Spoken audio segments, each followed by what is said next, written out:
Dear friends, welcome to AS American English. Take your corporate English book, page number 151 to 152. This is the spoken English words of Americans and Britishers, or the phrases what they use, or the native English speakers, how they speak and what are the words they use. Number coming under the letter I, the word is inside. The word is inside. So, inside, see the phrase inside job. What do you mean by inside job? Inside job, what do you mean by that? To get an help from a staff who has the knowledge of how to steal the cash and things from the company. You got it? Inside job means what? Inside a company, you get the help of one staff who will help you to get the things stolen, either cash or things. The robbers must have got an inside job to break the cash locker. What do you mean by that? The robbers must have got an inside job to break the cash locker means the robbers must have got a support in the office or in the bank where a staff helped them to rob the money. So, inside job means a person who helps to steal. A person who is working in the company who helps to others, outsiders, to steal the products or the money from the bank or the company. So, inside job, very important word. Next word, have the inside track. What do you mean by have the inside track? To be in advantage position of knowing secret information which others don't know. Have the inside track means you get this information from a person who is working in a company. So, to be in advantage position of knowing secret information which others do not know. Have the inside track. You know the information which others they don't know. He has the inside track on the ministers. He knows what the ministers will do because his uncle is a PA for chief minister. His uncle is a PA for chief minister. So, he knows what the other ministers are doing. What are the plus and minus things. So, have the inside track means you get the information what others don't know. So, inside job means somebody working in a company who helps outsider for stealing certain things, robbing certain things. Next word, IQ. What do you mean by IQ? Intelligent quotient. IQ means intelligent quotient. A person's mental ability according to the age, See, a child who is 5 years old, he has an IQ, intelligent quotient, his intelligence according to the age. A man of 25, he has an intelligence according to his age. A man of 50, he has an intelligence according to the age. So, intelligence quotient means a person's mental ability according to the age. Vishal is 4 years old. Vishal is a 4-year child. But he has an IQ of 10 years old. He has an intelligence of 10 years old. Intelligence means what? The common thing, what he has, the knowledge. So, here intelligent quotient means the intelligence according to the age. Iron, the next word is iron. What do you mean by iron horse? See, the phrase iron horse means a person who is strong worker, a hard worker. He works very hard. He is called an iron horse. Who loves to work and never gets tired. A person who never gets tired, then you are using the phrase iron horse. A person who is a hard worker who never gets tired, then you are using the phrase iron horse. Tendulkar is an iron horse even at the age of 39. Even at the age of 39, he works very hard, right? Iron horse means a hard worker who never gets tired, right, sir? So, coming here, inside job means what? A person who is working in the company or a bank helps others outside to steal or rob certain things. Have the inside track means you have the complete knowledge of certain things which others they don't know. Intelligent quotient means intelligence according to the age. Iron horse means a hard worker who never gets tired. Got it, sir? Right side. And coming here the left side, iron out. Coming for an agreement and forgetting the differences. See, two parties are there, both are in disagreement. they don't have an understanding. You come for an understanding and make an agreement, then you are using the phrase iron out, right?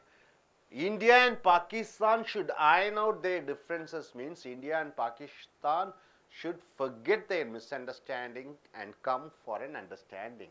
So iron out means you are coming for an agreement and forgetting the differences. Pump iron means what? Weightlifting and doing exercise. You go to gym, you take the iron and you are doing all the type of exercises, bench press, weightlifting.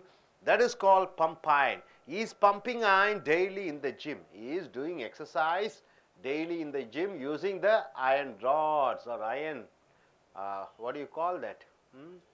What is that called? Thumbles. So iron out, pumping iron. Iron in the fire. What do you mean by iron in the fire? A person who is doing something or is occupied with something. A person is doing something or is occupied with one activity. Then you are using the phrase iron in the fire. She has a lot of iron in the fire. She has a lot of, mentally she is occupied. So she is unable to spend her time with her family. So she is fully busy.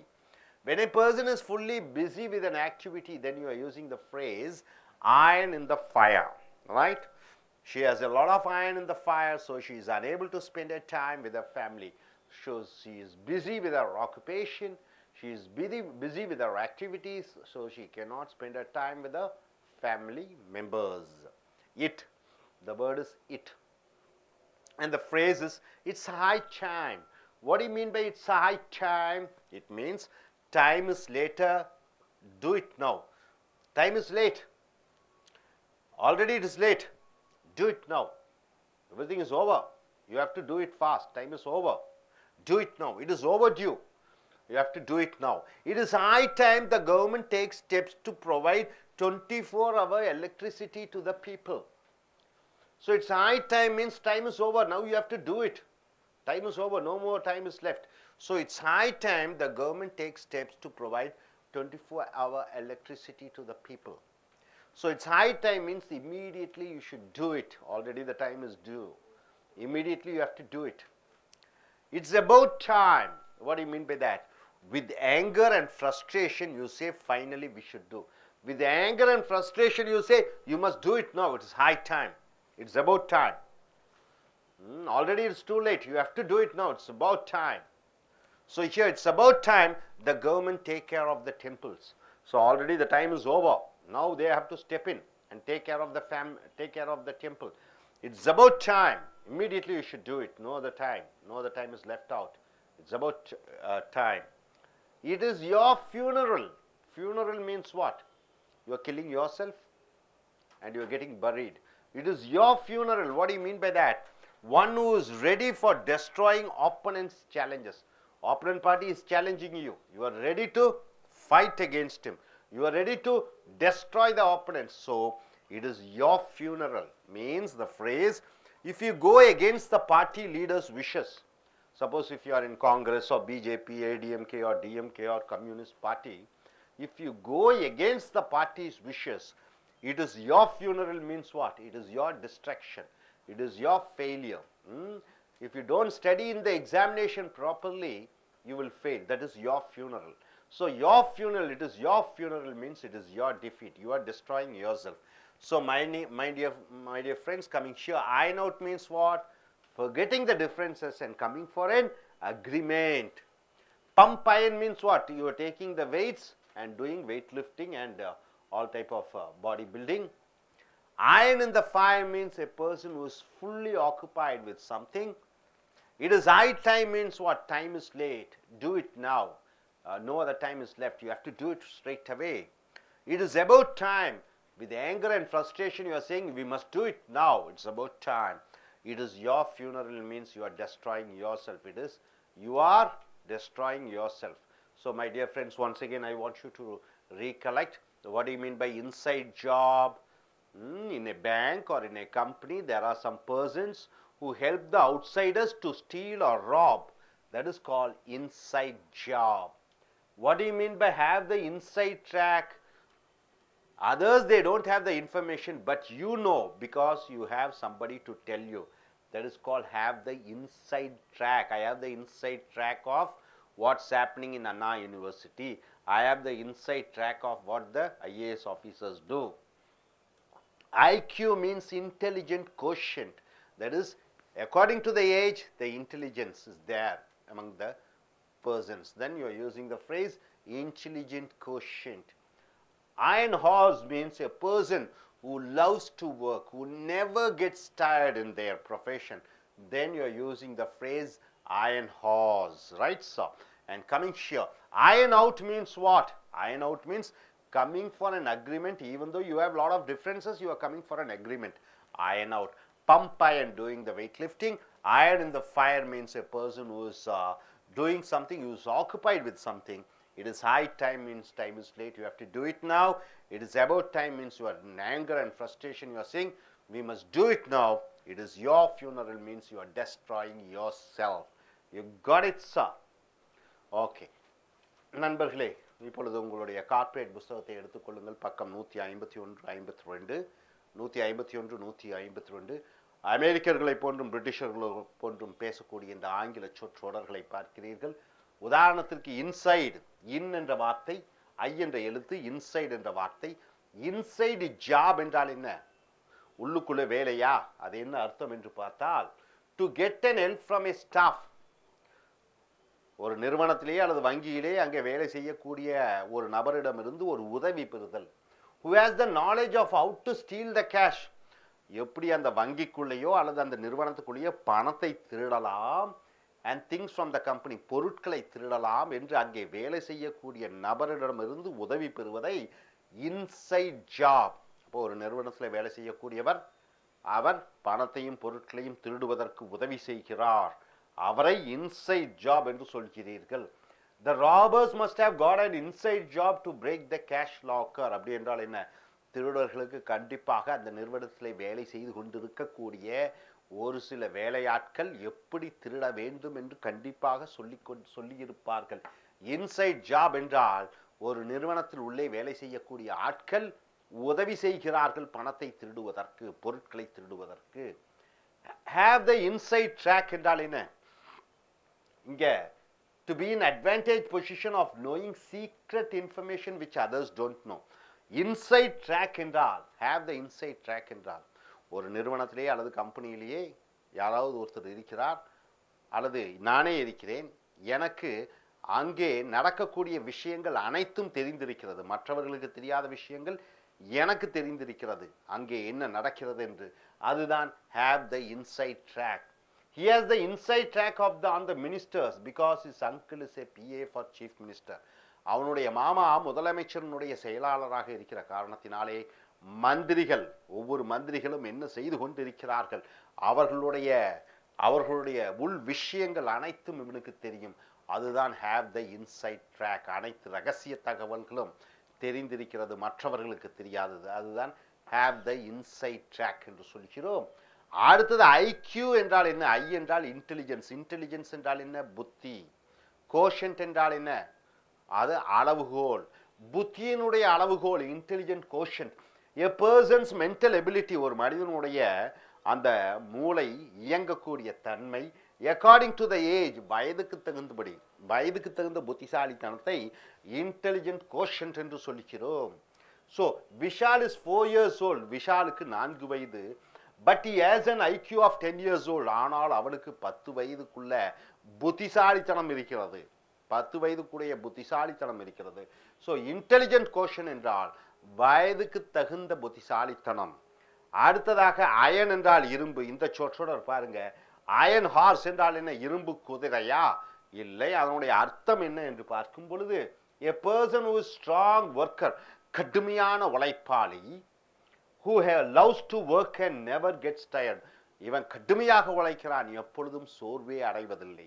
உதாரணத்துக்கு Tendulkar is an iron horse even at the age of 39. டெண்டுல்கருக்கு 39 வயது ஆகிவிட்டது, அப்படித்தானே? இன்றும் அவர் கடுமையாக உழைக்கிறார், அவர் cricket விளையாடுவதற்கு சோர்வே அடைவதில்லை. So நண்பர்களே, inside job என்றால் என்ன? ஒரு நிறுவனத்திலே அல்லது வங்கியிலே உள்ளே வேலை செய்யக்கூடிய நபர் திருடுவதற்கு எப்படி உதவி செய்ய வேண்டும் என்று மற்றவர்களுக்கு உதவி செய்வது. ஹேவ் த இன்சைட் ட்ராக் என்றால் என்ன? ஒரு நிறுவனத்திலேயே அல்லது ஏதோ ஒரு விஷயம் நடைபெற்று கொண்டிருக்கிறது, அங்கே அந்த ரகசிய தகவலை நாம் பெறுகிறோம், அதுதான் have the inside track. IQ என்றால் இன்டெலிஜென்ட் கோஷன், அது வயதுக்கு தகுந்த புத்திசாலித்தனம். அயனாஸ் என்றால் கடுமையான உழைப்பாளி, உழைப்பதற்கு சோர்வை அடைய மாட்டார். அடுத்ததாக அயன் அவுட், இரும்பு வெளியே. இது என்ன அர்த்தம்? Iron out, coming for an agreement and forgetting the differences, வேறுபாடுகளை மறந்து ஒற்றுமையாக செயல்படுதல். அப்ப India and Pakistan should iron out their differences. இந்தியாவும் பாகிஸ்தானும் தங்களுடைய மன வேறுபாடுகளை மறந்து ஒற்றுமையாக செயல்பட வேண்டும்.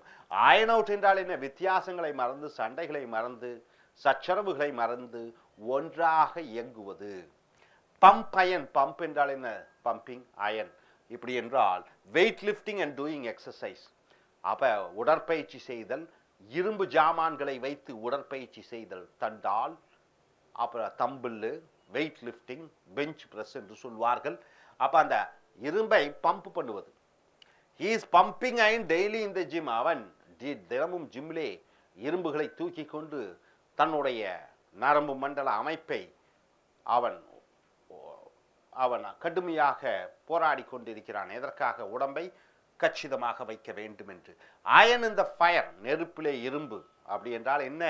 A person who is doing something or is occupied with something, ஏதோ ஒன்றிலே முழு மனதாக ஈடுபடுவதை iron in the fire என்று சொல்கிறோம். She has a lot of iron in the fire. அவள் முழுமையாக ஈடுபட்டு விட்டாள். So she is unable to spend her time with her family. ஆகையால் அவள் குடும்பத்துடன் செலவிடுவதற்கு நேரமே இல்லை. அவள் முழுமையாக தன்னுடைய மனதை வேலையில், ஆபீஸில், சினிமாவில், ஏதோ ஒன்றிலே முழுமையாக ஈடுபட்டு இருக்கிறாள். ஆகையால் அவளால் குடும்பத்திற்கு செலவு செய்ய நேரம் இல்லை. அயன் இன் த ஃபயர் என்றால் ஒரு மனிதர் முழுமையாக ஈடுபடுவதை அயன் இன் த ஃபயர் என்ற சொற்றொடர் மூலமாக பயன்படுத்துகிறோம். அடுத்த வார்த்தை இட்டு, அதனுடைய சொற்றொடர் it is a high time என்றால் என்ன? டைம் இஸ் லேட், நேரம் போயிருச்சு. டூ இட் நவ், இப்பவே செஞ்சாகணும். இட் இஸ் ஓவர் டியூ என்றால் என்ன? ஏற்கனவே கால தாமதம் ஆகிவிட்டது. It is high time. அப்ப இட் இஸ் ஹை டைம், கால தாமதம் ஆயிடுச்சு, இப்பவே செஞ்சாகணும். The government takes steps to provide 24 hour electricity to the people. அப்ப ஏற்கனவே காலதாமதம் ஆயிடுச்சு, இப்பொழுதே செய்தாக வேண்டும். அரசாங்கம் 24 மணி நேரம் மின்சாரத்தை மக்களுக்கு வழங்க வேண்டும். It is high time. அடுத்ததாக இட் இஸ் அபவுட் டைம் என்றால் என்ன? வித் ஏங்கர், கோபத்துடனும், ஃப்ரஸ்ட்ரேஷன், எரிச்சலுடன். You say finally we should do, இறுதியாக, முடிவாக, கோபத்துடன், எரிச்சலுடனும் சொல்கிறாய், இப்பொழுதே செய்தாக வேண்டும். It is about time the government take care of temples. இதுதான் சரியான நேரம், கோயில்களை எல்லாம் அரசாங்கம் எடுத்தே ஆக வேண்டும் என்று கோபத்துடன் சொல்கிறாய். It is about time. It is your funeral என்றால் என்ன? அது உன் சமாதி என்று சொல்லும் பொழுது, one who is ready for destroying opponents challenges. எதிராளி சவால் விடுகிறான், நீ திரும்பி அவனிடம் சொல்கிறாய், அது உன் சமாதிக்கு சமம். நீ அழிந்து விடுவாய், நீ மோசம் போய் விடுவாய் என்று சொல்லும் பொழுது இட் இஸ் யோர் ஃபியூனரல். நீ சொல்கிறாய் இன்னொருவரை பார்த்து, இட் இஸ் யோர் ஃபியூனரல் என்றால் என்ன? நீ சொல்லக்கூடிய சவால்களை ஏற்று நீ அழிந்து போவாய் என்று சொல்வது it is your funeral. If you go against the party leaders wishes, கட்சி தலைவரனுடைய சொல்லுக்கு எதிராக நீ சென்றால் இட் இஸ் யோர் ஃபியூனரல் என்றால் என்ன? அது உன் அழிவுக்கு சமம். ஸோ இட் இஸ் யோர் ஃபியூனர் என்றால் உன் அழிவுக்கு சமம். ஸோ அயன் அவுட் என்றால் என்ன? வேறுபாடுகளை மறந்து ஒற்றுமையாக செயல்படுதல். பம்ப் அயன் என்றால் என்ன? இரும்பை தூக்கி கொண்டு உடற்பயிற்சி செய்தல்.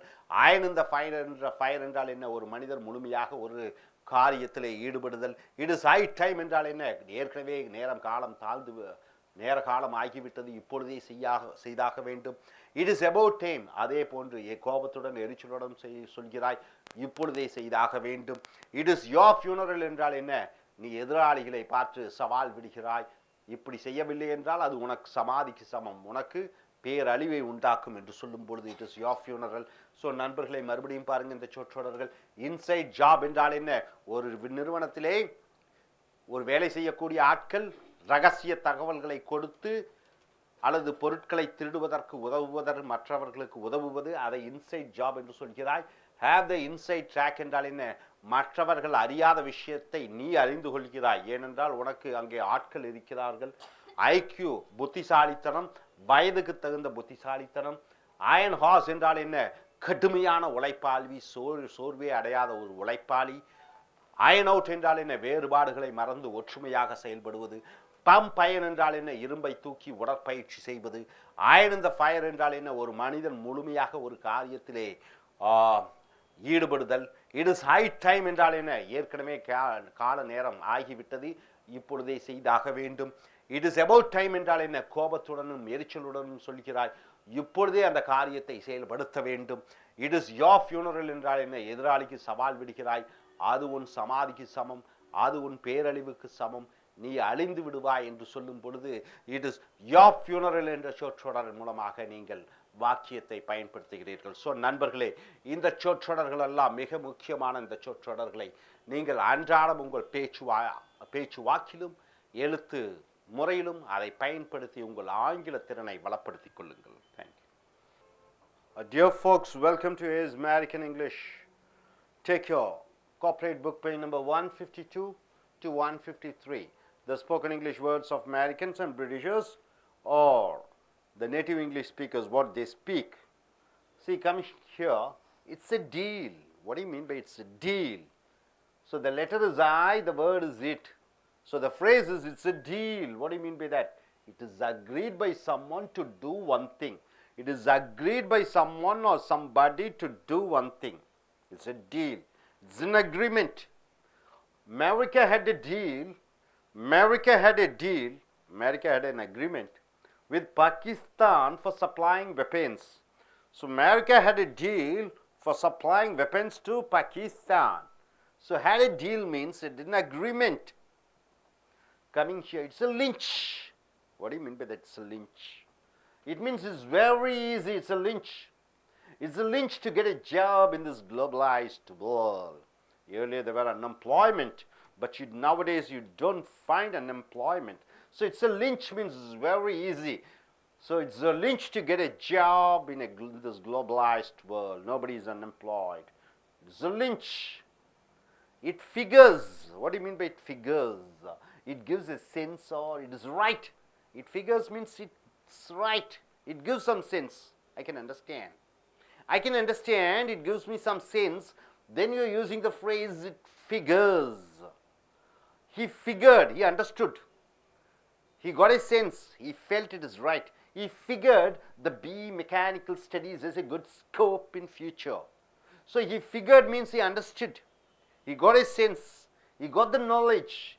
He figured the B mechanical studies as a good scope in future. So he understands. Got it? He figures means what? Figures. It figures. He is able to understand. It gives him some sense. It gives him some knowledge. It gets me. What do you mean by it gets me? Something bothering you, something irritating you, something keeps mentally disturbing you. It gets me. When people don't keep their appointment in time, I give a time to somebody, okay, come there at 10:30, and I'm waiting for them and he doesn't come. It gets me means it irritates me. Something bothering me, it gets me. See, when people don't keep their appointment in time, it gets me means what? It irritates me. Eighth word, it goes without saying. It goes without saying means the thing is very clear, it's obvious. No doubt about that. It goes without saying. It goes without saying that India is a spiritual country. India is a country where you find Hinduism, Jainism, Buddhism, Sikhism, all the religions have been founded. So it goes without saying means no doubt at all that India is a spiritual country. It goes without saying means no doubt. It goes without saying that Anna University is the best university in Tamil Nadu.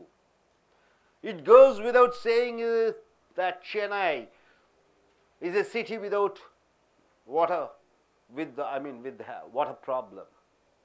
It goes without saying means no doubt about it. Coming here, itch, itching, itch. What do you mean by itch? A strong wish. You love to have something. A strong wish, it is called itch. Will, a strong will. A strong desire.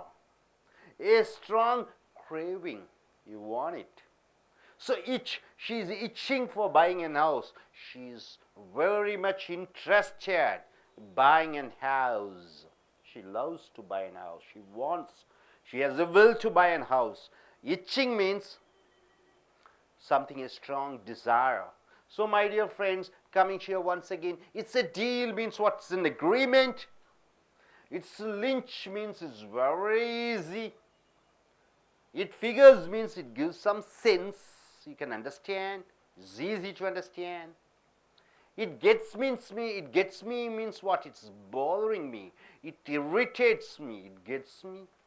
It goes without saying means what? It's very clear. It's obvious. Itch, a strong will to possess, a strong desire to have. I hope you're able to get it. The side. Coming here. Itchy palm. You know, this is the palm. Itchy palm. Itching. Itchy palm means what? A person who is greedy. A person who is greedy, he wants everything. He needs a lot of money. A person who is greedy to have as much money as he wishes. He needs a lot of money. So, itchy palms. So, loves to have a lot of money. Itchy palm. The minister has an itchy palm means what? The minister is greedy after money. He is selfish to possess a lot of money. So, itchy palm means a person who is greedy to have as much as possible. Itchy feet. Feet is itchy. Now earlier you have seen itchy palm. Now you are seeing itchy feet means a person who wants to be in the move. Always wants to be in what? In mobile. He is not ready to be fixed in the same place. All the sales people, all the marketing people, the cinema actors, the politicians, you find all they keep on moving from one place to another place. They don't like to sit in a place and do the work. So itchy feet means a person who wants to be in the move. He has an itchy feet and keeps walking daily. He has an itchy feet. He loves to walk. Item. Item. What do you mean by the item? An item means a person whom we admire. A good looking, wonderful. Item girl, they say. Wonderful girl. Gorgeous girl. A beautiful girl. She is an item among the girls in the college. Means she is an item. She's so wonderful, so beautiful, so lovely. An item. One of the meaning. A true showpiece product. 1 minute. Earlier the meaning of item is a girl, a beautiful, wonderful, a gorgeous girl, and an item means a true showpiece product means a classic product, a classic product. See, for example, I bought an item of teak wood. I bought a masterpiece of something which is made of teak wood. Item. Jabbering. What do you mean by jabbering? The word jabbering. Not speaking in a proper manner. You're not speaking in a proper manner. Then you're using the phrase, word jabbering. Jabbering. He's jabbering in the class means he keeps on talking some stupid things in the class. He's not speaking properly. Right? So jabbering. Jabroni, a new person, an inexperienced person, a person who's a novice, who's not at all experienced, then you call him as jabroni, jabroni. That jabroni is the new MD of the company, means that new person who's an inexperienced person is the managing director of this company. So jabroni means a person who's inexperienced, who's a novice. So coming here once again, itchy palm means a person who's greedy. Itchy feet means a person who loves to be immobile, who loves to walk. An item, a gorgeous and beautiful and smart looking girl. An item means a classic item or a wooden matter, wooden or iron piece, something, some product which is classic. Jabbering, not speaking in a proper manner, and jabroni means a person who's a novice, who's new to this field, who's inexperienced. So coming here once again, I like you to recollect all the words. It's a deal means what? It's an agreement. It's a lynch means it's very easy. And it figures means it gives some sense, you can understand. You can able to understand, it gives some sense. It gets me means it irritates me, it insults me. It goes without saying means it's very clear, it's obvious, no doubt about it. And itch, a strong will, a strong wish, a strong desire to possess something, itch. And coming here, itchy palm means a greedy person who loves to have a lot of money. And itchy feet, a person who loves to move an item, a gorgeous, a beautiful girl, an item, a true masterpiece. Jabbering, not speaking in a proper manner, and jabroni means a person who is inexperienced. Hope you are able to get it right. Use these phrases in your day-to-day conversations. So நண்பர்களே, உங்களுடைய corporate புஸ்தகத்தை எடுத்துக்கொள்ளுங்கள். பக்கம் 152 153. அமெரிக்கர்களை போன்றும் பிரிட்டிஷர்களை போன்றும் ஆங்கில சொற்றொடர்களை பேசக்கூடிய அந்த சொற்றொடர்களை பார்க்கிறீர்கள். ஐ என்ற எழுத்து, இட் என்ற வார்த்தை. இட் இஸ் எ டீல் என்றால் என்ன என்று பார்க்கும்பொழுது, it is agreed by someone to do one thing. ஏதோ ஒரு விஷயத்தை செய்ய வேண்டும் என்று ஒருவர் ஒத்துக்கொள்ளுதல், அதுதான் இட் இஸ் எ டீல். ரெண்டு பேருக்குள்ள ஒரு ஒப்பந்தம், அவர் ஒன்று செய்து கொள்கிறார் என்று சொல்கிறார், அது ஒரு ஒப்பந்தம் ஏற்பட்டிருக்கிறது என்று சொல்லும் பொழுது it is a deal. America had a deal with Pakistan for supplying weapons. அமெரிக்காவுக்கும் பாகிஸ்தானுக்கும் ஒரு ஒப்பந்தம் ஏற்பட்டது. அதன்படி அமெரிக்கா பாகிஸ்தானுக்கு ஆயுதங்களை விநியோகம் செய்ய வேண்டும். ஸோ இட்ஸ் எ டீல் என்றால் ஒரு ஒப்பந்தம். It is a lynch. Lynch என்றால் என்ன? ரொம்ப சுலபம். இந்த சொற்றொடர் ரொம்ப சுலபம். It is a lynch to get a job in this globalised world. இந்த உலகமயமான உலகத்திலே வேலை கிடைப்பது என்பது மிகச் சுலபமானது. இட் இஸ் எ லிஞ்ச் என்றால் மிகச் சுலபமான விஷயம். இட் ஃபிகர்ஸ் என்றால் என்ன? அறிந்து கொண்டேன், கண்டு கொண்டேன், புரிந்து கொண்டேன், தெரிந்து கொண்டேன். It gives a sense R it is right. அது நமக்கு ஒரு புத்தியை கொடுக்கிறது, அது சரியாக இருக்கும். It figures, he figured the BE mechanical studies a good scope in future. அவன் கண்டு கொண்டான், அறிந்து கொண்டான், தெரிந்து கொண்டான்.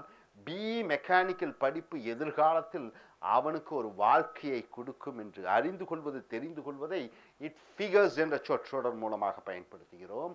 இட் கெட்ஸ் மீ என்றால் என்ன? ஏதோ ஒன்று என்னை தொந்தரவு செய்து கொண்டிருக்கிறது, எரிச்சல் அடைய வைத்து கொண்டிருக்கிறது, மன வேதனைகளை கொடுக்கிறது. When people don't keep their appointment in time. It gets me என்றால் என்ன? எப்பொழுதெல்லாம் என்னுடைய தோழர்களையோ நண்பர்களோ வாடிக்கையாளர்களோ சொன்ன நேரத்தில் வரவில்லை என்றால் என் கோபத்தை அதிகப்படுத்துகிறது, எரிச்சலை உண்டாக்குகிறது என்று சொல்லும் பொழுது இட் கெட்ஸ் மீ என்ற சொற்றொடரை பயன்படுத்துகிறீர்கள். இட் கோஸ் விதவுட் சேயிங் என்றால் என்ன? சொல்லாமல் அறிந்து கொள்வது. அது சொல்ல வேண்டிய அவசியமே இல்லை, அது தெளிவாக இருக்கிறது என்று சொல்லும் பொழுது இட் கோஸ் விதவுட் சேயிங் என்று சொல்கிறோம். The meaning is very clear. Obviously அந்த அர்த்தம் ரொம்ப வெளிப்படையாக இருக்கிறது, ஆப்வியஸ்லி வெளிப்படையாக இருக்கிறது. It goes without saying that India is a spiritual country. அது சொல்ல வேண்டிய அவசியமே கிடையாது, இந்தியா ஒரு ஆன்மீக நாடு என்று. புத்த மதம், பௌத்த மதம், ஜெயின மதம், சீக்கிய மதம், இந்து மதம், அனைத்து மதங்களும் தோன்றிய நாடு இந்திய நாடு. அது ஆன்மீக நாடு. இது சொல்ல வேண்டிய அவசியமே இல்லை. இட் கோஸ் விதவுட் சேயிங் என்று சொல்கிறோம். அடுத்ததாக இச். இச் என்றால் என்ன? சொறிவது. இங்கே இச் என்றால் ஒரு மிகுதியான ஆசை, தீராத ஆசை, ஒரு கிராவிங், ஒரு ஏக்கம். இச் என்றால் ஒரு ஏக்கம், ஆசை, தீராத ஆசை, பேராசை. So she is itching for buying N house. அவள் ஒரு சொந்த வீடு வாங்க வேண்டும் என்று பேராசையுடன் இருக்கிறாள், பெரும் ஆர்வத்துடன் இருக்கிறார். ஸோ நண்பர்களே, இட் இஸ் எ டீல் என்றால் அது ஒரு ஒப்பந்தம். இட் இஸ் எ லிஞ்ச் என்றால் ரொம்ப ரொம்ப சுலபம். இட் ஃபிகர்ஸ் என்றால் அது அறிந்து கொள்ள முடிகிறது, நமக்கு ஞானோதயம் உண்டாக்குகிறது. இட் கெட்ஸ் மீ என்றால் ஏதோ ஒன்றை எரிச்சல் நமக்கு ஏற்படுத்துகிறது. இட் கோஸ் விதவுட் சேயிங் என்றால் அது தெளிவாக இருக்கிறது, சொல்ல வேண்டிய அவசியமே கிடையாது. இச் என்றால் என்ன? ஒரு பேராசை, ஒரு ஆசை. அடுத்ததாக இச்சி பாம். இச்சினா சொரிகிற, பாம் என்றால் உள்ளங்கை, சொரிகிற உள்ளங்கை என்று சொல்லும் பொழுது இதனோட அர்த்தம் என்னன்னு பார்த்தீங்கன்னா a person who is greedy, greedy என்றால் என்ன, பேராசை பிடித்த மனிதர், to have as much money as he wishes, அவருக்கு எவ்வளவு பணம் வேண்டுமோ அவ்வளவு பணம் வேண்டும் வேண்டும் என்று அலைந்து கொண்டிருக்கக்கூடியவரை இச்சி பாம் என்று சொல்கிறோம். the minister has an itchy palm, அந்த மந்திரிக்கு பணத்தின் மேல் பேராசை இருக்கிறது, பேராசை. இச்சி ஃபீட் என்றால் என்ன, சொரிகிற காலா, அதனுடைய அர்த்தம் என்ன, a person who wants to be in the move, சதா ஓடிக்கொண்டே இருக்க வேண்டும், நடந்து கொண்டே இருக்க வேண்டும், ஒரு ஊர் விட்டு இன்னொரு ஊர் சென்று கொண்டே இருக்கணும், ஒரே இடத்துல அவர்கள் இருக்க மாட்டார்கள், அவர்களை இச்சி ஃபீட் என்று சொல்கிறோம். he has an itchy feet and keeps walking daily, அவர் ஒரு இடத்துல இருக்க மாட்டார், தினமும் அன்றாடம் நடந்து கொண்டே இருக்கிறார் என்று சொல்லும் பொழுது இச்சி ஃபீட் என்ற சொற்றொடரை பயன்படுத்துகிறீர்கள்.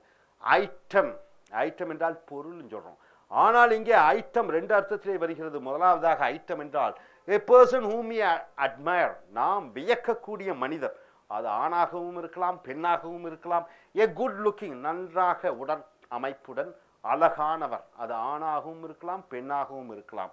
an item, she is an item among the girls in the college, கல்லூரியிலே பெண்கள் மத்தியிலே அவள் ஒரு சிறந்த அழகான புத்தியுடைய ஒரு அழகான பெண்ணாக இருக்கிறார். an item என்றால் நாம் வியக்கக்கூடிய ஒரு நபர். மறுபடியும் an item என்றால் a true showpiece product, ஒரு கலைநயம் மிகுந்த ஒரு பொருளை ஐட்டம் என்று சொல்கிறோம். உதாரணத்துக்கு I bought an item of teak wood, teak என்றால் என்ன, தேக்கு, நான் தேக்கு மரத்தில் செய்யப்பட்ட ஒரு கலைநயம் மிகுந்த ஒரு பொருளை வாங்கினேன். ஸோ ஐட்டம் என்றால் கலைநயம் மிகுந்த. அடுத்ததாக ஜாபரிங் என்றால் என்ன, ஒருவர் சரியாக பேசாதவர், சரியாக உச்சரித்து பேசாதவரை ஜாபரிங், பேசாத முறையை ஜாபரிங் என்று சொல்கிறோம், நபர் அல்ல, பேசாத முறை. he is jabbering in the class என்றால் என்ன, திக்கி திக்கி பேசுவது அல்லது அவர் பேசுவது தெளிவாக இல்லை. he is jabbering in the class, அப்ப அவர் ஏதோ உளறிக்கொண்டிருக்கிறார். ஜாபரிங் என்றால் உளறுவது என்று சொல்லலாம். ஜாப்ரனி என்று சொல்லும் பொழுது a new person, an inexperienced person, ஒரு புதிய நபர், அனுபவம் இல்லாத நபரை ஜாப்ரனி என்று சொல்கிறோம். that ஜாப்ரனி is the new MD of the company, அந்த புதிய நபர்தான், அனுபவம் இல்லாத நபர்தான் நம்மளுடைய நிறுவனத்தினுடைய நிறுவன இயக்குனராக, நிர்வாக இயக்குனராக வருகிறார் என்று சொல்கிறோம். ஸோ நண்பர்களே, ஈச்சி பாம் என்றால் என்ன, பேராசை பிடித்த, பணப்பேராசை பிடித்த மனிதன். இச்சி ஃபீட் என்றால் என்ன, சதா நடந்து கொண்டே இருக்க வேண்டும், ஊர் விட்டு ஊர் சுற்றி கொண்டே இருக்க வேண்டும், ஒரு இடத்துல இருக்காத நபர்கள். ஐட்டம் என்றால் என்ன, நாம் வியக்கக்கூடிய ஒரு நபர். ஐட்டம் என்றால் என்ன, கலைநயம் மிகுந்த ஏதோ ஒரு பொருள். அடுத்தது ஜாபரிங் என்றால் என்ன, முறையாக ஒழுங்காக பேசாத ஒரு நபர், பேசாத முறை, அதை ஜாபரிங் என்று சொல்வோம், ஒழுங்காக பேசாத முறை. ஜாபரணி என்றால் அனுபவம் இல்லாத, ஒரு புதிய அனுபவம் இல்லாத ஒரு நபரை ஜாபரணி என்று சொல்கிறோம். ஸோ மறுபடியும் ரீகலெக்ட் பண்ணிக்கங்க. இட் இஸ் எ டீல் என்றால் என்ன, ஒரு ஒப்பந்தம். இட் இஸ் எ லிஞ்ச் என்றால் என்ன, ரொம்ப ரொம்ப சுலபம். இட் ஃபிகர்ஸ் என்றால் என்ன, நமக்கு அறிவுக்கு கொஞ்சம் புத்திசாலித்தனத்தை கொடுக்கிறது, புரிந்து கொள்ள முடிகிறது, தெரிந்து கொள்ள முடிகிறது. இட் கெட்ஸ் மீ என்றால் என்ன, அது என்னை எரிச்சல் அடைய வைக்கிறது, கோபம் அடைய வைக்கிறது. இட் கோஸ் விதவுட் சேயிங் என்றால் என்ன, அதை சொல்ல வேண்டிய அவசியம் இல்லை, அது தெளிவாக இருக்கிறது. ஈச் என்றால் என்ன, தீராத ஆசை, தீராத பேராசை என்று வரும்பொழுது இந்த சொற்றொடரை பயன்படுத்துகிறோம். இச்சி பாம் என்றால் என்ன, பணம் பணம் என்று பேராசை பிடித்து அலைகிற மனிதர்கள். இச்சி ஃபீட் என்றால் என்ன, ஒரு இடத்திலிருந்து இன்னொரு இடத்துக்கு சென்று கொண்டே இருக்க விரும்பும் நபர். an ஐட்டம், நாம் வியக்கக்கூடிய நபர். an ஐட்டம், ஒரு கலைநயம் மிகுந்த ஒரு பொருள். ஜாபரிங் என்றால் என்ன, ஒழுங்கான முறையிலே பேசாமல் திக்கி திக்கி உளறி கொண்டிருப்பவர். ஜாப்ரானி என்றால் என்ன, அனுபவம் இல்லாத நபர். ஸோ நண்பர்களே, இந்த சொற்ற friends, welcome to is American English. Take your corporate English book. The page number is 153 to 154. The spoken English words of Britishers and Americans. The letter is J and the word is Jack. The letter is J and the word is Jack. Jack of all trades. What do you mean by that? Jack of all trades. Trade means what? Trade. Anybody? Doing some business through your hands. Right? Through your hands. That's called trade. Jack of all trades means what? I am master of none. There's a proverb saying, jack of all trades and master of none means what? He does everything. But he is not specialist in one thing. Jack of all trades and master of none. A man who can do all the different works or skills. He is capable of doing everything. But he is not a specialist in one thing. Then you are using the phrase jack of all trades and master of none. The director of a movie is a jack of all trades means what? He does everything. For example, who is the director here? We can say in Tamil Nadu one Mr. T. Rajendra, isn't it? His name is. He does the production, he does the direction, he acts in the movie, he is the cinematographer and the camera work he does. Then he writes the story, lyrics, songs he makes. So he is a jack of all trades means what? He is specialist in almost. He takes part in all the activities. So jack of all trades means a person who is good in all skills, but he is not a specialist. Next, jack someone up. Jack someone up means what? To punish, to beat somebody severely. You're punishing somebody and punishing them severely. Then you're using the phrase jack someone up. The police jacked the thief. The police jacked the thief up means what? The police physically hit the thief. The police jacked the thief up because he was telling lies. The thief was telling lies. So the police was beating him. Jack. What do you mean by jack? To name a person without saying his name and calling Jack. See, for example, he is the gentleman over here. I don't want to call his name. I just tell, hi Jack, how are you? Hi Jack, what are you doing there? Come on Jack, come on, let us go for a movie. So without mentioning the name of the person, you are just telling them. It is a commonly used name. It is called Jack. Hey, how's life going on, Jack? How's life going on, Jack? So Jack is just mentioning or calling somebody or addressing somebody without telling their real name, Jack.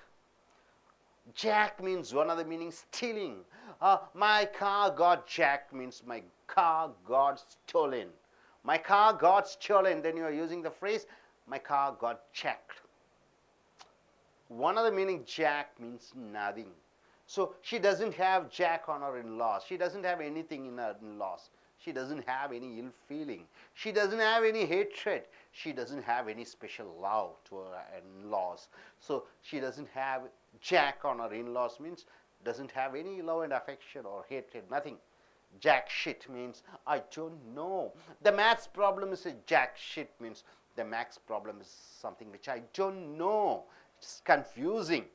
So my dear friends, jack, once again, jack of all trades means what? A person who's special, who does all type of different works. Jack someone up means what? To punish physically. Jack means naming a person. Maybe his name is something else, but you call him as Jack. And Jack means stealing. And Jack means nothing. And jack shit means you don't know. Coming here, jack up. What do you mean by jack up? You're increasing the price of the product, then you're using the phrase jack up. The government jacked up the petroleum prices means what? The government has increased the petroleum prices, jack up, to increase the price. Jacked up means getting a high feeling, getting excited. You're getting a high feeling. Then you use the phrase jacked up. The people got jacked up when they saw the hero of the movie. The people got jacked up when they saw the hero of the movie. Sudden feeling, a rise in the feeling. Jack Rabbit start, a sudden movement. Jack Rabbit start means a sudden move. He did a Jack Rabbit start in his new bike. Jack Rabbit start means a sudden move. He's just going. Jail, the word jail. Jailbird, what do you mean by jailbird? A person who's in jail. Now presently a person is in jail, then you call him as jailbird. Or one is released, one person is released. He comes there from the jail and I call him, hey, jailbird. Means what? A person already has spent his time in jail. Anybody who stays in jail and comes out, or a visitor to jail in the sense that he goes, makes some crime, get punished and is sentenced in the jail. He is there and comes out, then you call him as a jailbird. So jailbird means a person who is in jail or who is released from the jail. See, the jailbirds went for a strike in the jail means what? The prisoners went for a strike. Jailbreak means what? Escaping from the jail. Escaping from the jail. Then you use the phrase jailbreak. A prisoner was shot dead when there was a jailbreak yesterday. The prisoner he escaped when there was a jailbreak yesterday. So they escaped from the jail. Jailbait. Jailbait means what? A minor girl below 18 years. A minor girl below 18 years, then you call her jailbait. In India, 18 years is the age. 18 years, once a girl attains the age of 18, then you call her as what? Major. And a girl who is below 18 years, then you call a girl or a boy as minor, right? Minor and major. So a jailbait means a minor girl below 18 years age. They are jailbaits, but they are driving cars. So they are below 18-year girls, but they are driving cars. So jailbait means what? Girls below 18 years age. So my dear friends, jack up means what? Increasing the price. Jacked up means getting a high feeling, getting excited. And jackrabbit start means a sudden start. Jailbird means a person who's in the jail or a person who's been released from the jail. Jailbreak means escaping from the jail. And jailbait means a girl who's below 18 years of age. Then once again, I just want you to recollect all these phrases. Jack of all trades means what? A person who does all works. And the phrase goes like this: jack of all trades, but master of none. Jack someone up means to punish somebody physically.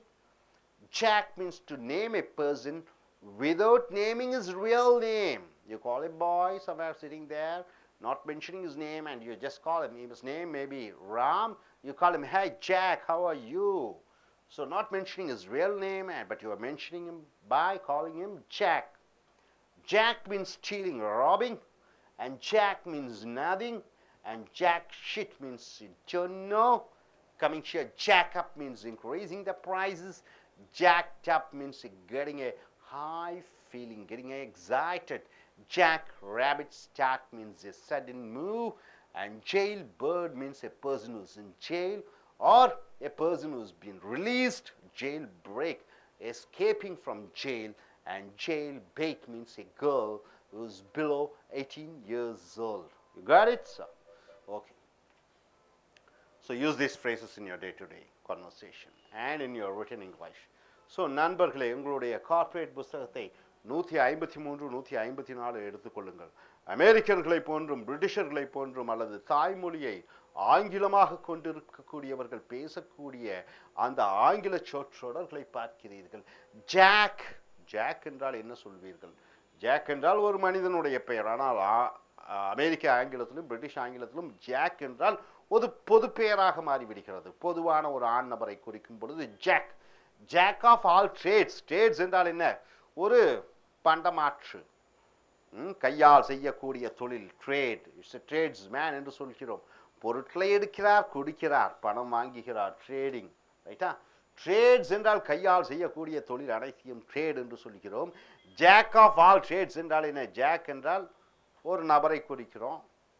Jack என்றால் பிரமாதமான ஆள் என்று சொல்கிறோம். அப்போ jack of all trades என்றால் a man who can do all different works or skills.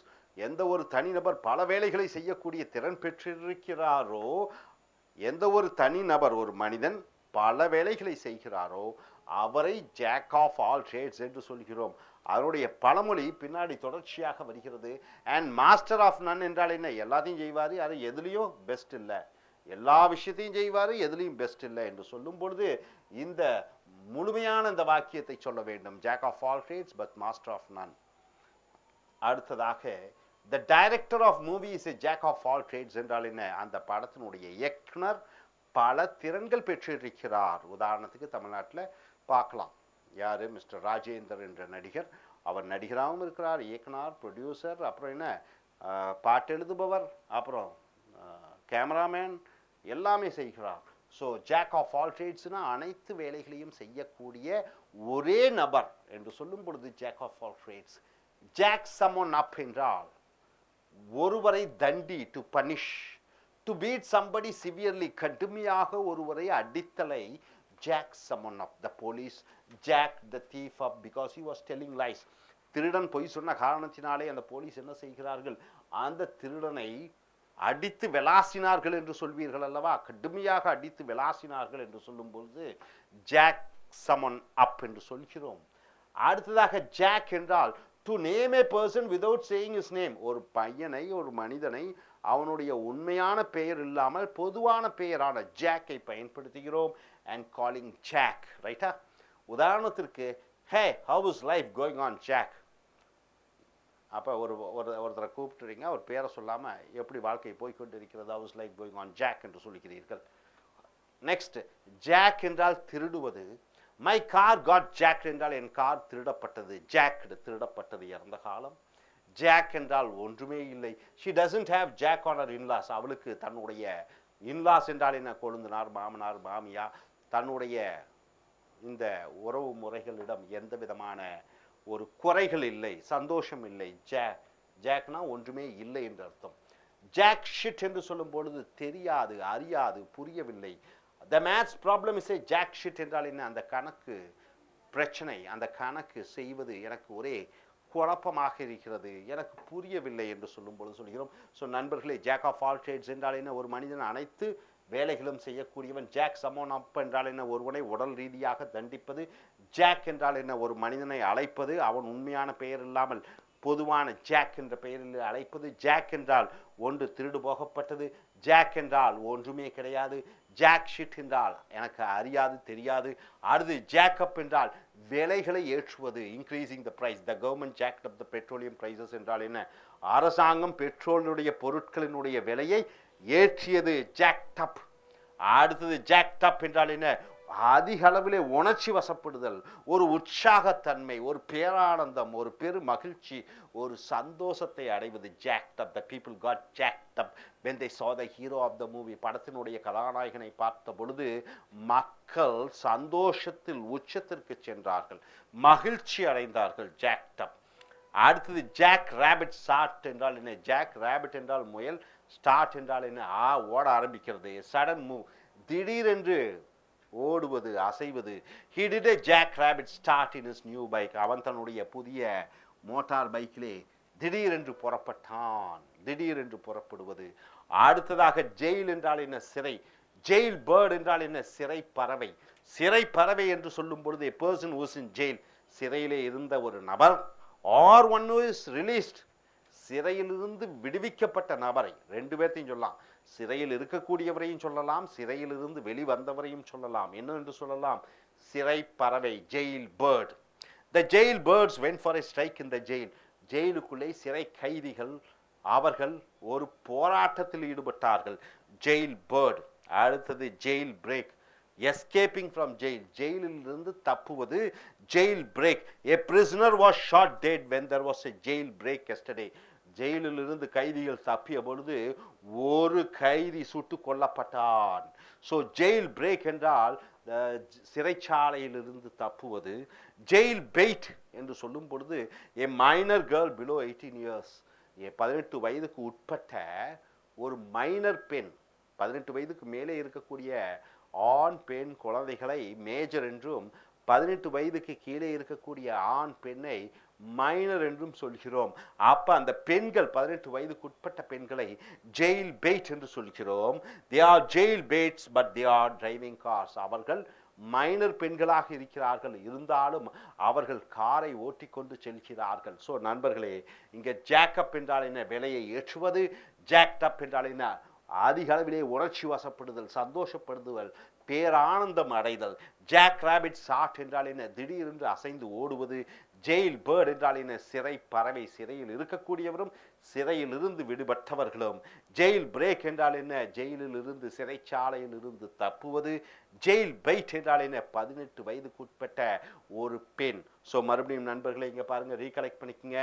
Jack என்றால் என்ன, பொது பெயர் ஆங்கிலத்திலே. அதை ஜாக் ஆஃப் ஆல் ட்ரேட்ஸ் என்றால் என்ன, அனைத்து சகலகலா வல்லவன் என்று சொல்கிறோம். ஜாக் ஆஃப் ஆல் ட்ரேட்ஸ் என்றால் சகலகலா வல்லவன். அடுத்தது ஜாக் சம்மன் அப் என்றால் என்ன? ஒருவனை தண்டி, ஒருவனை உடல் ரீதியாக தண்டித்தல். ஜாக் என்றால் என்ன? ஒரு உண்மையான பெயரை அழைக்காமல், ஒருவனுடைய உண்மையான பெயரை அழைக்காமல் பொது பெயரான ஆண்களுக்கு jack, how are you jack என்று சொல்கிறோம். அடுத்ததாக ஜாக் என்றால் திருடுவது, ஜாக் என்றால் ஒன்றுமில்லை, ஜாக் ஷிட் என்றால் ஒன்றும் புரியவில்லை, குழப்பமாக இருக்கிறது. அடுத்ததாக ஜாக்கப் என்றால் விலையை உயர்த்துவது, ஜாக்ட் அப் என்றால் அதிக அளவிலே உணர்ச்சி வசப்பட்டு சந்தோஷத்தில் மிதப்பது. ஜாக் ராபிட் ஸ்டார்ட் என்றால் என்ன? உடனடியாக ஆரம்பம், உடனடியாக ஒரு அசைவு, உடனடியாக ஒரு வேகத்தை உண்டாக்குதல். ஜெயில் பேர்ட் என்றால் சிறை பறவையார், சிறையில் இருக்கக்கூடியவர்கள் அல்லது சிறையில் இருந்து விடுபட்டவர்கள். Dear folks, welcome to AS American English. Take your corporate book page number 154 to 155. The spoken English words of Britishers and Americans, what they use, or the native English speakers.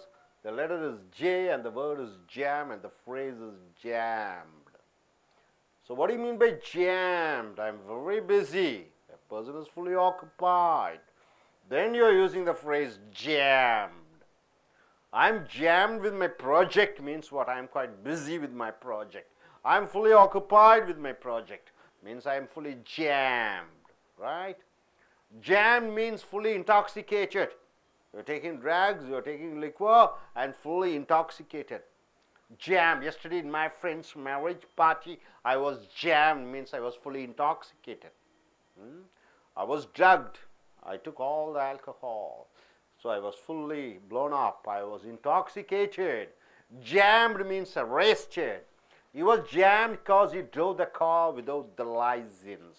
Without the license, he was driving the car. So he was jammed means he was arrested.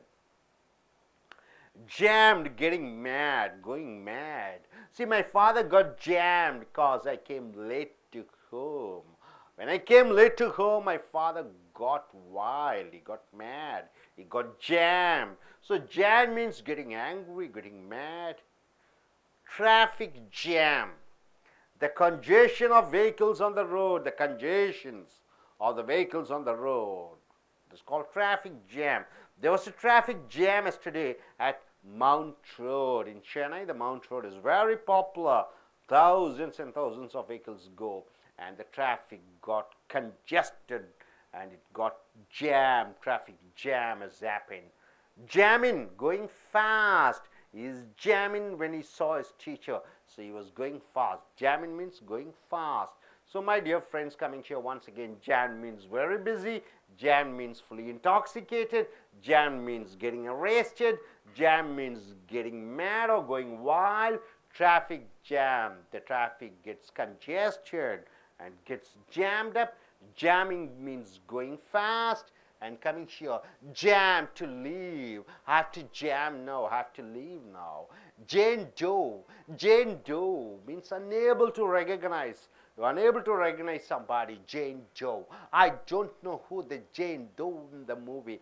I don't know who's the hero of the movie. I don't know who has acted in the movie. You don't know a person, then you are using the phrase Jane Doe. You are unable to recognize, you are using the phrase Jane Doe. Jaw. Jaw deep means what? A sudden surprise. You know, the jaw goes deep down. So use the phrase jaw drop means a sudden surprise. Indians' jaw dropped when India won the 2011 Cricket World Cup. So a sudden shock, a sudden surprise, wondering. So jaw drop means a sudden surprise. Jaw breaker means the word are rough, tough and hard to pronounce. Certain words you find it difficult to pronounce. That word is called jaw breaker because you're using the jaw quite a lot but unable to pronounce the word. So you use the phrase jaw breaker. Jaw breaker means the word are rough, tough and hard to pronounce or produce or pronounce, whatever it is. The phrase means what? The group of words joining together. Like, see here, Betty, body, bit or better, butter is a real jaw breaker means Betty bought, purchased, a bit, little, better, good, butter.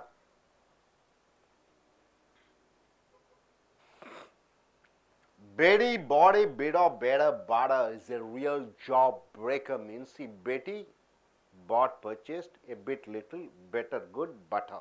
So how do you join together and say Betty bought a bit of better butter is a jaw breaker, means very difficult to pronounce. So some words which you are unable to produce or pronounce, which you find it difficult, then you are using the phrase jaw breaker. Jaws of life means what? You know the Jaws, have you seen the movie Jaws? Jaws is a fish which, you know, shark type. You get into the jaws of life. So anytime you will be swollen or taken inside, so your life is in a threat. Jaws of life. In traffic accidents, mind you, in traffic accidents, when the victims are trapped in the vehicle. Have you seen traffic accidents in the highways? Lorry or bus or car jams, collides with another vehicle. The people are got caught inside the vehicle. Imagine the condition how they will be.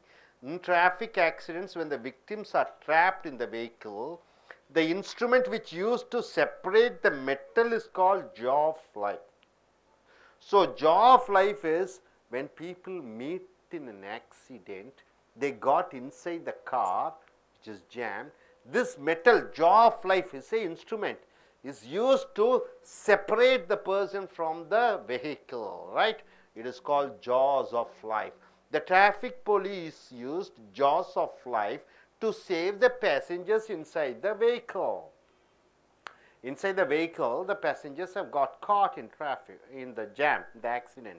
So this jaws of life is an instrument which goes there, helps to separate the person from the inside the car and take them and save their life.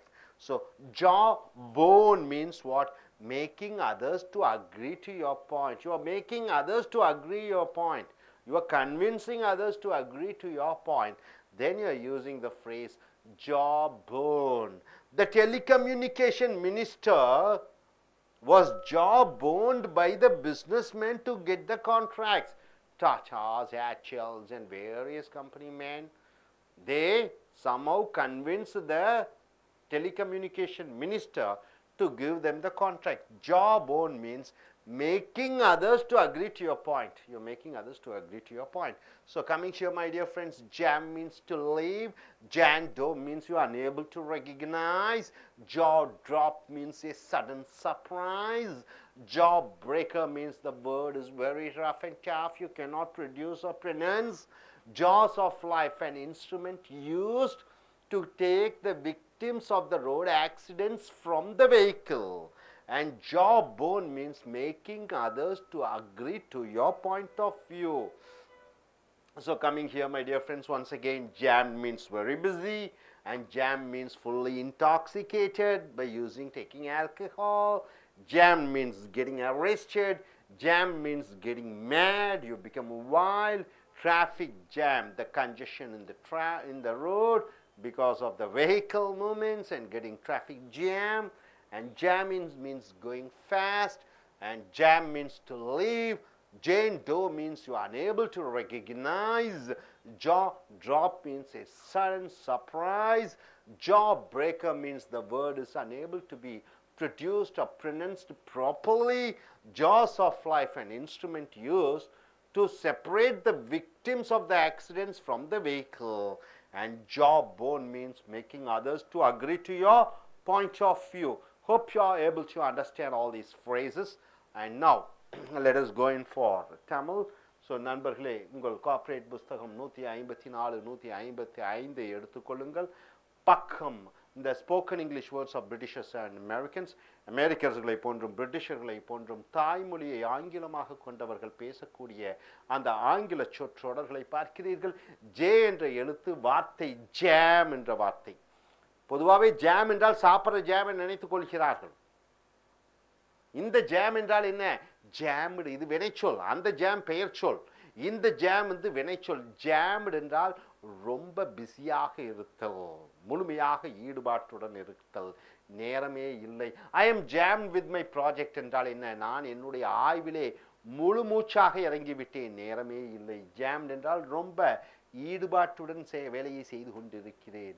அடுத்தது jammed என்றால் fully intoxicated, மது கஞ்சா போதை வஸ்துக்களை எடுத்துக்கொண்டு முழு போதையில் இருப்பதை jammed என்ற வார்த்தை மூலமாக சொல்கிறோம். உதாரணத்துக்கு yesterday in my friends marriage party, friends marriage party I was jammed என்றால் நேற்று என்னுடைய நண்பனுடைய திருமணத்தினுடைய அந்த நிகழ்ச்சியின் பொழுது மது அருந்தி முழு போதையிலே இருந்தேன். ஜாம்ட் என்றால் முழு போதையில் இருத்தல். ஜாம்ட் என்றால் அரஸ்டட், கைது செய்யப்படுதல். I was jammed because he drove the car without license, licence இல்லாமல் காரை ஓட்டிய காரணத்தினாலே அவன் கைது செய்யப்பட்டான்.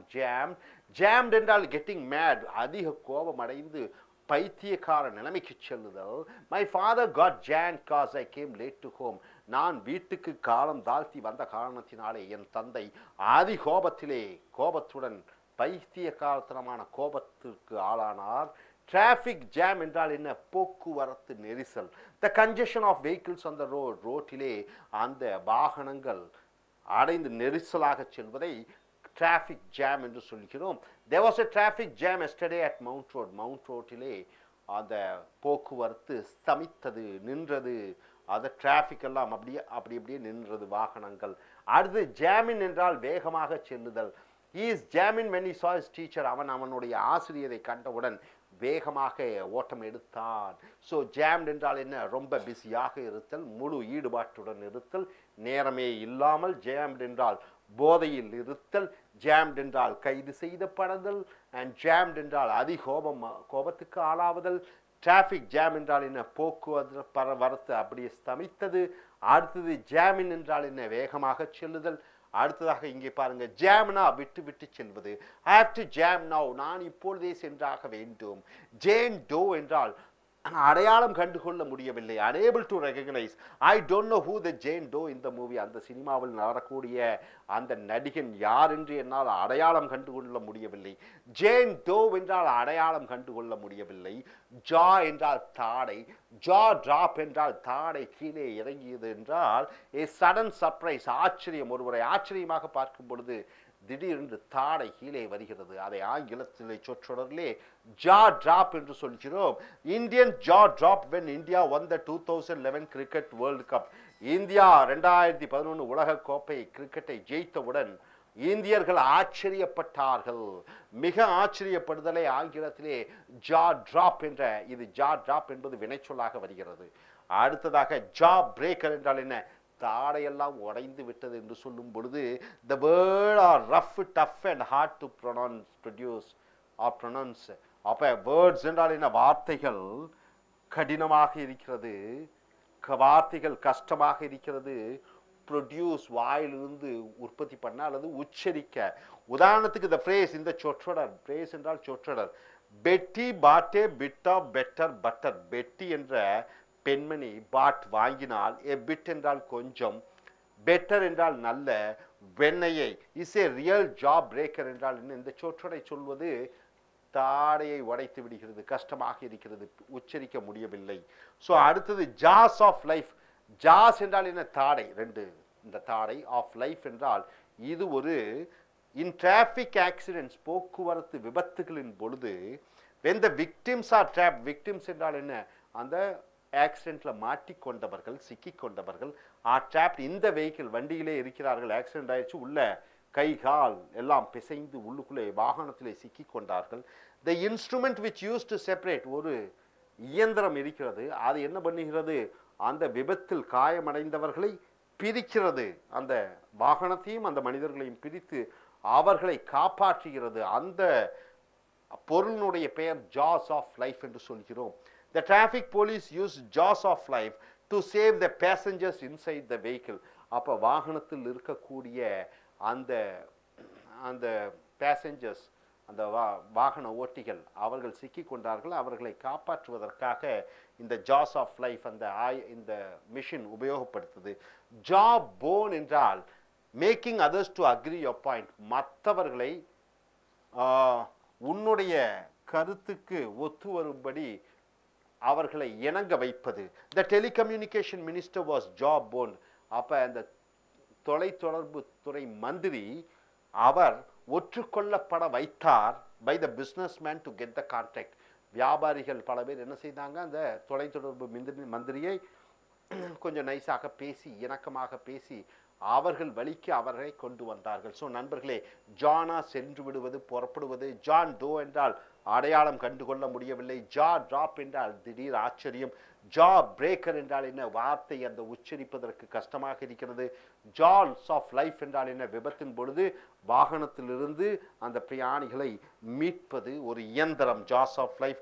ஜா போன் என்றால் என்ன, மற்றவர்களை உன்னுடைய கருத்துக்கு இணங்க வைப்பது. ஸோ மறுபடியும் இங்கே பாருங்க, ஜாம்ட் என்றால் என்ன, ரொம்ப பிஸியாக இருத்தல், நேரமே இல்லை, முழு ஈடுபாட்டுடன் ஒரு காரியத்திலே இருப்பது. ஜாம்ட் என்றால் என்ன, முழு போதையிலே இருப்பது. ஜாம்ட் என்றால் என்ன, கைது செய்யப்படுதல். ஜாம்ட் என்றால் என்ன, அதிக கோபம் அடைதல். டிராஃபிக் ஜாம் என்றால் என்ன, போக்குவரத்து நெரிசல் ஏற்படுது. ஜாமின் என்றால் என்ன, வேகமாக செல்லுதல். அடுத்தது ஜாம் என்றால் விட்டு விட்டு செல்லுதல். ஜேன் டூ என்றால் என்ன, அடையாளம் கண்டு கொள்ள முடியவில்லை. ஜா டிராப் என்றால் என்ன, திடீரென்று ஆச்சரியப்படுதல். ஜா பிரேக்கர் என்றால் என்ன, வார்த்தைகள் உச்சரிக்க சரியாக பேச முடியவில்லை. ஜாஸ் ஆஃப் லைஃப் என்றால் என்ன, ஒரு விபத்தின் பொழுது பிரயாணிகளை அந்த காரில் இருந்தோ பஸ்ஸில் இருந்தோ அவர்களை அப்புறப்படுத்துவதற்கு உபயோகப்படுத்தும் ஒருவித மிஷின். ஜா போன் என்றால் என்ன, மற்றவர்களை உன்னுடைய கருத்திற்கு இணங்க வைக்கக்கூடிய அந்த சொற்றொடர். ஸோ நண்பர்களே, இந்த சொற்றொடர்களை முழுமையாக உங்களுடைய அன்றாடம் பேச்சு ஆங்கிலத்திலே, எழுத்து ஆங்கிலத்திலே பயன்படுத்தி உங்கள் ஆங்கில வளத்தை பலப்படுத்திக் கொள்ளுங்கள். Thank you. Dear friends, welcome to AS American English. Take your corporate English book, page number 155 to 156. The spoken English words and phrases of what Britishers and Americans speak, or the native English speaker speaks. The letter is J and the word is jaw. You know, the jaw is this part of the body is called jaw, the face. Jawbone of an ass means a stupid or an idiot, you are saying. Jawbone of an ass. He is a jawbone of an ass to invest his money in shares. So he is a fool to invest his money in shares. So jawbone of an ass means a stupid and idiotic person. Jerk. Jerk means also an idiot, a fool. He is a jerk. He is a fool. So jerk means pull, a jerk. He was jerked and thrown out of the car cause of the accident. He was jerked and thrown out of the car because of the accident. So he was jerked means he was pulled out of the car. Jerk one's chain means to make another person angry. Jerk one's chain means to make another person angry. My friend was jerking my chain by a sarcastic grimace. Sarcastic means what?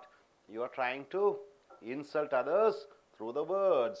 My friend was jerking my chain by sarcastic remarks. So jerking my chain means making me angry, making one anger, to develop anger. Now coming here, jet set means people who spend lavishly, jet set. People who spend lavishly and try to do various adventures. People who try to spend lavishly and try to do a lot of adventure things, then you are saying, using the phrase jet set. Ratan Tata is a jet setter means Ratan Tata is a lavish spender and he likes to do adventurous things. So jib means to poke. The thieves jibbed him. Poked him means they tried to kill him. So the jib means to poke. So once again, my dear friends, jawbone of an ass means an idiotic person. Jerk means he's a fool. Jerk means to pull.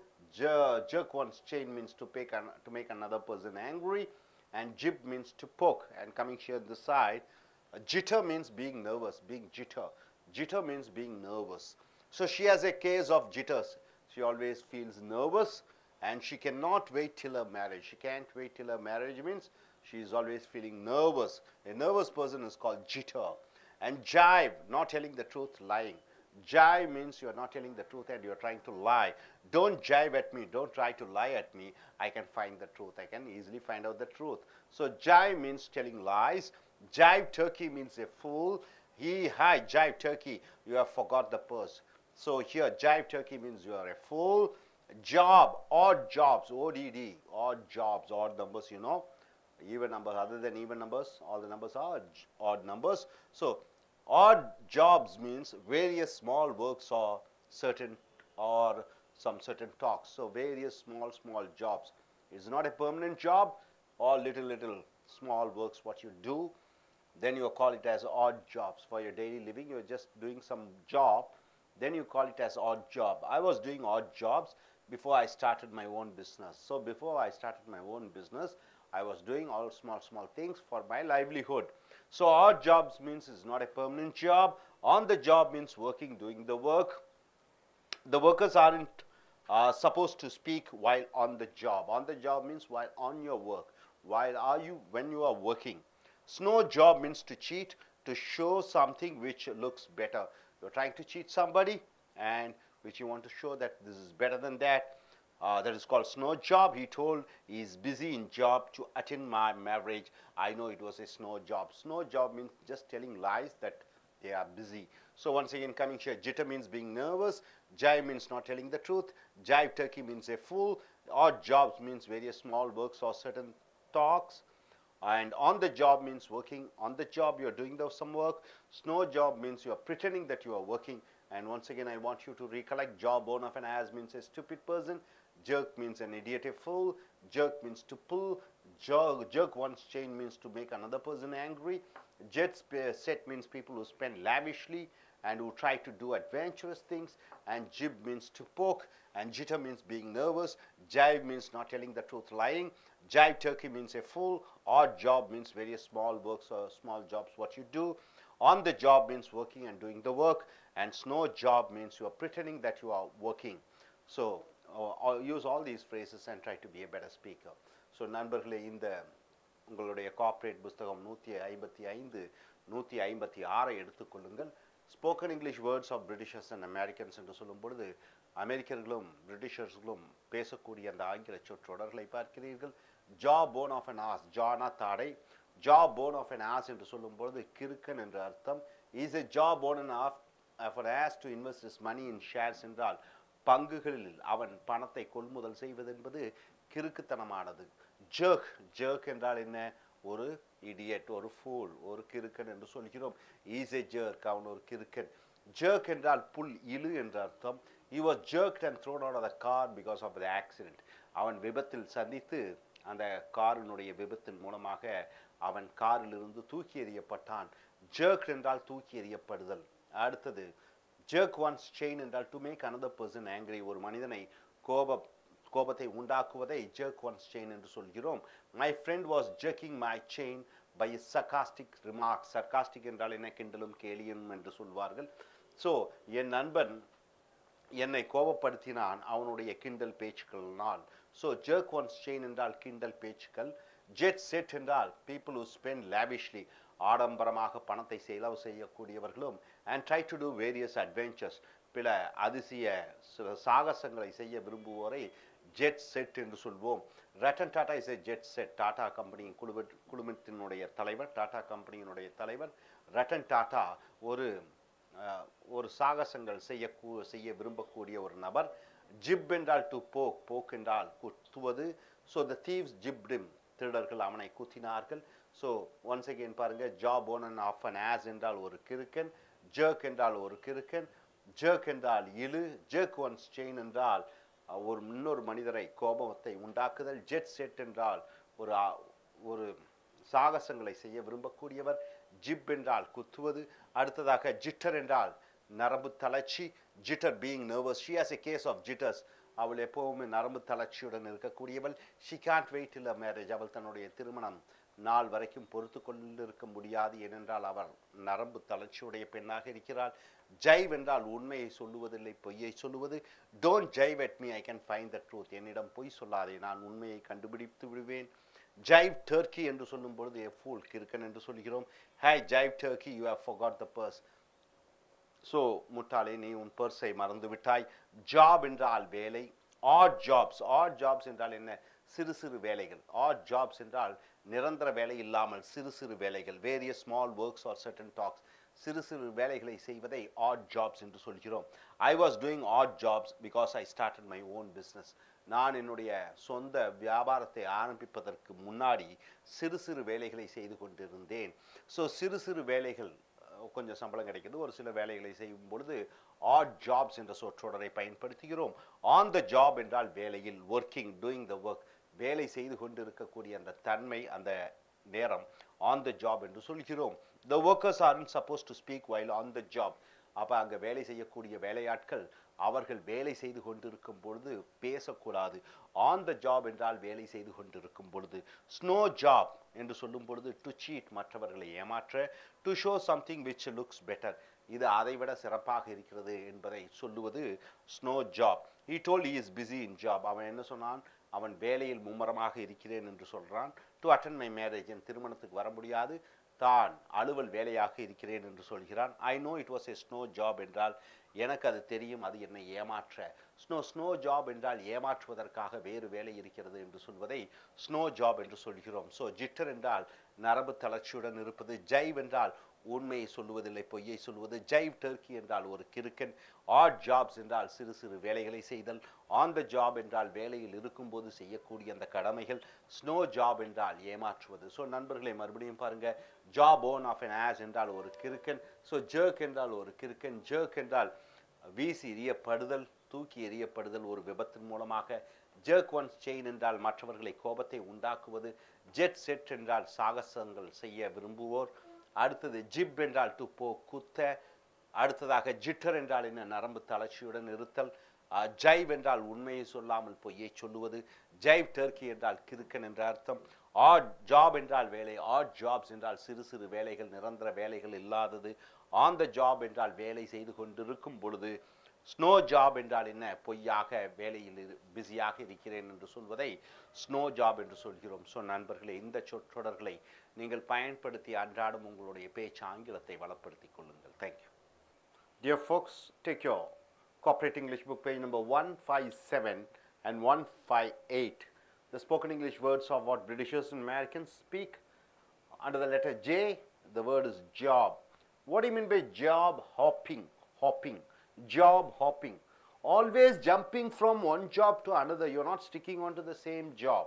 You keep on changing your jobs. Then that phrase or word is called job hopping. See, there's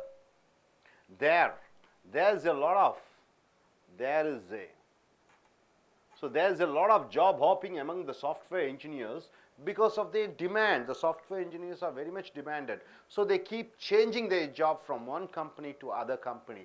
When you change from one company to the other company, the phrase you use is job hopping.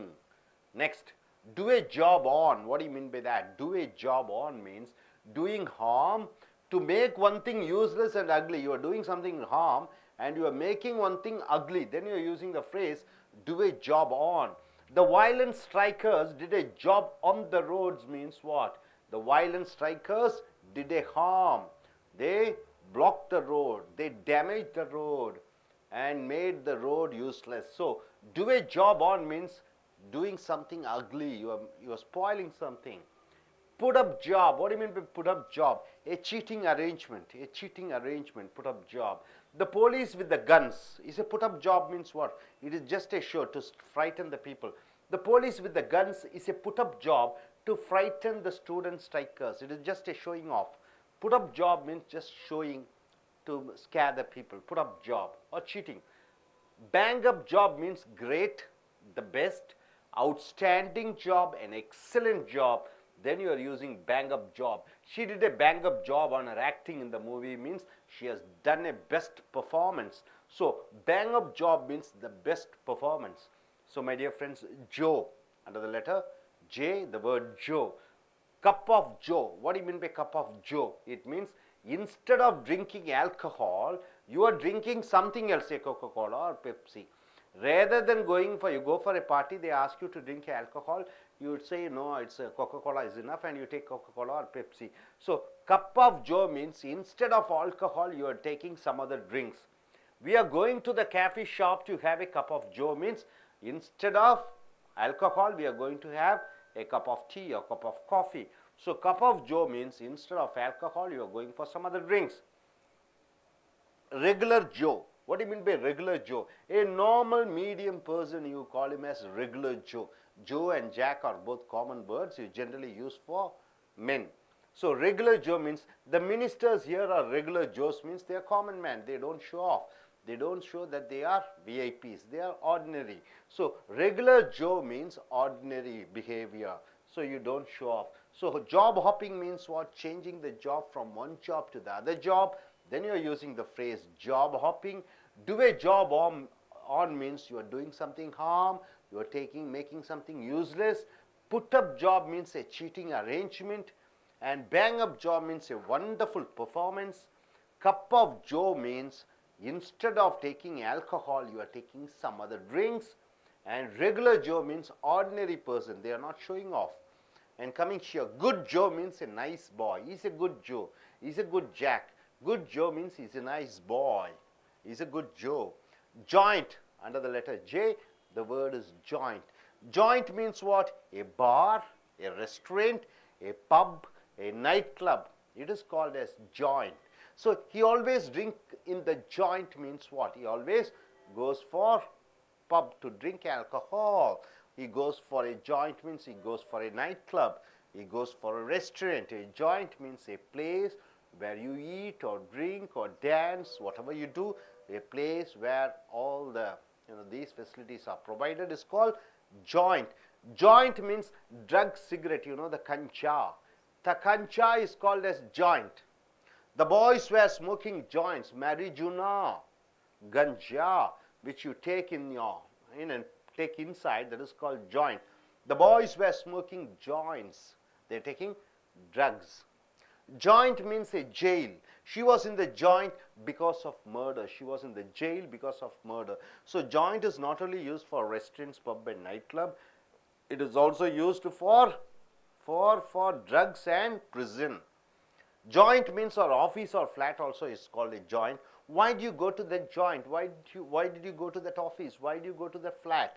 So office and flat is also called joint. Put someone out of joint or put one's nose out of joint means what? Make one person jealous. You are making one person jealous. Then you are using the phrase put someone out of joint. When he was speaking with his old girlfriend, his present girlfriend put her nose out of joint means she was feeling jealous. One feeling jealous about other, then you are using the phrase put someone out of joint. So my dear friends, good Joe means what? Nice boy.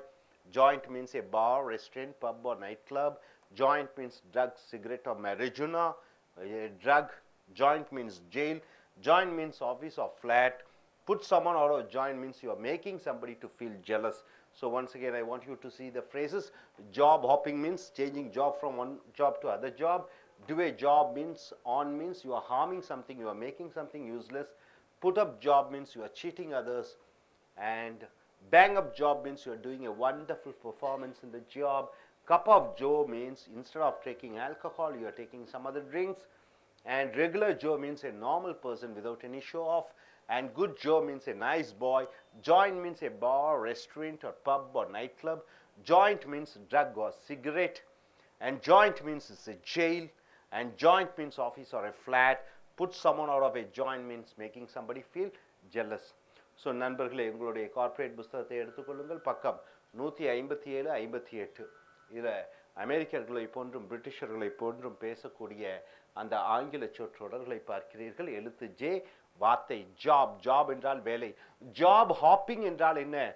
Always jumping from one job to another. அடிக்கடி வேலையை மாற்றிக்கொண்டே இருப்பதை job hopping என்று சொல்கிறீர்கள். அந்த சொற்றொடர் job hopping. There is a lot of job hopping among the software engineers because of their demand. அப்போ மென்பொருள் பொறியாளர்களுக்கு அதிக கிராக்கி இருக்கிற காரணத்தினாலே இவர்கள் ஒரு வேலையை விட்டு மறுவேலைக்கு என்று மாற்றிக்கொண்டே இருக்கிறார்கள் வேலையை. ஸோ ஜாப் ஹாப்பிங் என்றால் ஒரு வேலையிலிருந்து இன்னொரு வேலைக்கு போய்கொண்டே இருத்தல். Do a job on என்றால் என்ன? Doing harm to make one thing useless ugly. ஒன்றை அசிங்கப்படுத்துவது, ஒன்றை கேவலப்படுத்துவது, ஒன்றை மோசமாக செய்வது do a job on என்று சொல்கிறோம். The violent strikers என்றால் என்ன? அந்த மறியல் போராட்டக்காரர்கள், ஸ்ட்ரைக் போராட்டக்காரர்கள். Did a job on the roads என்றால் என்ன? ரோட்டை அசிங்கப்படுத்தினார்கள். So did a job on என்றால் அசிங்கப்படுத்துவது. Put up job என்றால் என்ன? Cheating arrangement, ஏமாற்று வேலையே put up job என்று சொல்கிறோம். Police with the guns is a put up job. Police கன்களுடன் இருப்பது என்பது to frighten the student strikers. மாணவர்கள் போராட்டம் நடத்தி கொண்டிருந்தார்கள், அவர்களை பயமுறுத்துவதற்கு போலீஸ் கை துப்பாக்கியுடன் வந்திருந்தார்கள். ஸோ புட் அப் ஜாப் என்றால் ஒன்றை ஏமாற்றுவதற்காக. பேங் அப் ஜாப் என்றால் கிரேட் சிறந்த, பெஸ்ட் சிறந்த, அவுட்ஸ்டாண்டிங் பிரமாதம், எக்ஸலண்ட் மிக பிரமாதம்.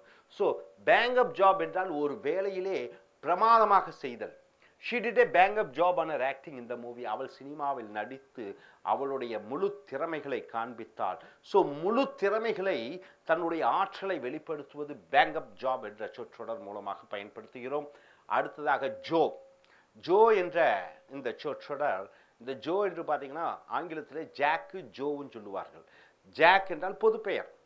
பொது பெயர்னா பல பெயர்கள் இருக்கும் அவர்களுக்கு. ஆனால் பொதுவாக ஒரு ஆணை கூப்பிடும் பொழுது ஜாக் என்று சொல்வார்கள், பேர் தெரியவில்லைனா, அல்லது ஜோ என்று சொல்வார்கள். இங்கே தமிழ்நாட்டில் சில சமயம் மாப்பிள்ளை மாமன் என்று சொல்வது போல ஜாக் ஜோ என்று செல்லமாக கூப்பிடுவார்கள். So Joe, cup of Joe என்றால் என்ன?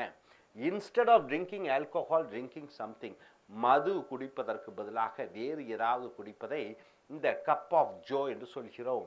We are going to the coffee shop to have a cup of joe.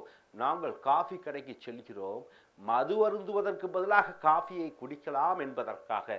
So cup of Joe என்றால் மது குடிப்பதற்கு பதிலாக வேறு ஏதாவது குடிப்பதற்கு. ரெகுலர் ஜோ என்றால் என்ன? சாதாரண மனிதர், ஆடம்பரம் இல்லாத, சாதாரணமாக எந்த விதமான பந்தாக்களும் இல்லாத ஒரு மனிதரை ரெகுலர் ஜோ என்று சொல்கிறோம். A normal medium person.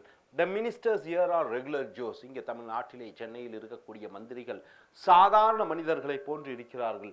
So regular Jose என்றால் சாதாரணமாக எந்த விதமான பந்தாவும் இல்லாமல் இருப்பது. ஸோ ஜாப் ஹாப்பிங் என்றால் என்ன? ஒரு வேலையை விட்டு இன்னொரு வேலைக்கு மாறிக்கொண்டே இருப்பது. டுவே ஜாப் என்றால் என்ன? ஒன்றை அசிங்கப்படுத்துவது. புட் அப் ஜாப் என்றால் என்ன? ஒன்றை ஏமாற்றுவது. அடுத்தது பேங் அப் ஜாப் என்றால் என்ன? வேலையிலே சிறந்த தன்மையை காண்பிப்பது. கப் ஆஃப் ஜோ என்றால் மது குடிப்பதற்கு பதிலாக வேறு ஏதேனும் குடிப்பது. ரெகுலர் ஜோ என்றால் என்ன? சாதாரணமாக இருப்பது, எந்த விதமான ஆடம்பரமும் இல்லாமல் இருப்பது. குட் ஜோ என்றால் நல்ல பையன் என்று அர்த்தம். இஸ் எ குட் ஜோ, அவன் ஒரு நல்ல பையன். ஜாயிண்ட். ஜாயிண்ட்னா இடம் என்று சொல்கிறோம். இங்கே ஜாயிண்ட் என்றால் பொதுவாகவே சேர்த்துவது. ஆனால் இந்த இடத்துல ஜாயிண்ட் என்பது ஒரு இடம் என்று சொல்கிறோம். பார், மது குடிக்கக்கூடிய இடம். ரெஸ்டாரண்ட், ஓய்வெடுக்கக்கூடிய அந்த ஓய்விடம். பப்பு, இரவிலே மது சாப்பிட செல்லக்கூடிய இடம். நைட் கிளப், இது ஆட்டம் பாட்டம் பார்க்கக்கூடிய இடம். He always drink in the joint என்றால் என்ன? அவன் எப்பொழுதும் மது கடைக்கு அல்லது மது கிளப்புக்கு சென்று குடிப்பான். இந்த கிளப்பை ஜாயிண்ட் என்று சொல்கிறோம்.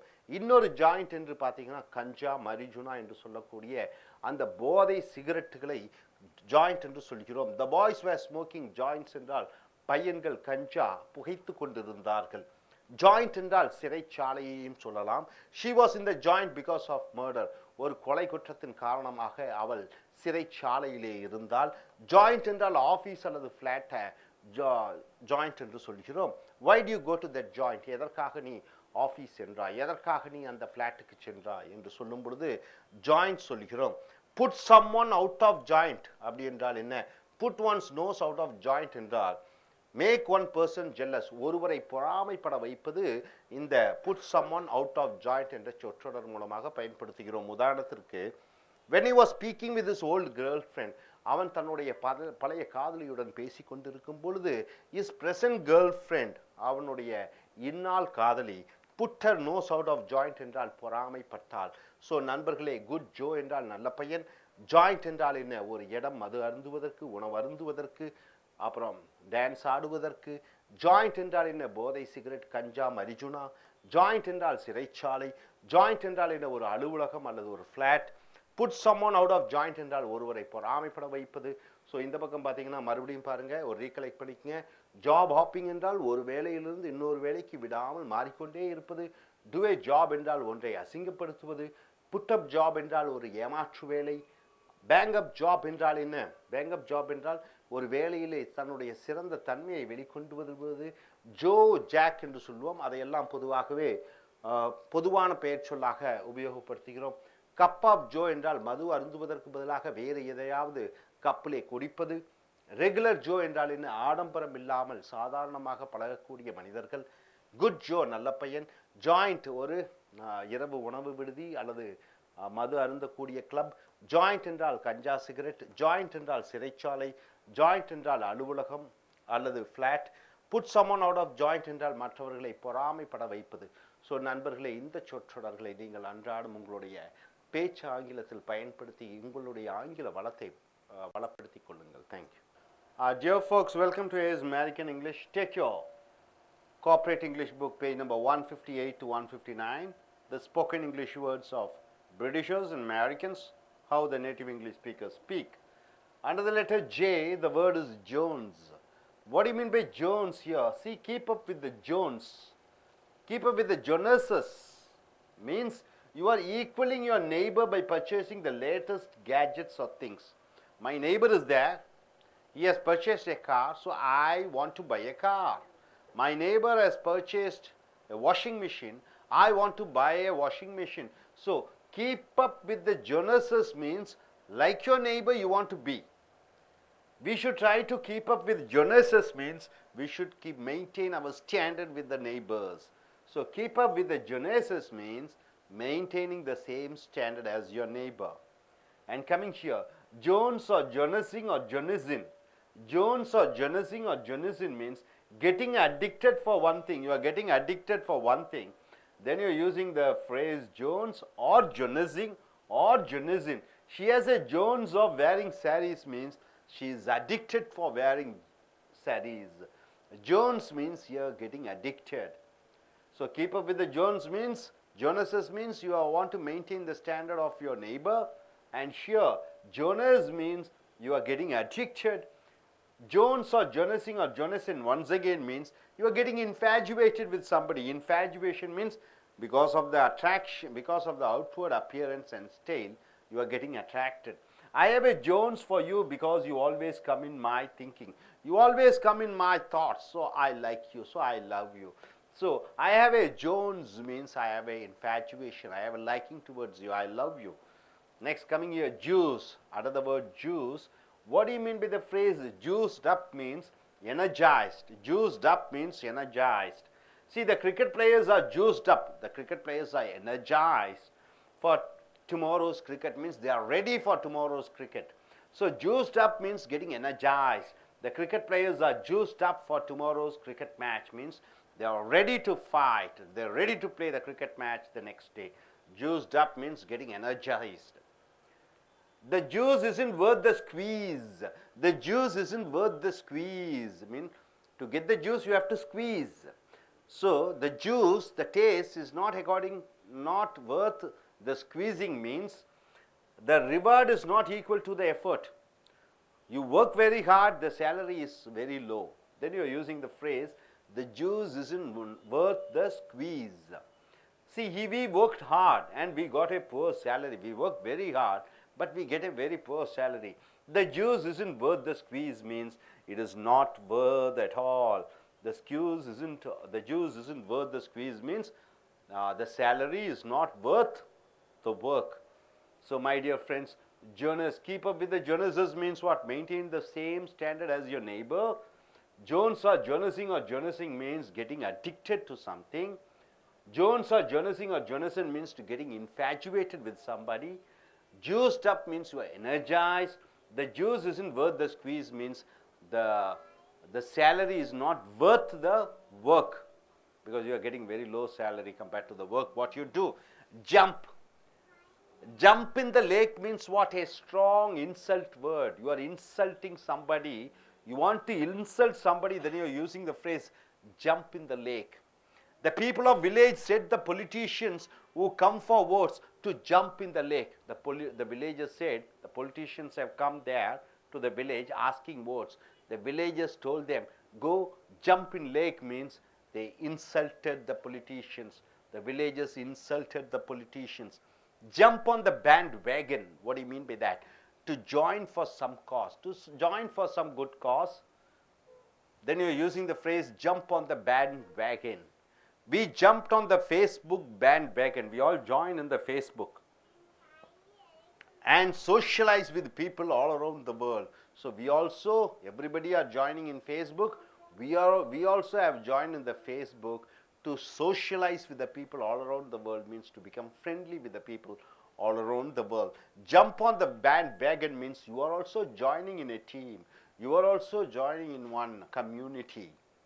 Jump start means to start a work under tough, challenging circumstances.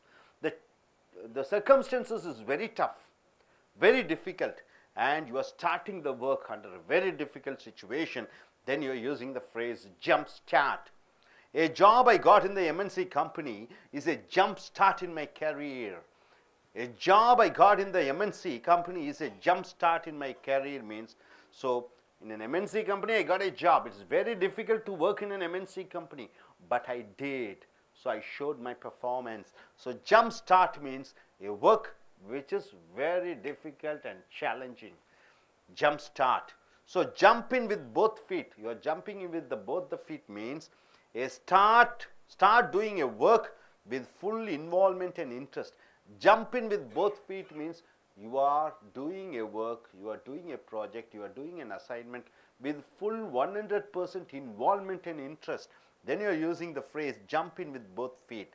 In their new business, they jumped in with both their feet means they fully involved themselves in their business. They 100% gave themselves for the job or the business. So jump in with both the feet means with full involvement.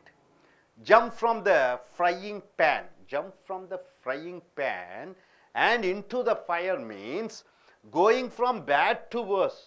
Already it is bad. Still you are becoming worst. Still you are going to bad condition. Emigrating to Afghanistan for a job. See, you want to get a job, you don't have a job, so you go to Afghanistan.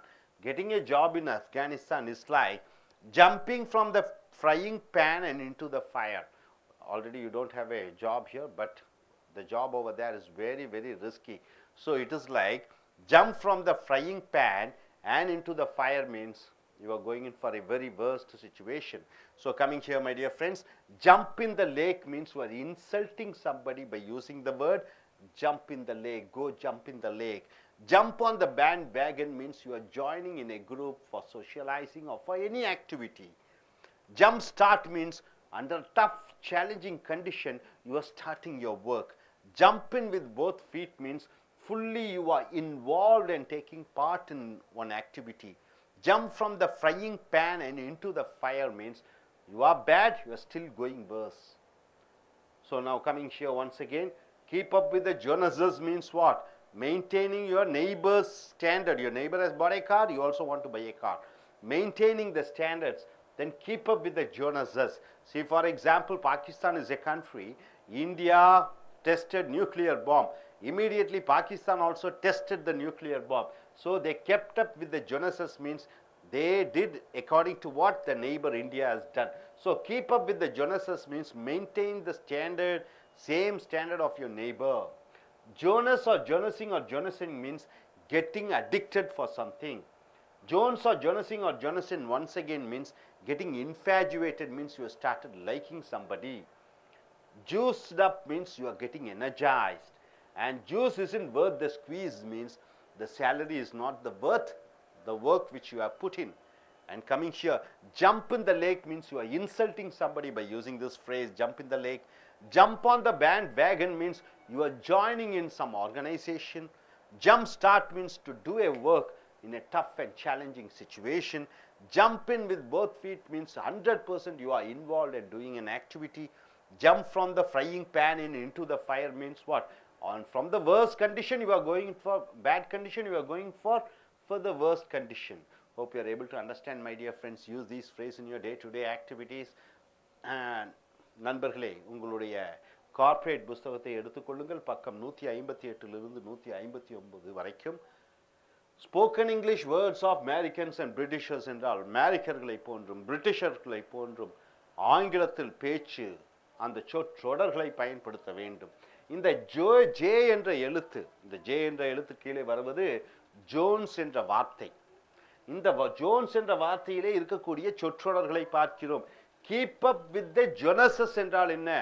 இங்கே you are equaling your neighbour by purchasing the latest gadgets or things. அப்போ உன் பக்கத்து வீட்டுக்காரன் ஒரு பொருள் வாங்கி இருக்கான், laptop, நீயும் வாங்குகிறாய். பக்கத்து வீட்டுக்காரன் ஒரு கார் வாங்கி இருக்கிறான், நீயும் car வாங்குகிறாய்.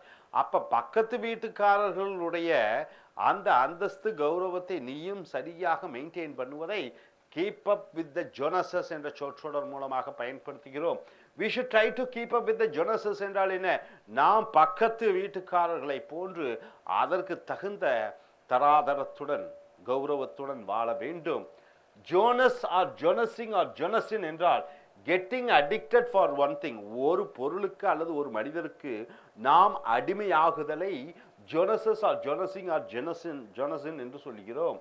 she has a jones of wearing sarees என்றால் அவளுக்கு சாரிகள் அணிவதிலே ஒரு நாட்டம், ஒரு ஆசை, ஒரு அவா, ஒரு அடிக்ஷன். அடுத்தது ஜோன்ஸ் ஆர் ஜோனசிங் ஆர் ஜோனசஸ் என்றால் இன்ஃபாஜுவேஷன், ஒருவரை பார்த்து அவருடைய தோற்றத்திற்காக நாம் விழுந்து விடுதல் என்றால் காதல் வயப்படுதல். அவருடைய ஸ்டைலுக்காக நாம் காதல் வயப்படுதலை ஜோன்ஸ் ஆர் ஜொனசிங் ஆர் ஜொனசின் என்று சொல்கிறோம். I have a Jones for you because you always come in my thinking.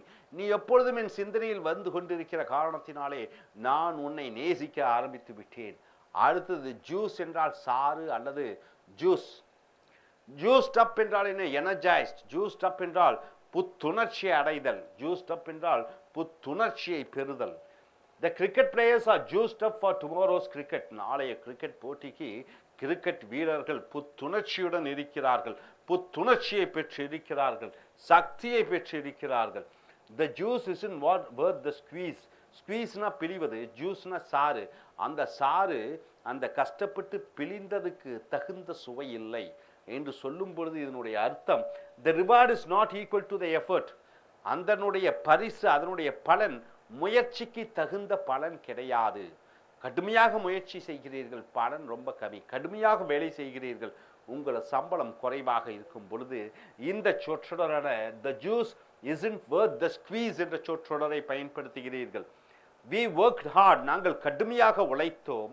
and we got a poor salary, எங்களுக்கு கொஞ்சம் தான் சம்பளம் கிடைத்தது. the juice isn't worth the squeeze. அப்ப இந்த ஜூஸ் என்றால் என்ன? அந்த சம்பளம் நாங்கள் செய்த வேலைக்கு தகுந்த சம்பளம் இல்லை, மிக குறைவாக இருக்கிறது. the juice isn't worth the squeeze. ஸ்குவீஸ்னா பிழிவது, ஜூஸ்னா சாறு. அப்ப அந்த சாறு நாங்கள் பிழிந்த அளவுக்கு அந்த சாறு சுவையாக இல்லை என்று சொல்லும் பொழுது நாங்கள் கடினமாக உழைத்த அளவுக்கு எங்களுக்கு அந்த சம்பளம் கிடைக்கவில்லை. ஸோ நண்பர்களே, keep up with the Jones என்றால் என்ன? பக்கத்து வீட்டுக்காரர்களுடைய தரஸ்தை, அந்தஸ்தை, கௌரவத்தை தற்காத்து கொள்வதற்காக வாங்கக்கூடிய பொருட்களை வாங்குவது. ஜோனஸா ஜோனசிங் ஆர் ஜோனசஸ் என்றால் என்ன? ஒன்றுக்கு அடிமையாகுதல். ஜோன்ஸ் ஆர் ஜோனசிங் ஆர் ஜோனசஸ் என்றால் என்ன? இன்ஃபாஜுவேஷன், அது கவர்ச்சியாக, கவர்ச்சியிலே மதிமயங்கி விடுதல். ஜூஸ்ட் அப் என்றால் என்ன? புத்துணர்ச்சியை பெறுதல். the juice isn't worth the squeeze என்றால் என்ன? அதன் பலன், அந்த கடுமையான உழைப்பிற்கு தகுந்த பலன் கிடைக்கவில்லை. அடுத்ததாக ஜம்ப் என்றால் குதி. ஜம்ப் இந்த லேக் என்றால் என்ன? ஆற்றுல போய் குதி அல்லது குளத்துல போய் குதி என்று சொல்லும் பொழுது a strong insult word, ஒருவரை கேவலப்படுத்தும் பொழுதும் அவமானப்படுத்தும் பொழுதும் போய் ஆற்றிலோயோ குளத்திலோயோ போய் மூழ்கிவிடு, குதித்துவிடு என்று சொல்கிறோம். The people of the village said the politicians who came for the votes to jump in the lake. அரசியல்வாதிகள் மக்களிடம் வருகிறார்கள், எதற்காக? ஓட்டு பெறுவதற்காக.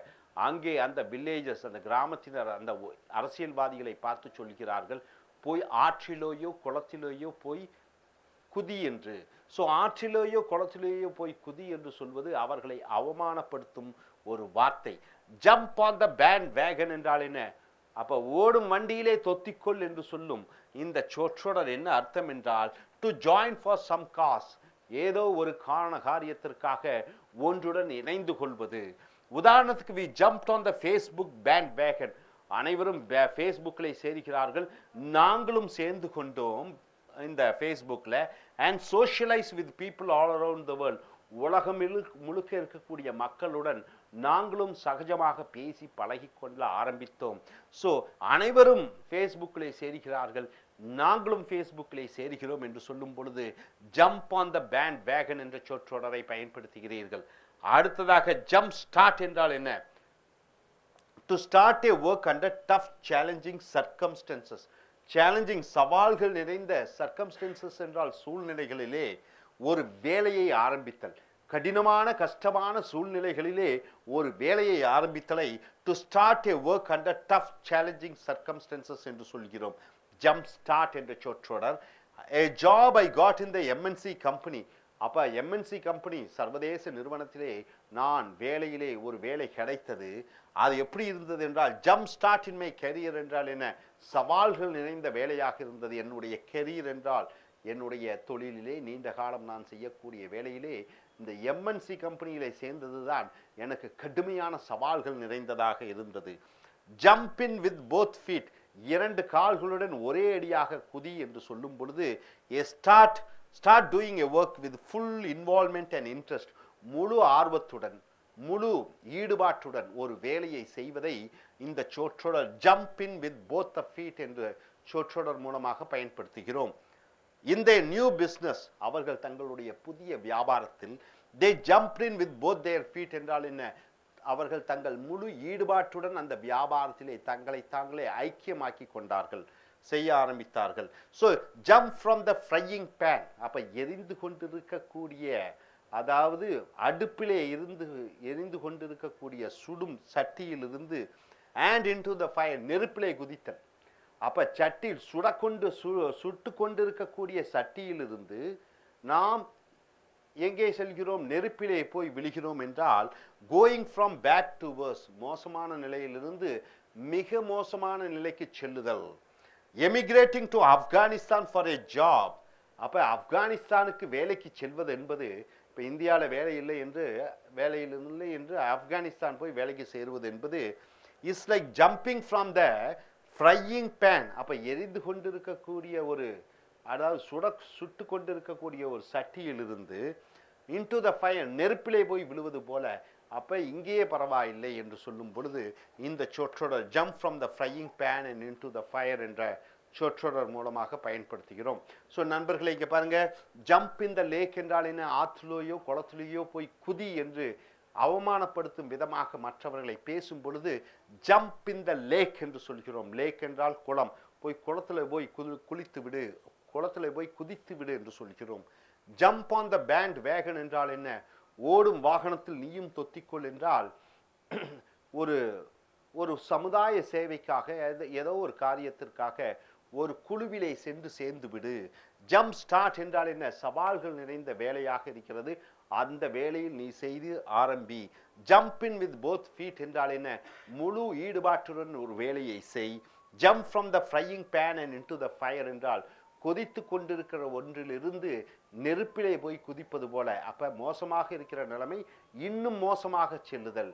நண்பர்களே, மறுபடியும் இந்த சொற்றொடர் பாருங்க, இதை வச்சு நீங்க வாக்கியம் ஆரம்பிக்க வேண்டும், எழுத வேண்டும். கீப் அப் வித் த ஜொனசஸ் என்றால் பக்கத்து வீட்டுக்காரர்களை போன்று அவர்கள் வாங்கி இருக்கிற பொருட்களை நாமும் வாங்கி நம்ம தரத்தை மெயின்டைன் பண்ணிக்கொள்ள வேண்டும்.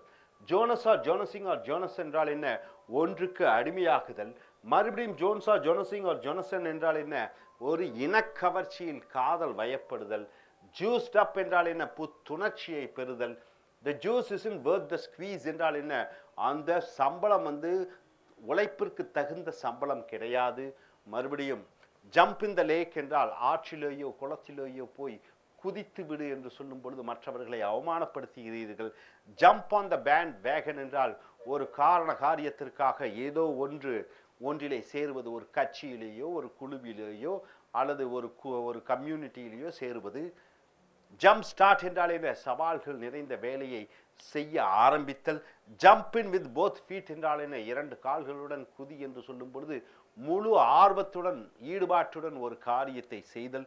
Jump from the frying pan and into the fire என்றால் என்ன, கொதித்து கொண்டிருக்கிற ஒன்றிலிருந்து எரிந்து கொண்டிருக்கக்கூடிய ஒன்றுக்கு தாவுவது என்பது மோசமான நிலைமையிலிருந்து மிக மோசமான நிலைமைக்கு செல்லுதல். ஸோ நண்பர்களே, இந்த சொற்றொடர்களை நீங்கள் உங்களுடைய பேச்சாங்கிலத்திலும் எழுத்தாங்கிலத்திலும் உபயோகப்படுத்தி நல்ல பேச்சாளராகவும் எழுத்தாளராகவும் ஆகுவதற்கு முயற்சி செய்யுங்கள். Thank you. Dear friends, welcome to A's American English. Take your corporate English book. This is the page number 159 to 160. The words and phrases what Americans and Britishers or the native English speakers speak. Now the letter is J and the word is jump. The letter is J and the word is jump, and the phrase is jump to a conclusion. What do you mean by jump to a conclusion? The phrase jump to a conclusion means coming to a decision without getting full details. You come to a decision without getting full details, then you are saying jump to a conclusion. See, you gathering the data and without verifying the data, you make a decision. Without verifying, then it means then you are using the phrase jump to a conclusion. The police jumped to a conclusion and arrested him. So police, they without any proof they arrested him. They just came to a conclusion as he must have done the murder and they have arrested without any full proof. So jump to a conclusion means you are coming to a decision without 100% proof. Just like that you are making a decision without a proper proof. Jump to a conclusion. Next word is jump. Jump means getting involved into, you are getting involved into some activities. Then you are using the phrase jump. We are going to jump into cooking means we are going to cook. We are going to start cooking. We are going to involve ourselves in cooking. We are going to jump into disco. Dancing means we are going to dance. Jump all over or jump on means blaming others, criticizing others. You are blaming others and you are criticizing others. Then you are using the phrase jump all over or jump on, blaming and criticizing. My father jumped all over when I had got arrears. When I got arrears, my father jumped on means he started shouting and criticizing me. So jump all over means, or jump on means criticizing and scolding. Jump down on someone's throat. Jump down on someone's throat or jump on someone means shouting and scolding at somebody very harshly. You are scolding and shouting at somebody very harshly without a thought, hurting others with words. You are hurting others with using your words.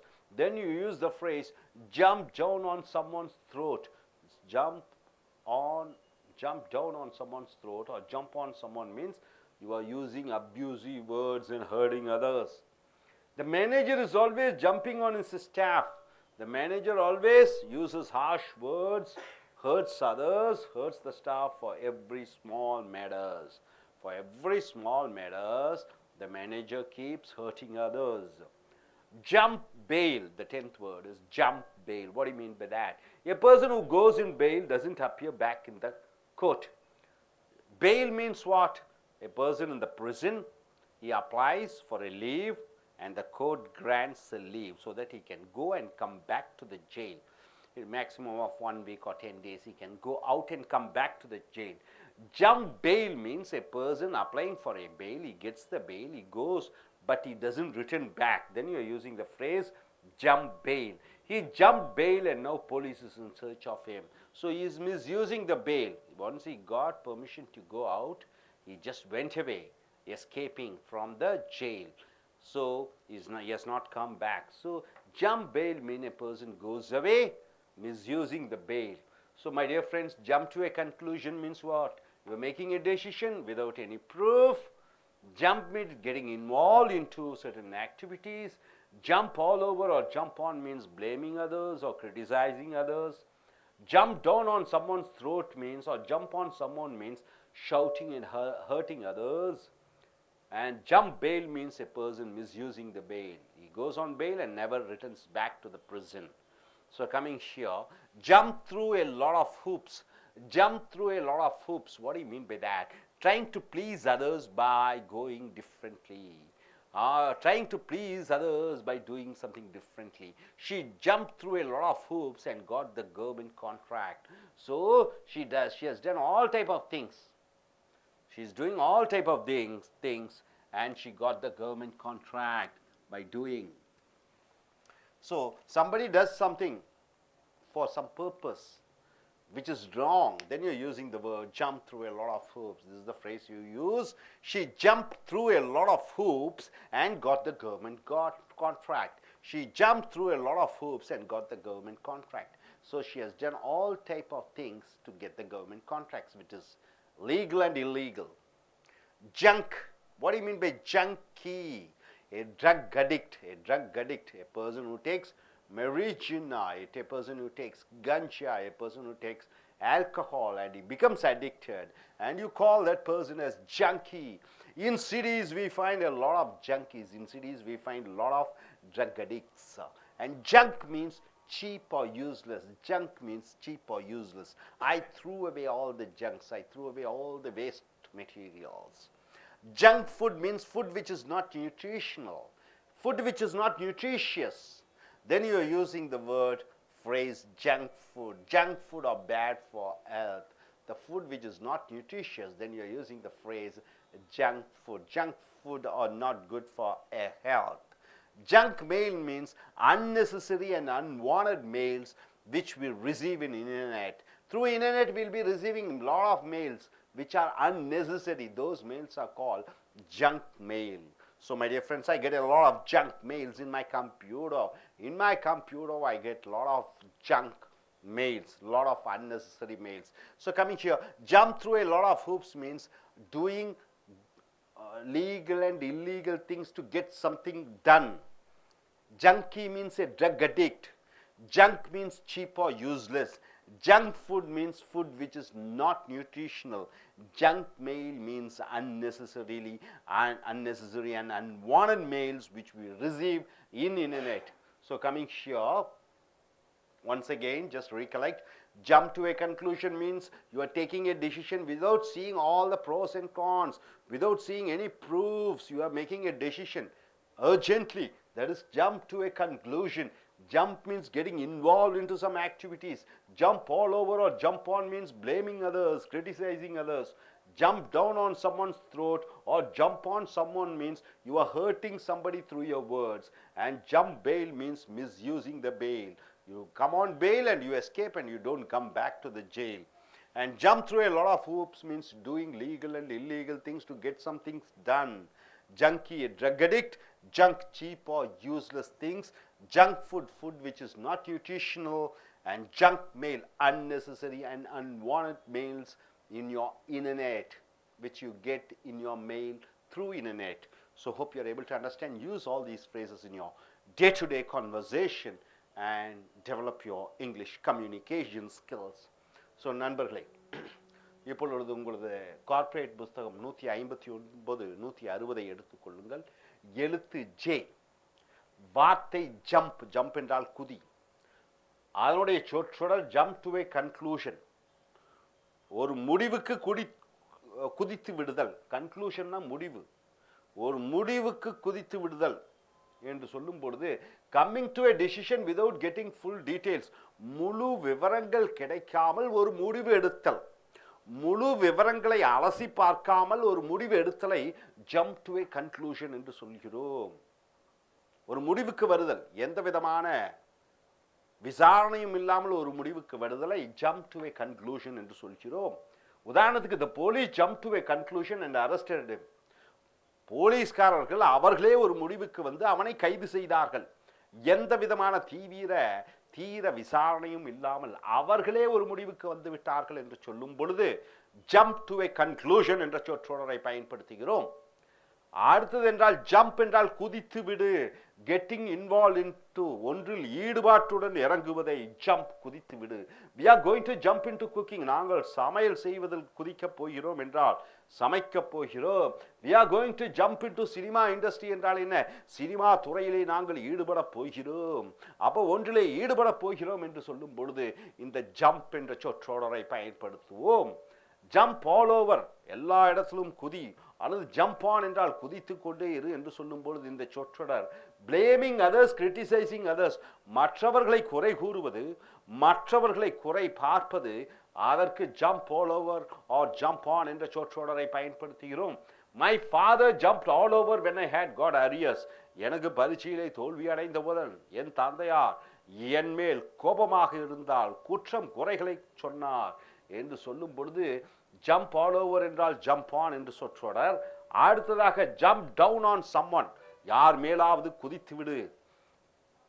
சம்ஒன்ஸ் throat, யாரோடைய தொண்டையிலே குதித்து விடு. அல்லது jump on someone என்றால் shouting and scolding at somebody very harshly, யாரையாவது சத்தமிட்டு திட்டுவது கடுமையாக, without ஏ thought, எந்த சிந்தனையும் இல்லாமல். திடீரென்று சத்தம் போட்டு கத்துவது, ஹர்ட்டிங் அதர்ஸ் வித் வேர்ட்ஸ், மற்றவர்களை வார்த்தை மூலமாக காயப்படுத்துதலை jump down on someone's throat என்ற சொற்றொடரை பயன்படுத்துகிறோம். The manager is always jumping on his staff for every small matters.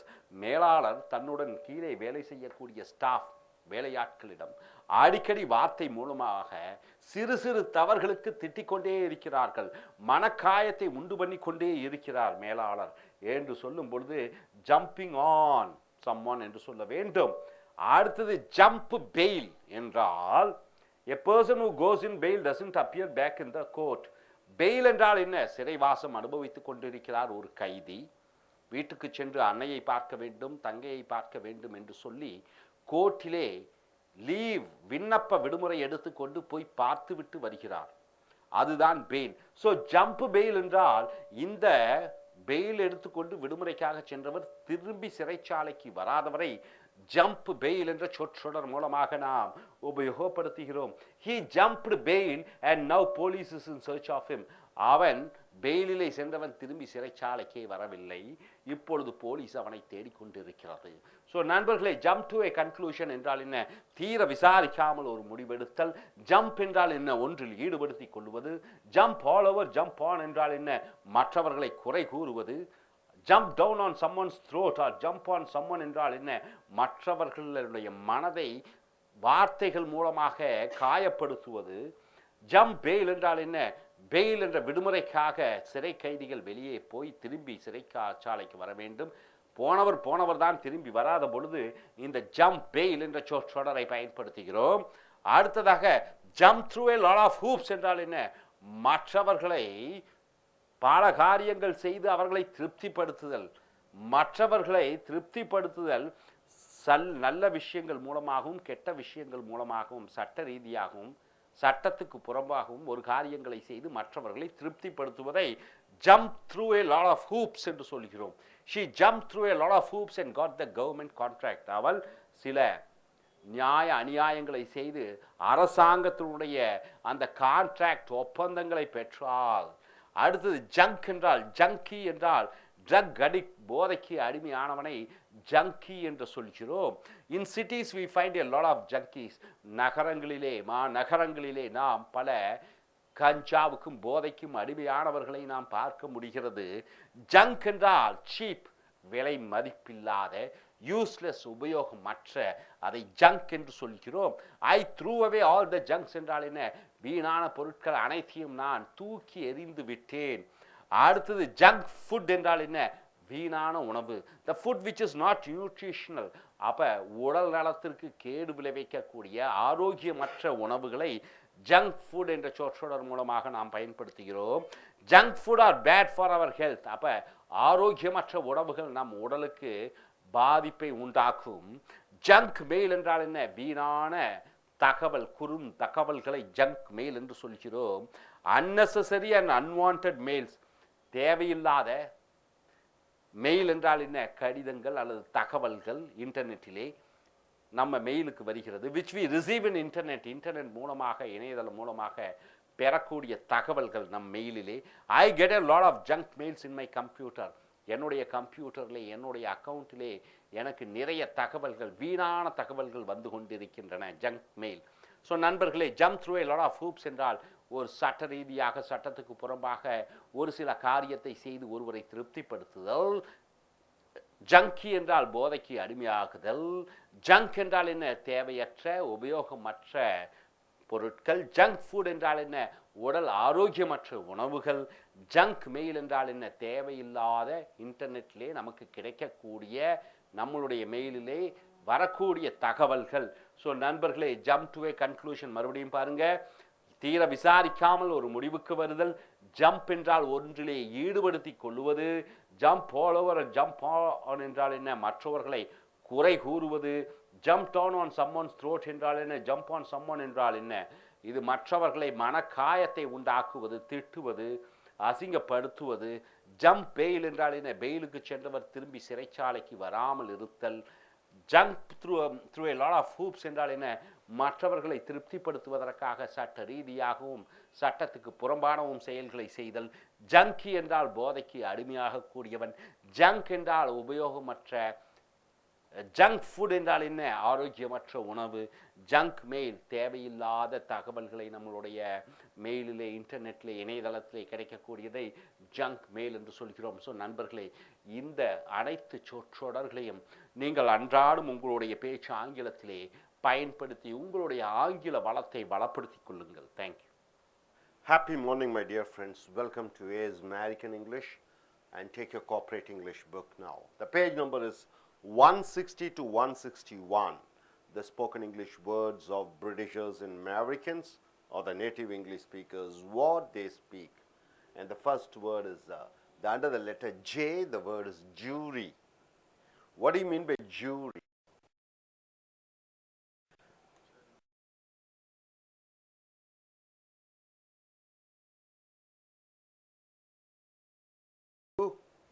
Judgment, judiciary, judgment, right? So judicial. So here jury, hung jury. What do you mean by that? Hung jury. The judges are unable to take a decision. The judges are there. One case has come. He is unable to. They are unable to. All of them are unable to make a decision. Then you use the phrase hung jury, right? Hung jury. It was a hung jury in the bail case. It was hung jury in the bail case. One person has applied for the bail. All the judges are seeing whether we can give for bail or not.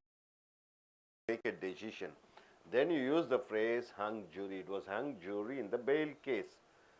Jury is still out. What do you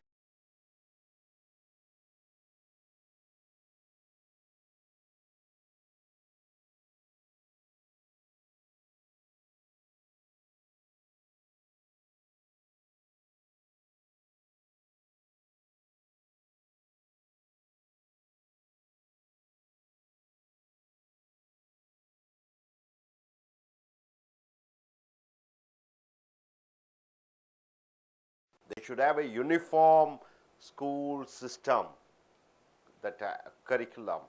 So they had a problem, then the decision was bending. So jury is still out means the decision is not known. The school syllabus for the students, I think the jury is still out means the decision has not been made yet. Jury trial. What do you mean by jury trial? A case for interrogation from 6 to 12 persons in a community. Jury trial. What do you mean by that? You have to call at least 6 to 12 of them and question them. So a case for interrogation from 6 to 12 persons in a community. 6 to 12 persons at least you have to call them and you have to do an inquiry. The jury trial for the corruption case lasted for 3 months. 3 months it has lasted. They have to call at least 6 to 12 of them as a witness. Jury rig means to repair. Jury rig means to repair. The train needs a jury rig means what? The train needs a repair, right? Repair. Jury rig. And next word is just. Just. Same. J-U, J-U. It starts with the letters J-U. It means being justifiable. So just means just in a time. Just in time, sorry. Just in time. What do you mean by that? Jury rig என்றால் repair செய்யப்பட வேண்டும் அல்லது பழுது பார்க்கப்பட வேண்டும். அடுத்தது ஜஸ்ட்னா இப்பத்தான் சொல்கிறோம். இந்த ஜஸ்ட்னா நியாயம்னு ஒரு வார்த்தை இருக்கிறது அல்லது இப்பத்தான் என்று சொல்கிறோம். ஜஸ்ட் இன் டைம்னா சரியான நேரத்திலே. They came just in time to catch the flight. அவர்கள் சரியான நேரத்திலே அந்த விமானத்தை பிடிப்பதற்காக வந்தார்கள். ஸோ ஜஸ்ட் இன் டைம்னா சரியான நேரத்திலே, சரியான காலத்திலே. ஸோ ஜூரினா நீதிபதிகள். ஹங் ஜூரி என்றால் நீதிபதிகள் முடிவு எடுக்க முடியாத ஒரு நிலை. ஜூரி ஸ்டில் அவுட் என்றால் முடிவுகள் இன்னும் சொல்லப்படவில்லை. ஜூரி ட்ரையல் என்றால் ஒரு வழக்கை விசாரிப்பதற்கு ஒரு சமுதாயத்திலிருந்து 6 to 12 நபர்களை விசாரிக்க வேண்டும். ஜூரி ரிக் என்றால் ஒரு மோட்டார் வாகனம் அல்லது ஏதோ ஒன்றை பழுது பார்க்க வேண்டும். ஜஸ்ட்னா நியாயம், ஆனா இங்க ஜஸ்ட்னா இப்பதான் ரெண்டு மீனிங் இருக்கிறது. ஜஸ்ட் இன் டைம்னா சரியான நேரத்திலே. அடுத்ததாக just for the fun of இட்னா சும்மா தமாஷுக்கு அல்லது சும்மா நகைச்சுவைக்கு அல்லது சும்மா பொழுதுபோக்குக்கு. Just for the hell of it, அதுவும் அதே அர்த்தம். ஜஸ்ட் ஃபார் ஜாலி என்றால் என்ன? ஒரு ஜாலிக்காக நான் சொன்னேன் என்று சொல்லும் பொழுது இதனுடைய அர்த்தம் just for an amusement. Amusement என்றால் என்ன? ஒரு சந்தோஷத்திற்காக, ஒரு மகிழ்ச்சிக்காக. The boys and girls came to the class wearing dhodis and sarees. பையன்களும் பெண்களும் வகுப்பிற்கு வேஷ்டி சாரியுடன் வந்திருந்தார்கள், அணிந்து வந்திருந்தார்கள். Just for the fun of it என்றால், fun of it என்றால் அது சும்மா ஒரு தமாசிற்கு அல்லது ஒரு ஜோக்குக்கு, ஒரு நகைச்சுவைக்கு, ஒரு மகிழ்ச்சிக்கு என்ற அர்த்தம். ஜஸ்ட் அபவுட் என்றால் என்ன? ஆல்மோஸ்ட் இப்பதான், இன்னும் கொஞ்ச நேரத்தில். ஜஸ்ட் அபவுட்னா இன்னும் சிறிய நேரத்திலே, இன்னும் கொஞ்ச நேரத்திலே. We are just about to reach our place என்றால் என்ன? இன்னும் கொஞ்ச நேரத்திலே எங்களுடைய இடத்திற்கு வந்து சேர்ந்து விடுவோம். Just about. Just a moment. Moment என்றால் மூமெண்ட் என்றால் அசைவு. மொமெண்ட் என்றால் ஒரு நொடி பொழுது. ஜஸ்ட் எ மூமெண்ட் என்றால் என்ன? ஒரு நொடி பொழுது. The words used for getting attention from others by the speaker who wants to say something. ஒரு பேச்சாளர் வந்திருக்கிறார், அவர் ஏதோ ஒன்றை பேச விரும்புகிறார். பார்வையாளர்கள் அங்கும் இங்கும் பேசிக்கொண்டிருக்கிறார்கள். அவர் என்ன சொல்லுகிறார்? ஜஸ்ட் எ மூமெண்ட் என்றால் தயவு செய்து ஒரு நிமிடம் உங்கள் செவி சாயுங்கள், அல்லது ஒரு நிமிஷம் நான் சொல்றதை கேளுங்கள் என்று சொல்லும் பொழுது இந்த சொற்றொடர் ஜஸ்ட் எ மூமெண்ட் என்ற சொற்றொடரை பயன்படுத்துகிறார். ஜஸ்ட் எ மூமெண்ட்னா ஒரு நொடி பொழுது, கொஞ்சம் எல்லாம் என்கிட்ட திரும்பி பாருங்க, நான் சொல்லணும் என்று சொல்லும் பொழுது இந்த ஸ்பீக்கர் யூஸ் பண்றார். ஜஸ்ட் எ மூமெண்ட், ஒரு நிமிடம். I wish to speak about our company's product. எங்களுடைய நிறுவனத்தினுடைய அந்த பொருட்களை பற்றி நான் உங்களுக்கு சொல்ல வேண்டும். ஆகையார் ஒரு நொடி பொழுது கொஞ்சம் கவனம் செலுத்துங்கள் என்று சொல்லும் பொழுது ஜஸ்ட் எ மூமெண்ட் என்ற சொற்றொடரை பயன்படுத்துகிறீர்கள். Just a minute. மினிட் என்றால் என்ன என்று தெரியும்? 60 செகண்ட், 60 வினாடிகள், ஒரு நிமிடம். ஜஸ்ட் எ மினிட் என்றால் ஒரு வினாடி. கொஞ்சம் பாருங்க. In a short time. I will come in just a minute என்றால் என்ன? ஒரு நொடி பொழுதிலே வந்து விடுகிறேன், ஒரு வினாடிக்குள்ளே வந்து விடுகிறேன், உடனடியாக வந்து விடுகிறேன். அல்லது ஒரு மினிட் என்றால் 60 செகண்ட்ஸ் வரும் இல்ல? ஸோ ஒரு நிமிடத்தில் வந்து விடுகிறேன் என்று சொல்லிக்கிறோம். Just what the doctor order. Doctor வந்து பல மருந்துகளை கொடுக்க மாட்டார் ஒரு நோய்க்கு. ஆனால் இப்போத்தைய டாக்டர்கள் எல்லாம் நிறைய கொடுக்குறாங்க. ஆனால் இந்த சொற்றொடர் just what the doctor order என்றால் சரியான தேவை. ஆர் ஜஸ்ட் த கிரிக்கெட் என்றால் த எக்ஸாக்ட் நீட். உனக்கு தேவையான தகுந்த தேவைகளுக்கு தகுந்த வாட் எக்ஸாக்ட்லி வாண்டட், என்ன வேண்டுமோ அது சரியான அளவுகோல். ஸ்விட்சிங் on the AC for me is just what the doctor ordered in this hot climate. சென்னையிலே ஏப்ரல் மாதம் மே மாதத்தில் கடுமையான கோடை காலம், வெயில் பயங்கரமாக இருக்கிறது, வேர்த்து ஒழுகி கொண்டிருக்கிறது. இப்பொழுதைய தேவை எனக்கு என்ன என்றால் ஏசி போட வேண்டும், ஏசி காற்று எனக்கு வேண்டும். இப்பொழுது என் தேவை என்று சொல்லும் பொழுது just what the doctor order என்ற சொற்றொடரை பயன்படுத்துகிறீர்கள். அது அடுத்ததாக ஜஸ்டிஸ். ஜஸ்டிஸ் என்றால் என்ன? நியாயம். எல்லாம் ஜஸ்ட்னு வருது பாருங்க. ஜூரி என்றால் நீதிபதிகள், ஜஸ்ட் என்றால் நியாயம், ஜஸ்டிஸ் என்றாலும் நியாயம். No justice no peace. நியாயம் இல்லை என்றால் அமைதி இருக்காது என்றால். If no law is there confusion will be there. சட்டம் ஒன்று இல்லை என்றால் அங்கே குழப்பங்கள் இருந்து கொண்டிருக்கும். The agitators shouted. அங்கே மறியல் செய்யக்கூடியவர்கள் அல்லது ஸ்ட்ரைக் செய்யக்கூடியவர்கள், போராட்டம் செய்யக்கூடியவர்கள் கத்தினார்கள். நோ ஜஸ்டிஸ் நோ பீஸ் என்றால் என்ன? ஒரு நியாயம் இல்லை என்றால் அமைதி இருக்காது என்று கத்தினார்கள். ஸோ நண்பர்களே, just for the fun of it, just for the hell of it என்றால் ஒரு தமாசிற்காக, ஒரு நகைச்சுவைக்காக. ஜஸ்ட் அபவுட் என்றால் என்ன? இன்னும் கொஞ்ச நேரத்தில், அநேக நேரம், கூடிய சீக்கிரத்திலே. ஜஸ்ட் எ மூமெண்ட் என்றால் என்ன? எல்லாம் தயவு செஞ்சு ஒரு நொடி பொழுது நான் சொல்றதை கேளுங்கள் என்று சொல்லும் பொழுது உபயோகப்படுத்தக்கூடிய வார்த்தை. ஜஸ்ட் எ மினிட், ஒரு நிமிடத்திற்குள் வந்து விடுகிறேன், செய்து விடுகிறேன் என்று சொல்லும் பொழுது just a minute. Just what the doctor order are just the cricket என்றால் உனக்கு என்ன, எனக்கு என்ன தேவையோ அது எனக்கு கிடைக்கிறது. நோ ஜஸ்டிஸ் நோ பீஸ் என்றால் என்ன? சட்டம் இல்லை என்றால், நியாயம் இல்லை என்றால் அமைதி இருக்காது. ஸோ நண்பர்களே, மறுபடியும் பாருங்க, ஜூரி என்றால் நீதிபதி. ஹங் ஜூரி என்றால் என்ன? ஒரு நீதிபதிகள், பல நீதிபதிகள் சேர்ந்து ஒரு முடிவுக்கு வர முடியாத ஒரு நிலை. ஜூரி ஸ்டில் அவுட் என்றால் இன்னும் முடிவுகள் சொல்லப்படவில்லை. ஜூரி ட்ரையல் என்றால் என்ன? ஒரு வழக்குக்காக விசாரிக்கும் பொழுது 6லிருந்து 12 நபர்களை விசாரிக்க வேண்டியதை just jury trial. Jury rig என்றால் ஒரு பொருளை பழுது பார்ப்பது.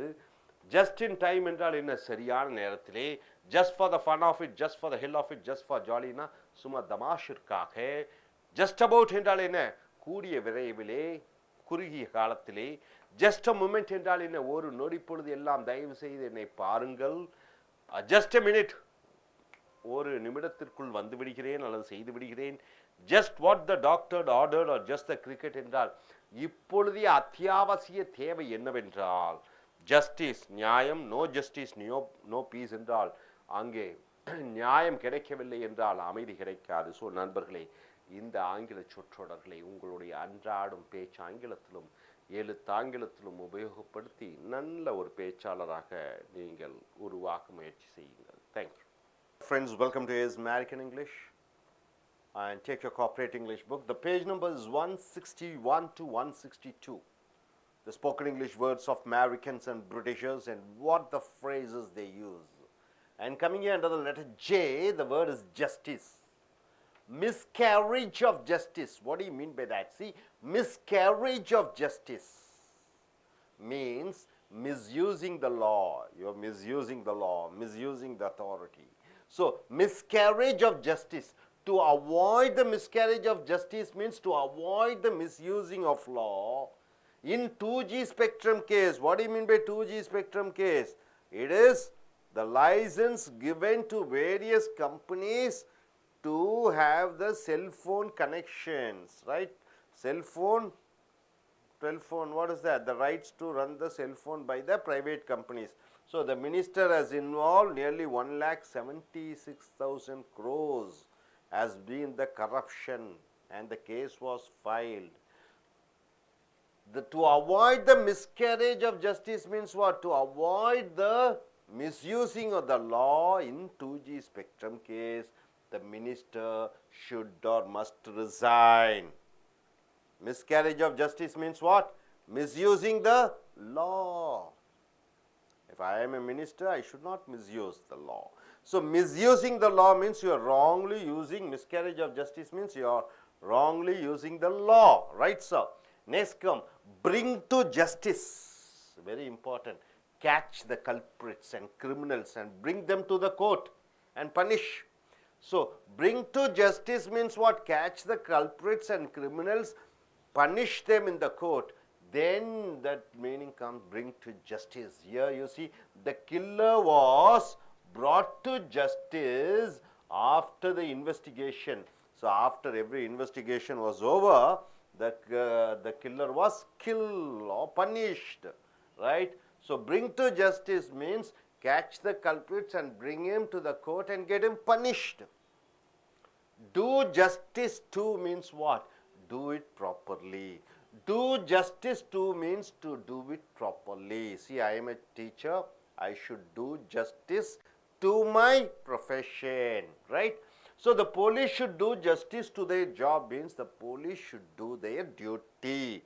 Doing your duty is called do justice to. Got it, sir? So next, coming under the letter K, the word is kangaroo. Kangaroo coat. What do you mean by kangaroo? Anybody? Is it a bird or an animal? Animal, where is it there? You can find in Australia.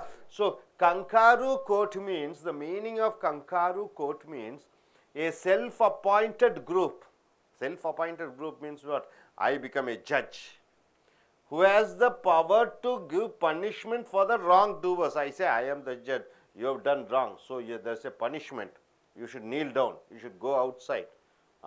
So I become a self-appointed judge to punish you. That is called kangaroo court. In villages and all, you find a lot of panchayats, isn't it? Some old man will be sitting. He will be like 10 or 15 people. So whatever he says, everybody should obey. That is called kangaroo court or panchayat. Illegal panchayats. So, in Indian villages, we find many kangaroo courts. In Indian villages, we find many kangaroo courts, right? Kangaroo, you know what do you mean by that? Local panchayats without the government permission. Next word is keep. Keep a high profile, very important word. Keep a high profile means what? Be in the limelight. You are becoming very popular. You are becoming VIP. Be in the limelight. Be a public figure. You are becoming a public figure. Make others to notice on. You are making others to look at you. Then you are using the phrase, keep a high profile. Keep a high profile. See, the actress keeps a high profile so that she wants to enter politics. To enter politics, she wants to be always in famous. So, see what she does. She does all type of good things. So, keep a high profile means always try to be in popular. Try to make others to notice you by advertising yourself in paper and giving news and whatnot. Keep a high profile means what? To maintain or to make others to notice you always. Here the cinema actress keeps a high profile for what? So that she can enter in politics. So keep a high profile means what? Getting noticed by somebody or others. So my dear friends, miscarriage of justice means what? Misusing the law. Bring to justice means what? Catch the culprit and punish him. Do justice, do means what? Do it properly. Kangaroo court means what? Self-appointed person who punish others, which is illegal. And keep a high profile means what? You are maintaining a standard so that others may notice you. You got it, sir. You got all these parts. And coming here, keep a civil tongue, not a criminal tongue. Keep a civil tongue. What do you mean by keep a civil tongue? Speaking with respect. Speak decently. Have you seen the Madras people? They, in Madras Bhasha they will speak. All type of nonsense things they will speak. So each and for every sentence you will find one bad word. That is their way of speaking. So keep a civil tongue means speak in a decent manner with respect. The wife was angry with her drunken husband. Wife was angry with her drunken husband. The husband has come fully drunk. But she kept a civil tongue means what? She is decent enough, she didn't shout. Keep a civil tongue means talk decently. Keep a civil tongue. Keep one's word means what? Do as I promised. Do as promised. Get committed. Keep one's word means what? I tell you, okay, I take care of you lifelong. That's all. Kept my word. Suddenly you break the word means it is out. Keep a word means you are getting committed. Committed means what? Giving your life for it. That's the reason, that's the word get committed. The manager kept his word and he gave me the job. The manager told, I'll give you a job. So I went and asked him. He gave me a job. He kept the word means he did what he has promised. Keep one's distance means what? Not having intimate relationship. Intimate relationship means very close, There is a distance to be maintained. A neighbor. Suddenly you see a stranger, you have to maintain a distance. For a friend, you have to maintain a distance. For your father and mother also, you maintain a distance. But for your lover and wife, you are getting closer, right? You can go and touch and hug and whatever you want, you can do. So keep one distance means you are maintaining a distance. So you are trying to not have an intimate relationship. You are not socializing. Your friend, you can go and tap on his shoulder and put hands on him. So you are not maintaining a distance. You are coming close. Avoiding contacts, physical contacts. So my dear friends, I kept my distance. I am not cutting him off completely or not getting to him very closely, her or him. So I kept my distance with my relations. But for my sister's marriage, we all got together. So maintaining distance, keep one's distance means you are not getting very close or you are not cutting off and going. Next, keep a straight face means what? Keep a straight face. You don't keep a some type of face. Keep a straight face means maintaining the same expression without showing the emotions. You are not showing the feelings in your face. Then keep a straight face. I tell you, idiot, fool, nonsense. Suddenly you become angry, but you are not showing your face. You are just laughing. Thank you, sir. Thank you, sir. You are so smiling and saying. So you are maintaining the straight face, right? I scold at you. I shout at you.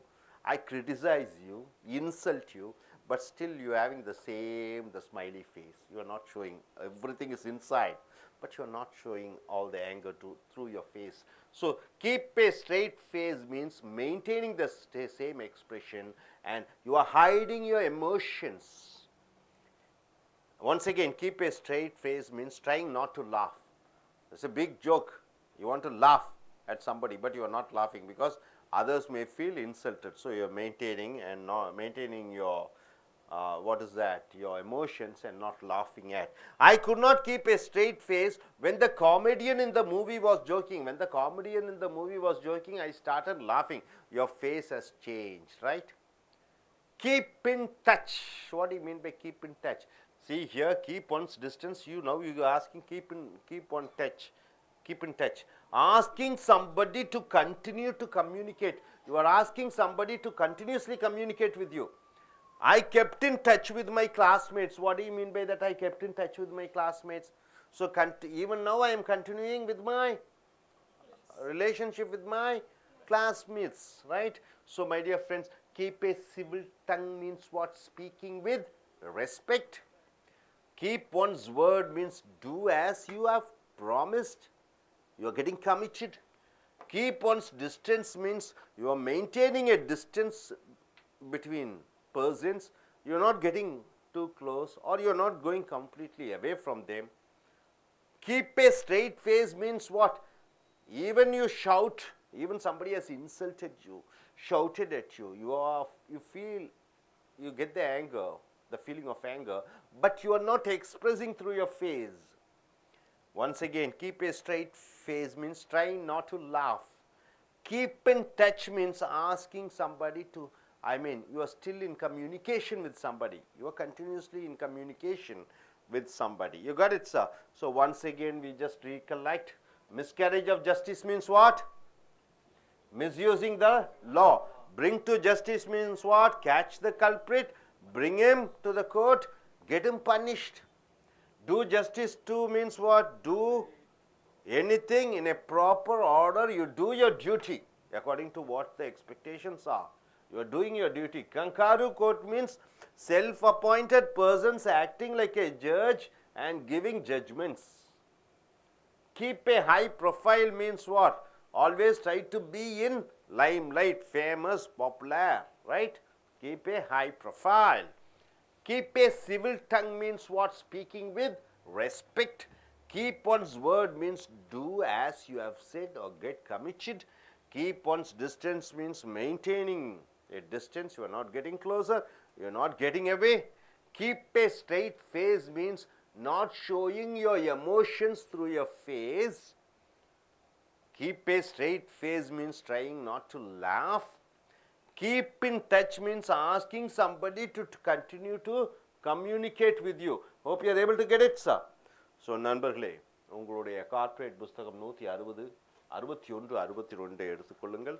அமெரிக்கர்களைப் போன்றும் பிரிட்டிஷர்களைப் போன்றும் அல்லது தாய்மொழியை ஆங்கிலமாக கொண்டவர்கள் பேசக்கூடிய அந்த ஆங்கில சொற்றொடர்களை பார்க்கிறீர்கள்.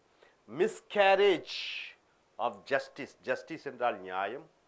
மிஸ்கேரேஜ் ஆஃப் ஜஸ்டிஸ் என்றால் மிஸ்யூசிங் த லா, சட்டத்தை தவறாக பயன்படுத்துவது.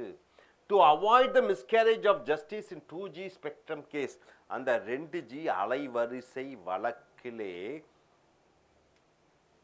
சட்டத்தை தவறாக பயன்படுத்தக்கூடாது. ஆகையால் the minister should resign. So சட்டத்தை தவறாக பயன்படுத்துவது மிஸ்கேரேஜ் ஆஃப் ஜஸ்டிஸ் என்று சொல்கிறோம். ஸோ மிஸ்கேரேஜ் ஆஃப் ஜஸ்டிஸ் என்றால் என்ன?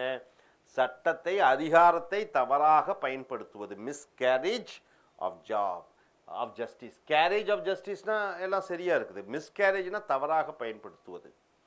பிரிங் டு ஜஸ்டிஸ் என்றால் என்ன?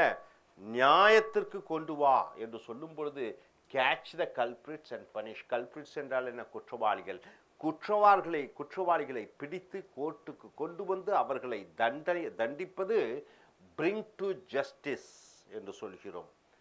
the killer was brought to justice after the investigation. அப்ப இந்த விசாரணை முடிந்து அந்த கொலைகாரன் தண்டிக்கப்பட்டான். brought to justice என்றால் தண்டிக்கப்பட்டான். do justice to என்றால் நியாயமாக இரு. do it properly. நியாயமாக ஒரு காரியத்தை செய். the police should do justice to their job என்றால் போலீஸ்காரர்கள் அவர்கள் வேலையை நியாயமாக செய்ய வேண்டும். உதாரணத்துக்கு நீங்க உங்களுக்கே சொல்லலாம், I should do justice as a father. அப்படி என்றால் என்ன? கல்யாணம் ஆகி எனக்கு குழந்தைகள் இருக்கிறது, தந்தையாராக நான் செய்ய வேண்டிய கடமையை ஒழுங்காக செய்ய வேண்டும். I should do justice to my children. என்னுடைய வாதியார் தொழிலிலே நான் நியாயமாக நடந்து கொள்ள வேண்டும் என்று சொல்லும்போது எப்படி சொல்வீங்க? I should do justice to my teaching profession என்று சொல்ல வேண்டும். நியாயமாக நடந்து கொள்ள வேண்டும். அடுத்தது கங்காரு கோட். கங்காரு என்பது ஒரு மிருகம். அது எங்கே இருக்கிறது என்று பார்க்கும் பொழுது அது ஆஸ்திரேலியாவில் இருக்கிறது. ஆனால் இந்த கங்காரு கோட், கோட் என்றால் என்ன?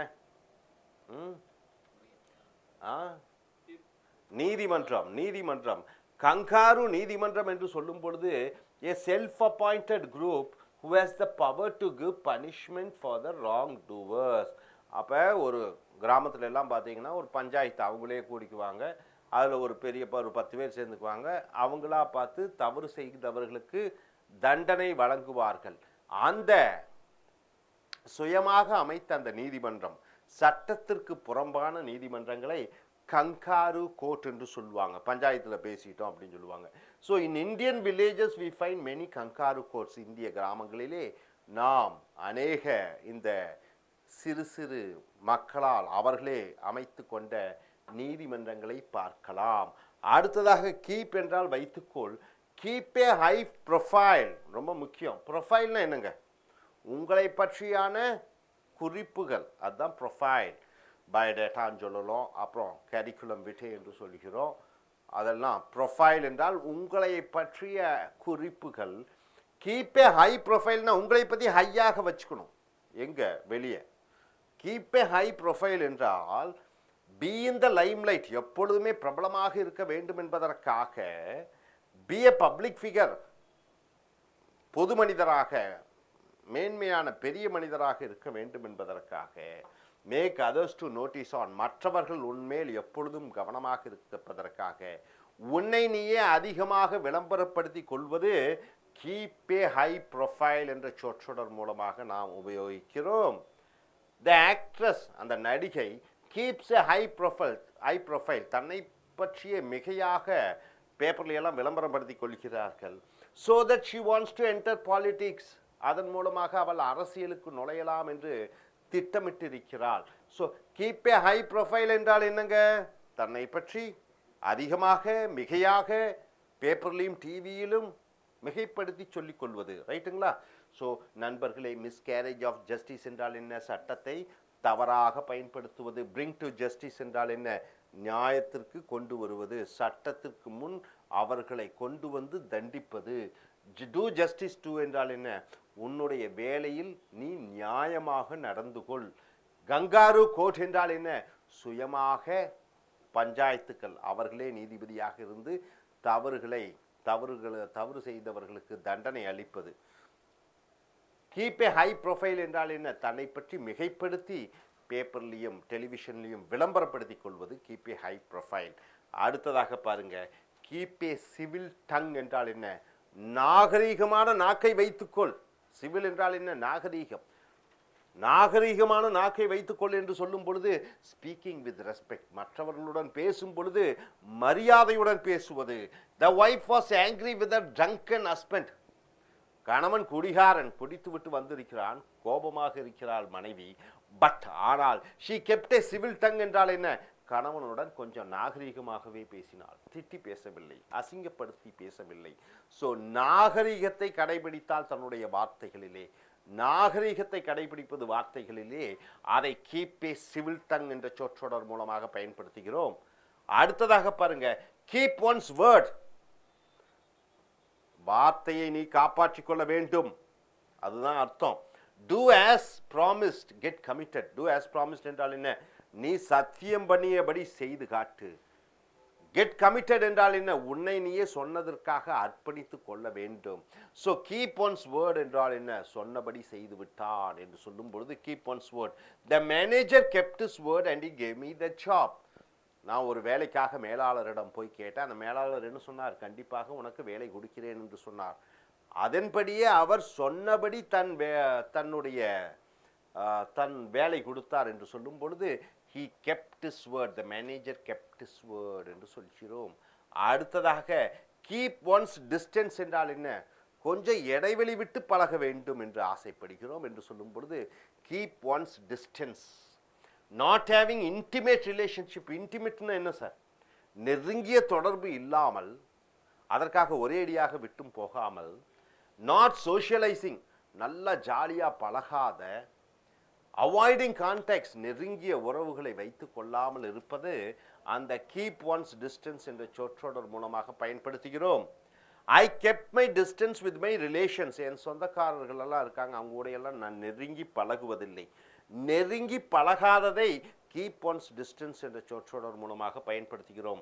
But for my sisters marriage, ஆனால் என்னுடைய சகோதரியினுடைய திருமணத்திற்கு வி ஆல் காட் டுகெதர் என்றால் என்ன? நாங்கள் அனைவரும் ஒன்றாக சேர்ந்தோம். ஸோ நண்பர்களே, கீப் ஒன்ஸ் டிஸ்டன்ஸ் என்றால் என்ன? கொஞ்சம் இடைவெளி விட்டு பழகுதல், நெருக்கமாக பழகாதது. அடுத்தது கீப் ஏ ஸ்ட்ரெயிட் ஃபேஸ் என்றால் என்ன? முகத்திலே எந்த விதமான மாற்றங்களிலும் இல்லாமல் முகத்தை அப்படியே வைத்து கொண்டிருப்பது. அப்படி என்றால் மெயின்டைனிங் த சேம் எக்ஸ்பிரஷன், முகத்திலே அந்த வெளிப்பாடு அப்படியே இருக்கிறது.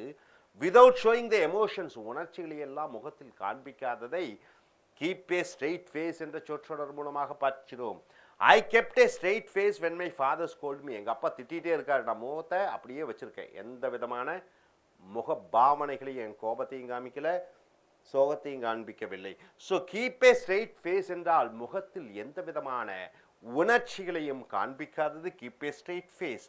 அடுத்தது மறுபடியும் கீப் ஏ ஸ்ட்ரெயிட் ஃபேஸ் என்றால் ட்ரையிங் நாட் டு லாஃப், சிரிக்காமல் இருப்பது. என்ன ஜோக் வந்தாலும் அப்படி சிரிக்காமல் இருக்கிறது கீப் ஏ ஸ்ட்ரெயிட் ஃபேஸ் அப்படின்னு சொல்லலாம். I could not keep a straight face, என் முகத்தை அப்படியே வைத்திருக்க முடியவில்லை. When the comedian in the movie was joking, அந்த சினிமாவில் இருக்கக்கூடிய நகைச்சுவை நடிகன் சிரிப்பை உண்டாக்கிய பொழுது என் முகத்தை நான் சிரிப்பை கொண்டு வராமல் இருக்க முடியவில்லை. So keep in touch. டச்னு என்ன? போய் தொட்டுக்கிறதா?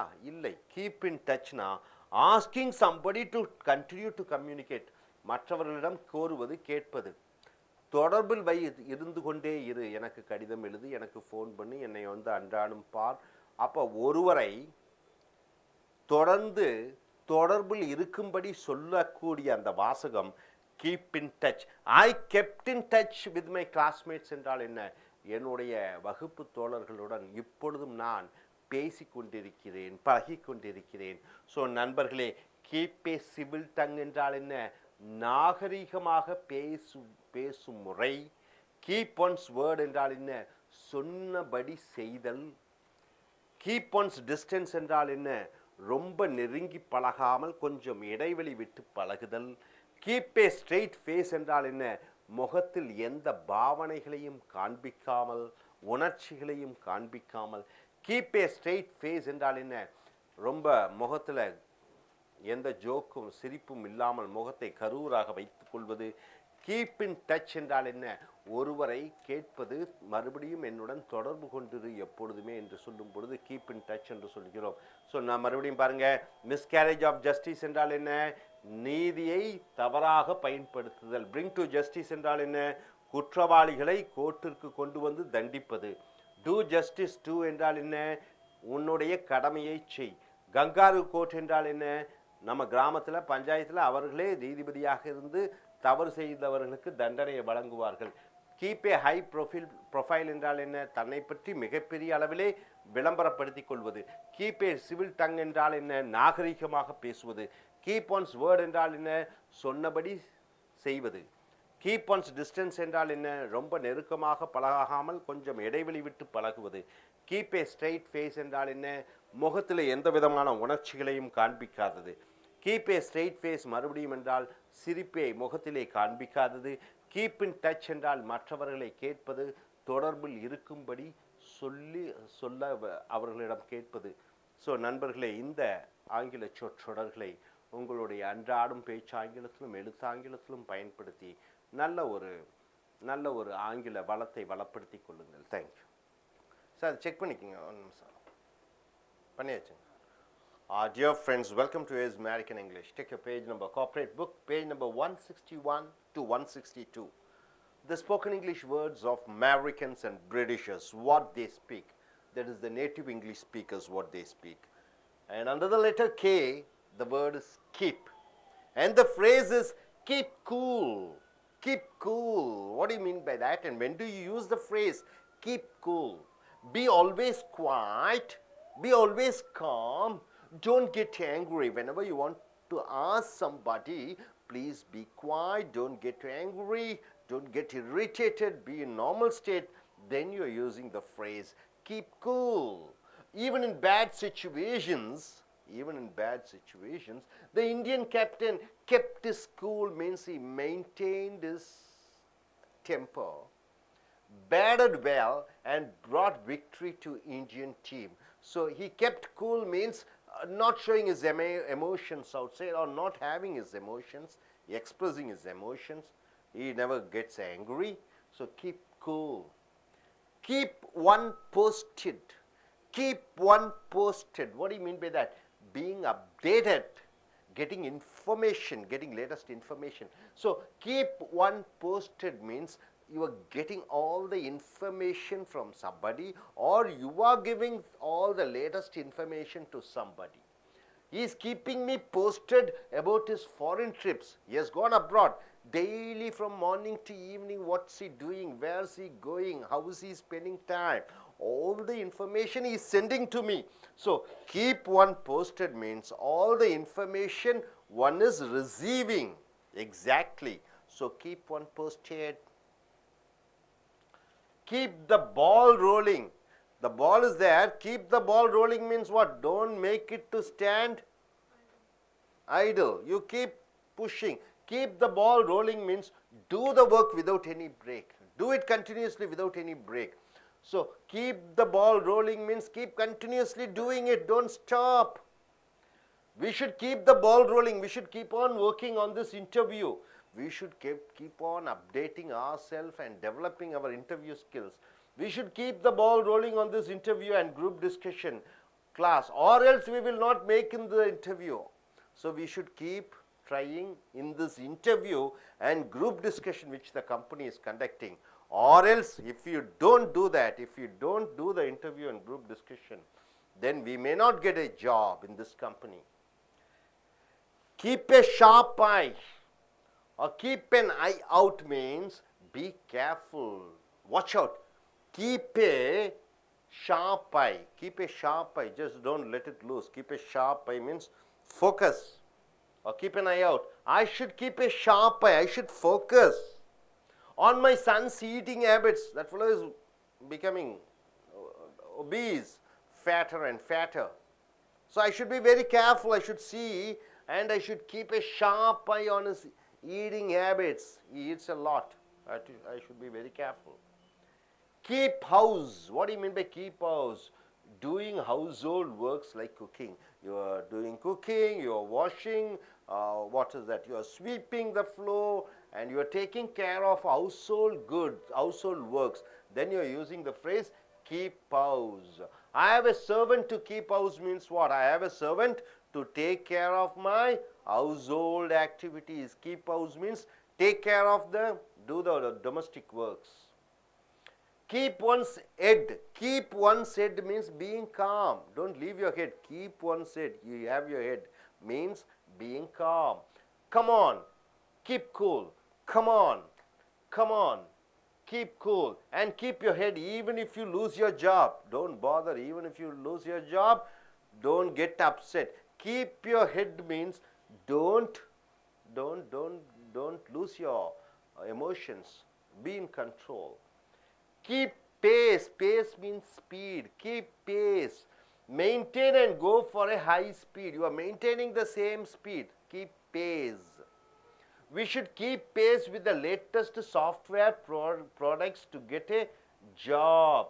So software daily one new softwares are coming. So if you are a software engineer, you have to keep updating yourself. Keep pace means what? According to the speed you have to go. According to the speed of the software coming, you have to keep on learning the software. So keep pace means maintain the balance, maintain the speed. So my dear friends, keep cool means what? You are being quiet, being calm, you are not getting angry. Keep on posted means all the information you are receiving exact time. Keep the ball rolling means the work is keep on, you keep on doing the work without any break. Keep a sharp eye or keep an eye out means what? You are being very extra careful. And keep house means what? Taking care and doing the domestic works like cooking and sweeping. Keep one's head means what? Being calm. Keep pace means what? Maintain the speed of doing certain things. Don't go slow. Keep pace. Hope you are able to get all this side. And next, keep one's eyes on the ball. Keep one's eyes on the ball means what? Being highly focused, high focus. Being very careful, you are being very careful and you are being very watchful. Then you are using the phrase, keep one's eyes on the ball, right? If you want to be the manager of this company, if you want to be the manager of this company, you should keep your eyes on the ball. You should be very careful. You should be very, very sincere. You should be very watchful. So, keep one's eyes on the ball means you should concentrate a lot. Keep the faith means what? When you say to someone, keep the faith means don't give up, don't lose your heart, don't stop it. Don't lose hope, be always committed. Don't bother about the result, do the work, you will get the benefit. So, keep the faith means have the belief.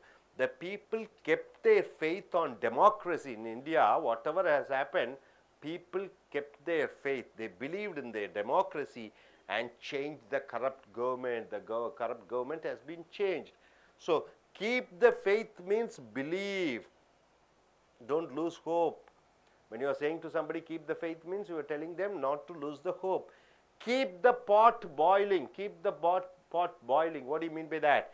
Continuing the present activity very well. So, you are doing the work and you say keep the pot boiling means you are continuously doing the same work. If somebody is doing the work and you are saying to him, keep the pot boiling means you are asking them to continue the work.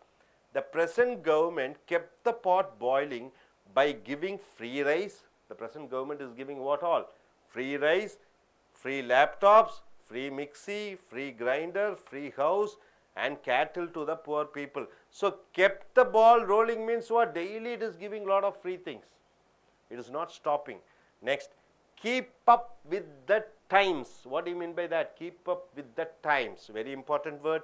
Being fashionable. You become very fashionable. Earlier they used to wear sari. Sari was a fashion. Now you are not wearing sari. You have changed into chudidar. Chudidar is out of fashion. Now you are wearing jeans. So, keep up with the times means you are changing according to the times. You are being fashionable. Updating about the latest events, latest things you are following, not the old things. So, keep up with the times means you are following all the latest fashion.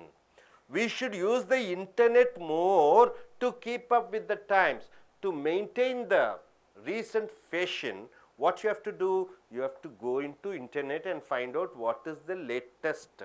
So, keep up with the time means being fashionable, being updating about the latest event.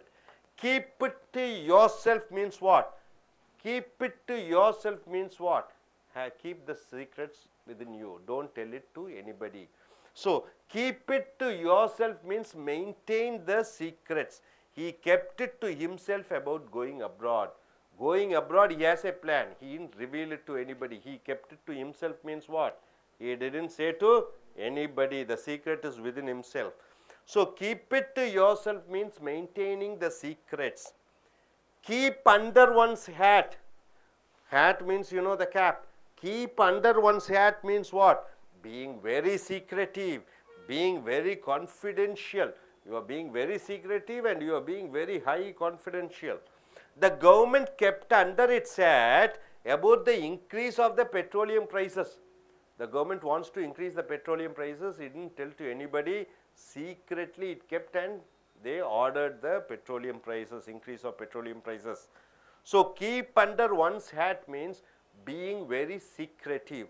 So my dear friends, what do you mean by keep one's eyes on the ball means high focus, high concentration, being very careful. Keep the faith means you are saying to somebody, don't give your hopes away. Fully concentrate, fully get committed. Keep the pot boiling means the things keeps on going on. The present activities is continuing without any stop. Keep up with the times means being fashionable. All the recent events you are knowing. And keep it to yourself means you are maintaining the secrets, or you are telling somebody to keep the secrets within themselves and not to tell to others. Keep under one's hand means being very, very secretive. So my dear friends, I just want you all to recollect the words. What do you mean by keep cool? When somebody is angry, somebody is shouting, you ask them to keep quiet. Be quiet and be calm. Next, keep one posted means what? All the latest information, all the latest events you are telling him, or whatever has happened till now you are telling to somebody. So keep one posted. Keep the ball rolling means what? Doing a thing without any break. Continuously you are doing. Keep a sharp eye or keep an eye out means you are being very careful. Keep house means what? You are taking care of household activities like cooking and sweeping. Keep one's head means being calm. Keep pace means maintaining the speed. The world is going on. Daily new things are going on. You are maintaining the speed. You are also learning all those things with the same speed. Keep on eyes on the ball means what? You are being very focused, being very careful. Keep the faith means you are not giving up. You are not losing your hope. You are fully committed. Keep the pot boiling means continuously you are doing an activity. Keep up with the times means you are being fashionable. You are updating yourself with all the latest events what's going around the world. Keep it to yourself means you are maintaining the secret within yourself, and you are asking somebody to keep the secret within themselves.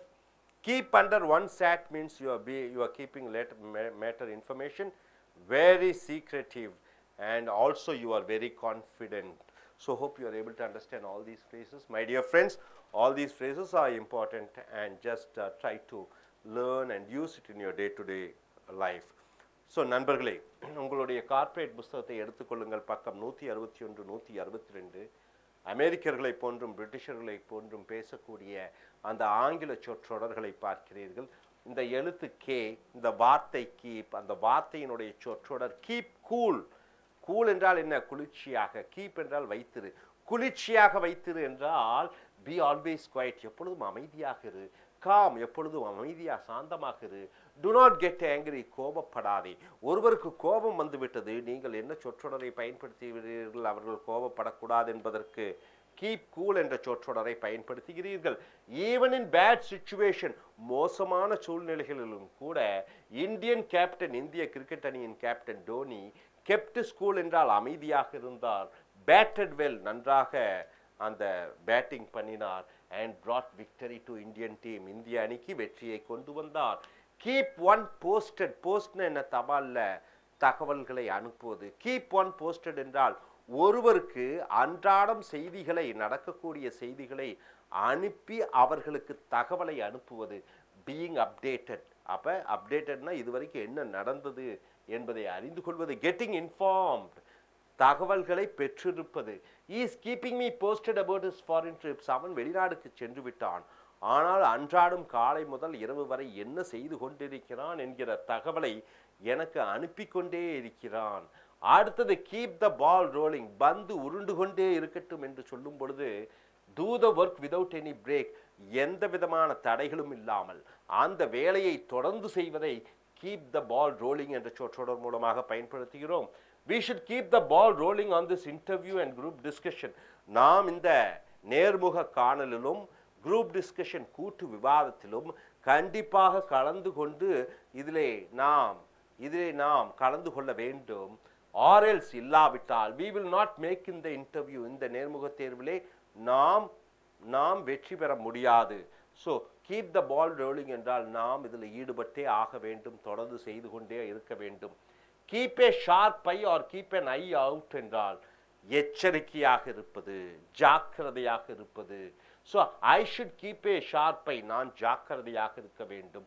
On my son's eating habits, அவன் சாப்பிடக்கூடிய அந்த உணவு விஷயத்திலே நான் ஜாக்கிரதையாக இருக்க வேண்டும். Keep house என்றால் வீட்டை வை என்று சொல்லும் பொழுது டூயிங் ஹவுஸ் ஹோல்ட் ஒர்க்ஸ், வீட்டு வேலைகளை செய்தல். உதாரணத்திற்கு குக்கிங், சமையல், வீட்டை சுத்தப்படுத்துவது. I have a servant to keep house என்றால் எனக்கு ஒரு வீட்டு வேலைக்காரன் இருக்கிறான், அவன் வீட்டை பராமரித்து கொள்ள வைத்திருக்கிறேன். கீப் ஒன் செட் என்றால் ஒருவன் தலையை அவனிடமே வைத்துக் கொள்ள வேண்டும் என்றால் பீயிங் காம், அமைதியாக இருத்தல் என்று அர்த்தம். Come on, keep cool and keep your head even if you lose your job. நீ உன் வேலையை இழந்து விட்டாலும் நீ அமைதியை கடைபிடி. Keep pace, maintain and go for a high speed. அப்ப கீப் பேஸ் என்றால் வேகம், கீப் பேஸ் என்றால் அந்த வேகத்துக்கு தகுந்தபடி உன்னை நீ அதில் ஈடுபடுத்திக்கொள். கீப் பேஸ் என்றால் அந்த வேகத்துக்கு தகுந்தபடி நீயும் மாறி அந்த வேகத்துடனே செல். We should keep pace with the latest software products to get a job. நாம் மென்பொருள் பொறியாளர்களாக இருக்கிறோம், நமக்கு வேலை நிரந்தரமாக இருக்க வேண்டும் என்றால் புதிய மென்பொருள் சாஃப்ட்வேர்ஸை நாம் அறிந்து கொண்டே இருக்க வேண்டும். அந்த வேகத்துடன் நாமும் சென்றாக வேண்டும்.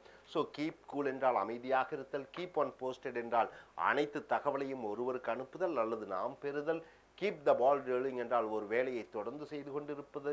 Keep a sharp eye or keep an eye out என்றால் எச்சரிக்கையாக இருத்தல். கீப் ஹவுஸ் என்றால் வீட்டை சுத்தமாக பராமரிப்பது. கீப் ஆன் செட் என்றால் என்ன, அமைதியாக இருப்பது. கீப் பேஸ் என்றால் என்ன, அந்த வேகத்துடன் நாமும் அதே வேகத்துடன் செல்வது. ஸோ அடுத்தது keep one's eyes on the ball, அந்த பந்திலே கண் எப்பொழுதும் இருக்க வேண்டும் என்றால் பீயிங் ஹைலி ஃபோக்கஸ்ட், அதிக கவனத்துடன் இருப்பது. Being very careful and watchful, அதிக ஜாக்கிரதையுடன் அதிக எச்சரிக்கையுடன் இருக்கக்கூடியதை இந்த சொற்றொடரான keep one's eyes on the ball என்று சொல்கிறோம்.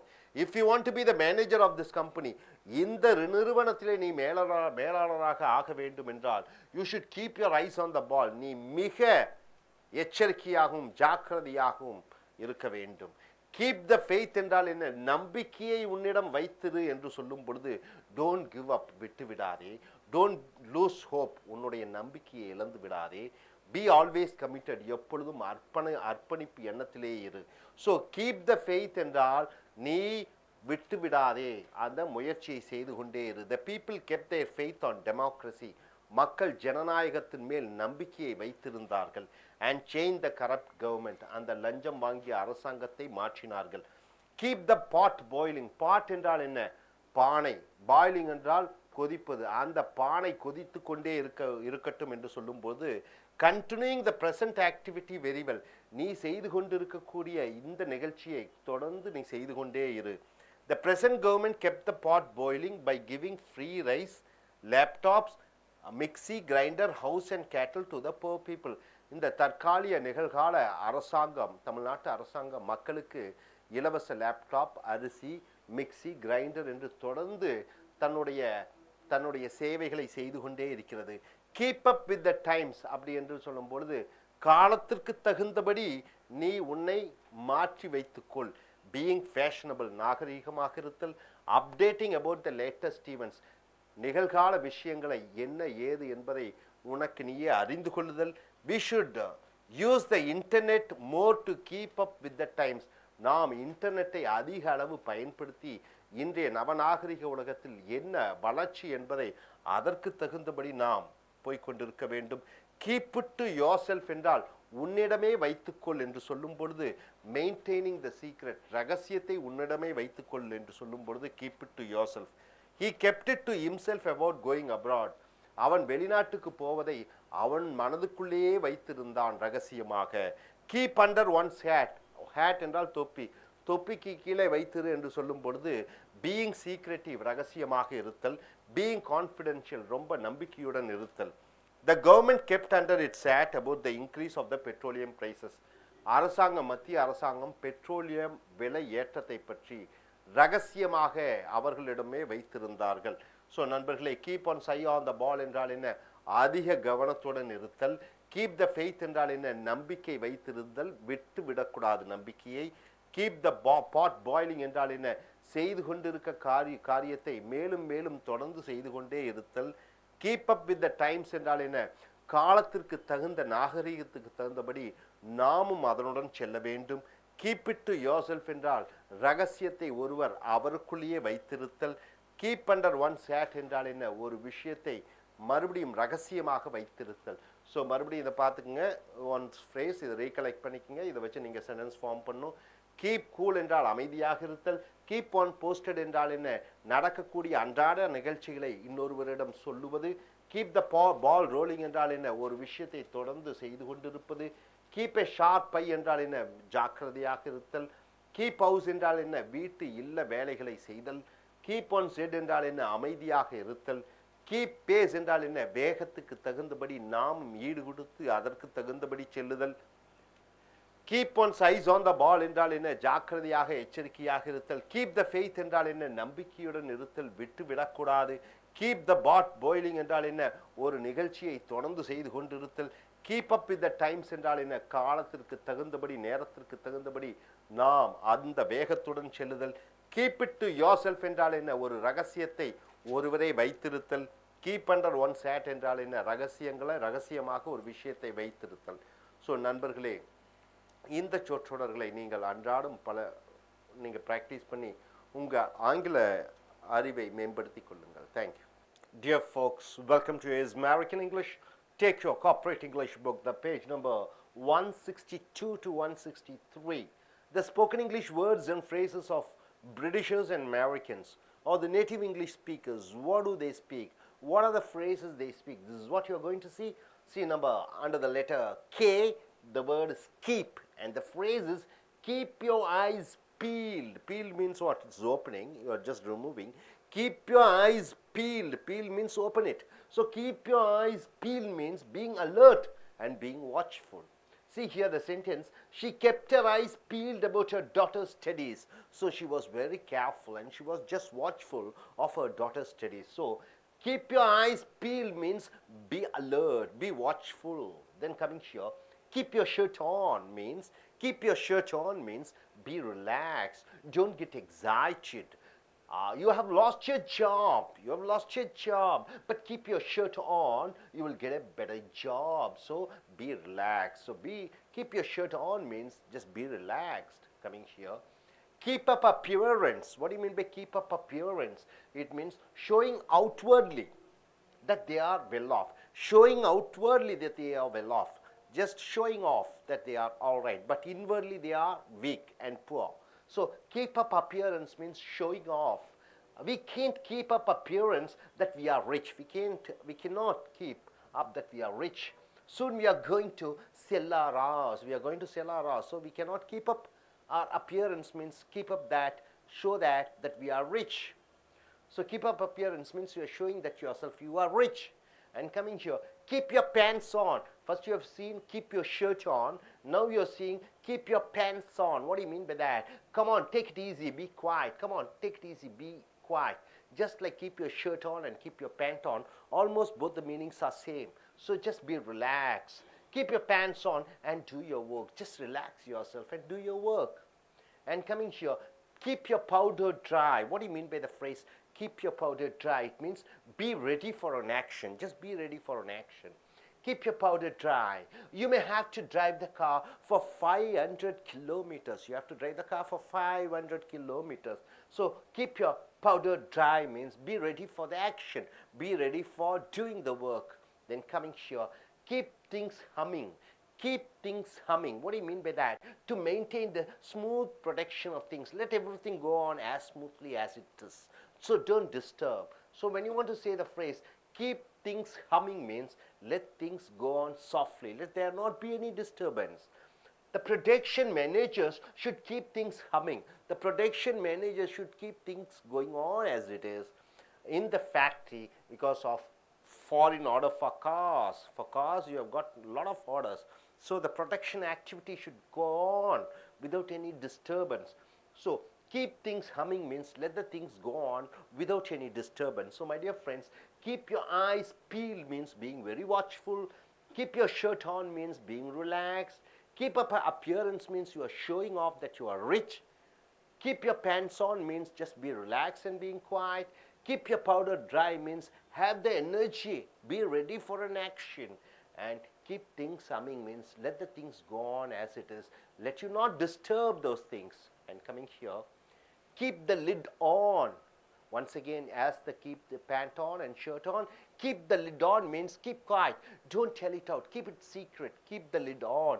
Lid means the cover. Keep the lid on means keep it secret. Don't say it to anybody. The police kept the lid on about the minister's arrest. The minister was arrested, but the police didn't leak out the matter that the minister was arrested. So keep the lid on means keep it secretive. Keep late hours. Keep late hours. What do you mean by that? Being awake till late at night. Being awake till late at night. Then you are using the phrase keep late hours. She has been keeping late hours since she has joined in that BPO company. BPO means back office company, back office, call center company. So the time she has joined in the call center, she is keeping late hours means she is fully vacant in the night time. Keep a stiff upper lip. If your upper lip is stiff, then what do you mean by that? You have to face the problems very bravely. Being very challengeable. You are being very confident. When you are confident, when you are facing the problems and when you are challenging, keep a stiff upper lip means you are telling somebody to be brave. She keeps a stiff upper lip when she wears a police uniform. When she wears a police uniform, she looks very strict and tough and rough. Keep one chin up, chin up. You're lifting up the chin up means being very bold. So you're lifting up your face, you are lifting up your backbone. So keep one's chin up means you are showing your braveness. India keeps a chin up even when the terrorists are attacked. Terrorists keep attacking in Kashmir and various other states, but India, still she keeps her chin up means she is bold enough to face the challenges. Keep one's head above water. This once again almost same. Keep one's head above water means not in trouble. You are not in trouble. You are not inside the water. You are above the water.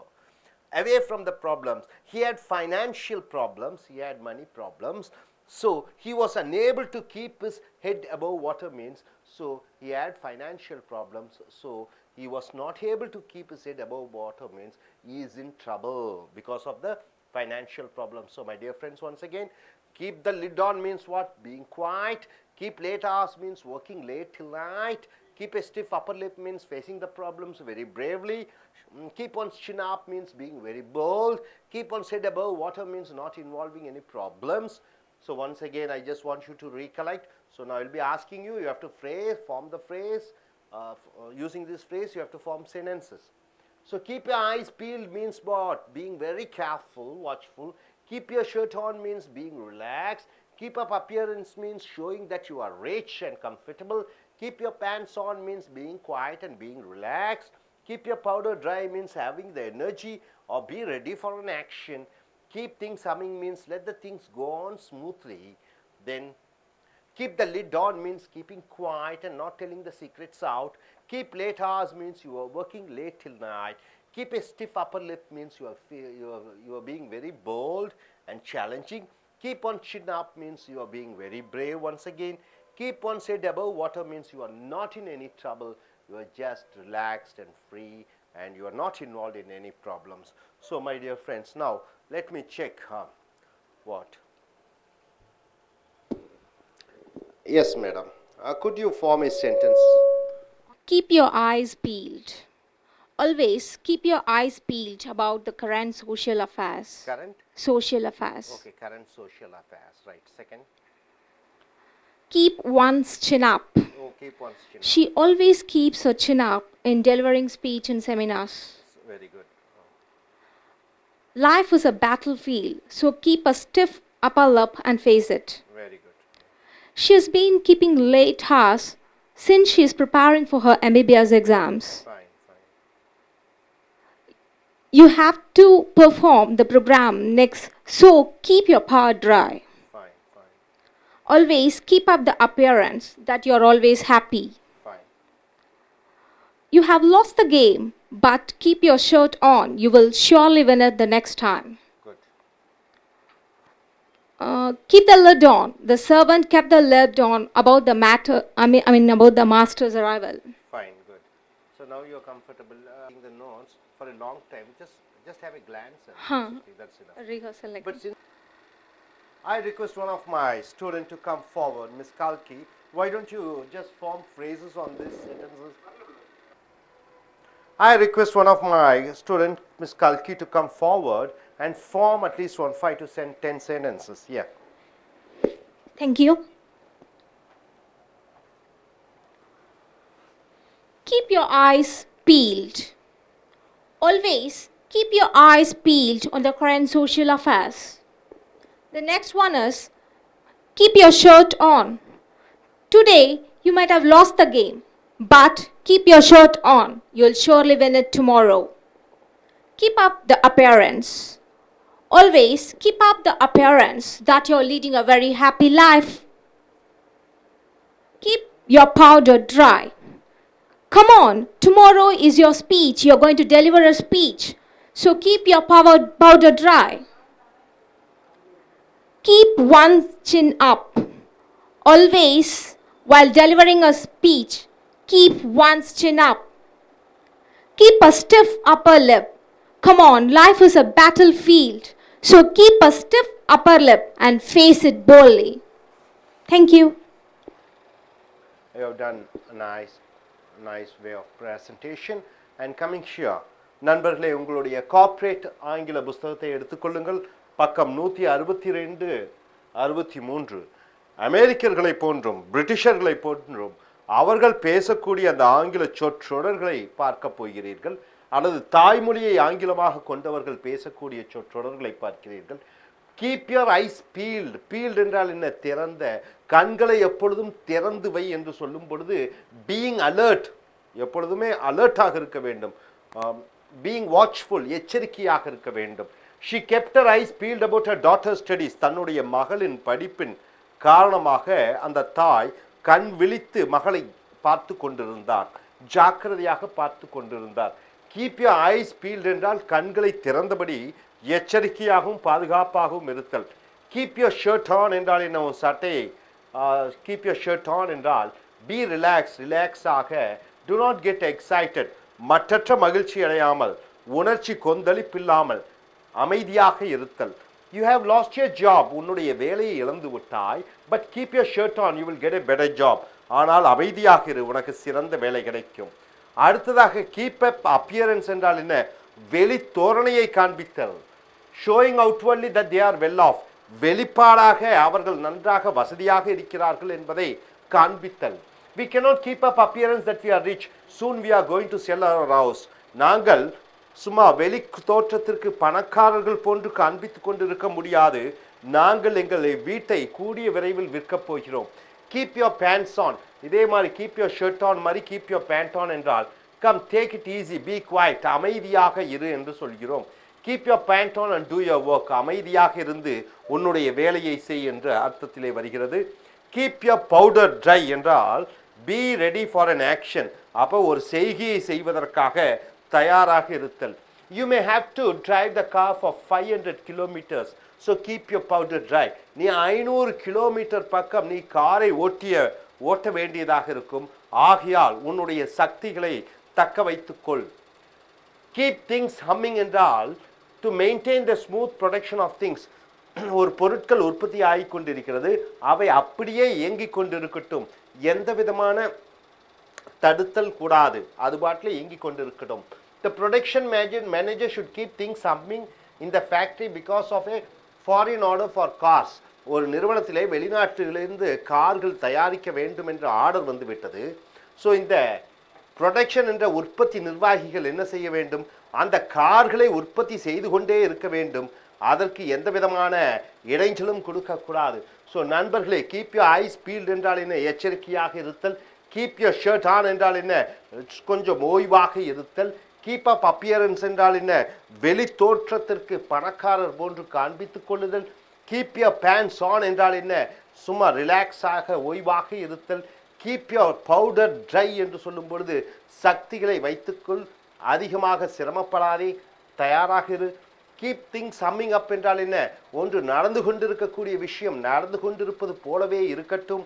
அடுத்தது keep the lid on. லிட்னா மூடி. Keep the lid on என்றால் keep quiet, அமைதியாக இரு. Don't tell it out, இந்த விஷயத்தை வெளியே சொல்லாதே. The police kept the lid on about the minister's arrest. மந்திரி கைதை பற்றி போலீஸ் வெளியாட்களிடம் யாரிடமும் சொல்லாமல் ரகசியம் காத்திருந்தார்கள். கீப் த லிட் ஆன் என்றால் ரகசியத்தை வைத்துக் கொண்டிருப்பது, பொய் உண்மைகளை வெளி சொல்லாதது. கீப் லேட் ஹவர்ஸ் என்றால் being awake till late at night, இரவு முழுக்க கண் விழித்து கொண்டு இருப்பதை keep late hours என்று சொல்கிறோம். She has been keeping late hours since she has joined in that BPO company. இந்த BPO என்றால் கால் சென்டர் என்று சொல்கிறார்கள். இரவிலே இயங்கிக் கொண்டிருக்கக்கூடிய நிறுவனங்கள். அந்த நிறுவனத்திலே அவள் வேலை செய்து கொண்டு ஆரம்பித்தவுடன் அவள் இரவிலே விழிக்க ஆரம்பித்தாள், தூங்காமல் இருக்க ஆரம்பித்தாள். கீப் ஏ ஸ்டிஃப் அப்பர் லிப், மேலுதட்டை இறுக்கமாக வைத்துக் கொள்வது என்பது facing the problems very bravely, அப்போ தைரியமாக எதிர்கொள்வது பிரச்சனைகளை. பீயிங் வெரி சேலஞ்சபிள், சவால் விடக்கூடிய அந்த நிலையில் இருத்தல். கான்ஃபிடென்ட், நம்பிக்கையுடன் இருத்தல். She keeps a stiff upper lip when she wears a police uniform. அந்த பெண் தன்னுடைய போலீஸ் அதிகாரி உடையை அணிந்தவுடன் அவள் ஒரு மிடுக்காக எந்தவிதம் தைரியசாலி போன்று இருக்கிறாள். கீப் ஒன்ஸ் சின் அப். சின் என்றால் தாடை. அந்த தாடையை மேலோக்கி இருக்க வேண்டும் என்றால் பீயிங் வெரி போல்டு, தைரியமாக இருத்தலை சொல்வது. India keeps a chin up even when the terrorist attack. தீவிரவாதிகள் தாக்கிய பொழுதும் இந்தியா தைரியமாக இருந்தது, துணிச்சலுடன் இருந்தது. Keep one head above water. அப்போ தண்ணிக்குள்ள தலை மூழ்கவில்லை, நான் மூழ்கவில்லை என்று சொல்லும் பொழுது நாட் இன் ட்ரபிள், எந்த பிரச்சனையிலும் இல்லை. Getting away from the problems, பிரச்சனைகளிலிருந்து வெளியே வருவதை keep one head above water என்ற சொற்றொடர் மூலமாக சொல்கிறோம். உதாரணத்துக்கு he had financial problems, அவனுக்கு பணப்பிரச்சனைகள் இருந்தது. So he was unable to keep his head above water. ஆகையால் அவனுக்கு பிரச்சனைகள் இல்லாமல் இருக்க முடியவில்லை. அவன் பிரச்சனையில் இருக்கிறான், ஏனென்றால் அவன் பண பிரச்சனையில் இருக்கிறான். ஸோ நண்பர்களே, கீப் த லிட் ஆன் என்றால் வெளியே சொல்லிவிடாதே, ரகசியமாக வைத்திரு. கீப் லேட் ஹார்ஸ் என்றால் என்ன? இரவு முழுக்க வேலை செய். கீப் எ ஸ்டிஃப் அப்பர் லிப் என்றால் தைரியமாக இருத்தல். கீப் ஒன் சின் அப் என்றால் என்ன? மிக தைரியமாக வெளி தோற்றத்திலே காண்பித்துக் கொள்ளுதல். Keep one head above water என்றால் என்ன? பிரச்சனைகளே பிரச்சனைகள் இல்லாமல் இருத்தல். ஸோ நண்பர்களே, மறுபடியும் ரீகலெக்ட் பண்ணிக்கங்க. கீப் யூ ஐஸ் பீல்ட் என்றால் எச்சரிக்கையாக இருக்க வேண்டும். கீப் யூ ஷர்ட் ஆன் என்றால் எந்த பிரச்சனையை பற்றியும் கவலைப்படாமல் இருத்தல். கீப் அப் அப்பியரன்ஸ் என்றால் என்ன? வெளி தோற்றத்திற்கு பணக்காரர் போன்று காண்பித்துக் கொள்ளுதல். கீப் யோர் பேண்ட்ஸ் ஆன் என்றால் என்ன? தைரியமாக, ஜாலியாக, அசால்ட்டாக இருத்தல். கீப் யோர் பவுடர் ட்ரை என்றால் ஓய்வெடுத்துக்கொள், ஏனால் அடுத்த வேலை இருக்கிறது, உடம்பை தயார்படுத்திக்கொள். கீப் திங்ஸ் சம்மிங் என்றால் அந்த விஷயம் நடந்து கொண்டே இருக்கட்டும், செயல்கள் இயங்கிக் கொண்டே இருக்க வேண்டும். கீப் த லிட் ஆன், ரகசியமாக வைத்திருக்க வேண்டும். Dear friends, welcome to AS American English. Take your corporate English book, page number 164 to 165. The spoken English words of Britishers and Americans or the native English speakers. What are the phrases they use?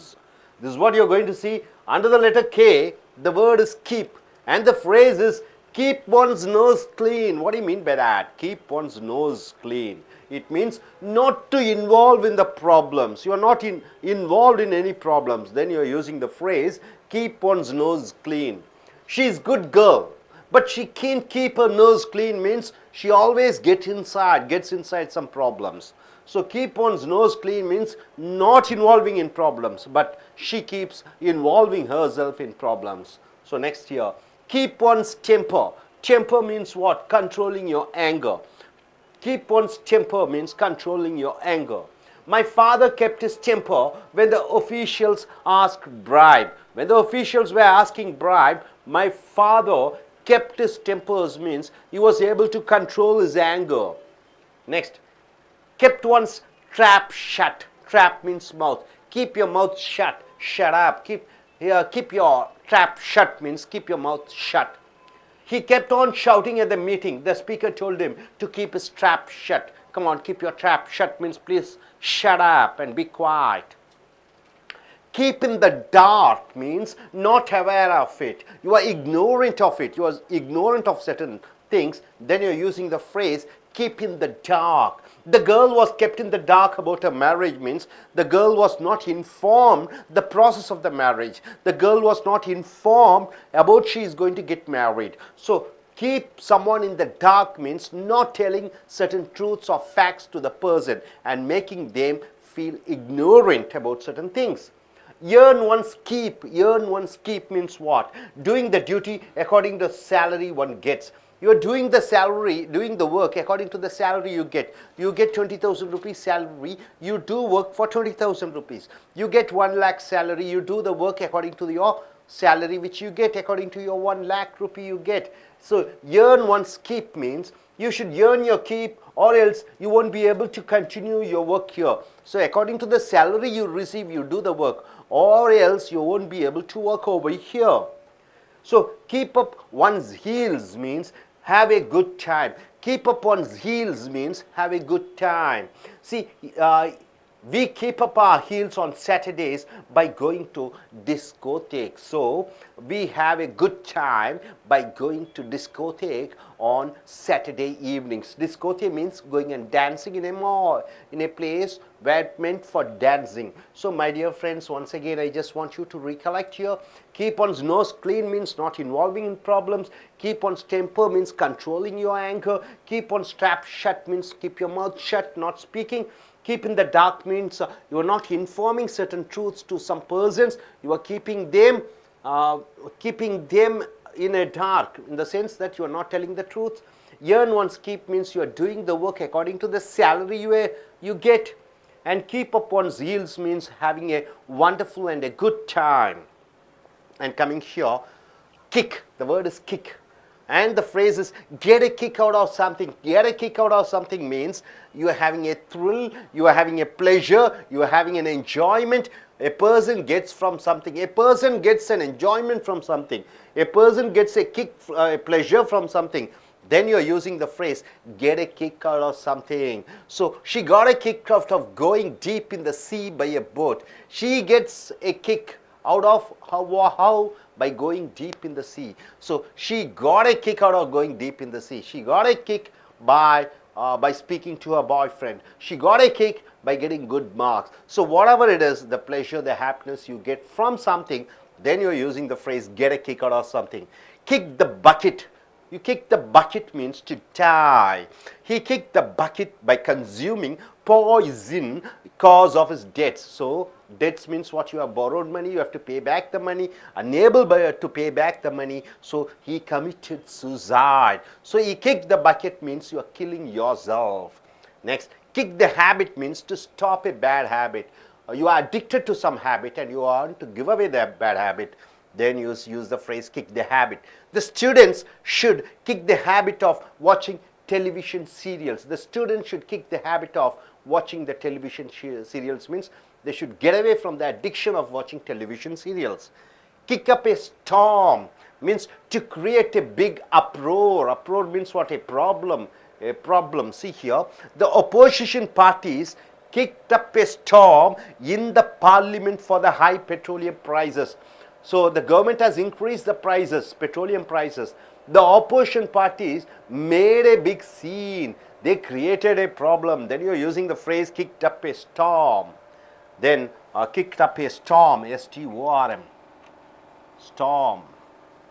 Coming here, kick back means to give a portion of illegal money to others. Kick back. See, one man gets a bribe of 1 lakh. So he is giving to his assistant 120,000 rupees. That is called kick back.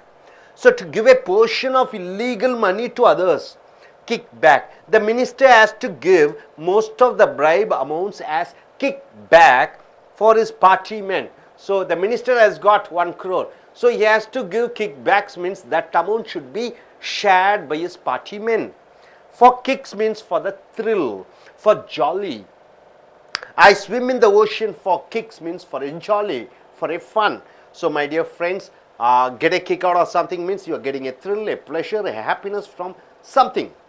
Kick the bucket means you are committing suicide or dying. Kick the habit means you are stopping a bad habit. Kick up a storm means you are creating a big problem. Kick back means you are giving a portion of the bribed amount to your assistants or somebody else. For kicks means for a thrill, for the joy. So once again, I want you to recollect all those things, all these phrases. Keep one's nose clean means not getting involved in problems. Keep one's temper means you are controlling your anger. Keep one's trap shut means you are keeping your mouth shut. Keep in the dark means you are not telling all the full facts or information to the concerned person, and you are keeping them under an illusion and not allowing them to know the truth. Earn one's keep means you are doing your work according to the salary you get. Keep up one's heel means you are having a good and wonderful time. And get a kick out of something means you are getting a pleasure, happiness, a joy from some product or from some person or from something. Kick the bucket, you are committing suicide. Kick the habit means you are stopping a bad habit. Kick up a storm means you are creating a big problem. And kick back means you are giving a portion of the money which you have got as a bribe to your assistants or some partymen. And for kicks means just for the thrill of it, you are doing that. So I request one of my students to come forward, and she can form phrases. Through these phrases she has to say a few sentences. Yes, ma'am. Please come. No rehearsal, straight away. Go fast. No, straight away. Take it.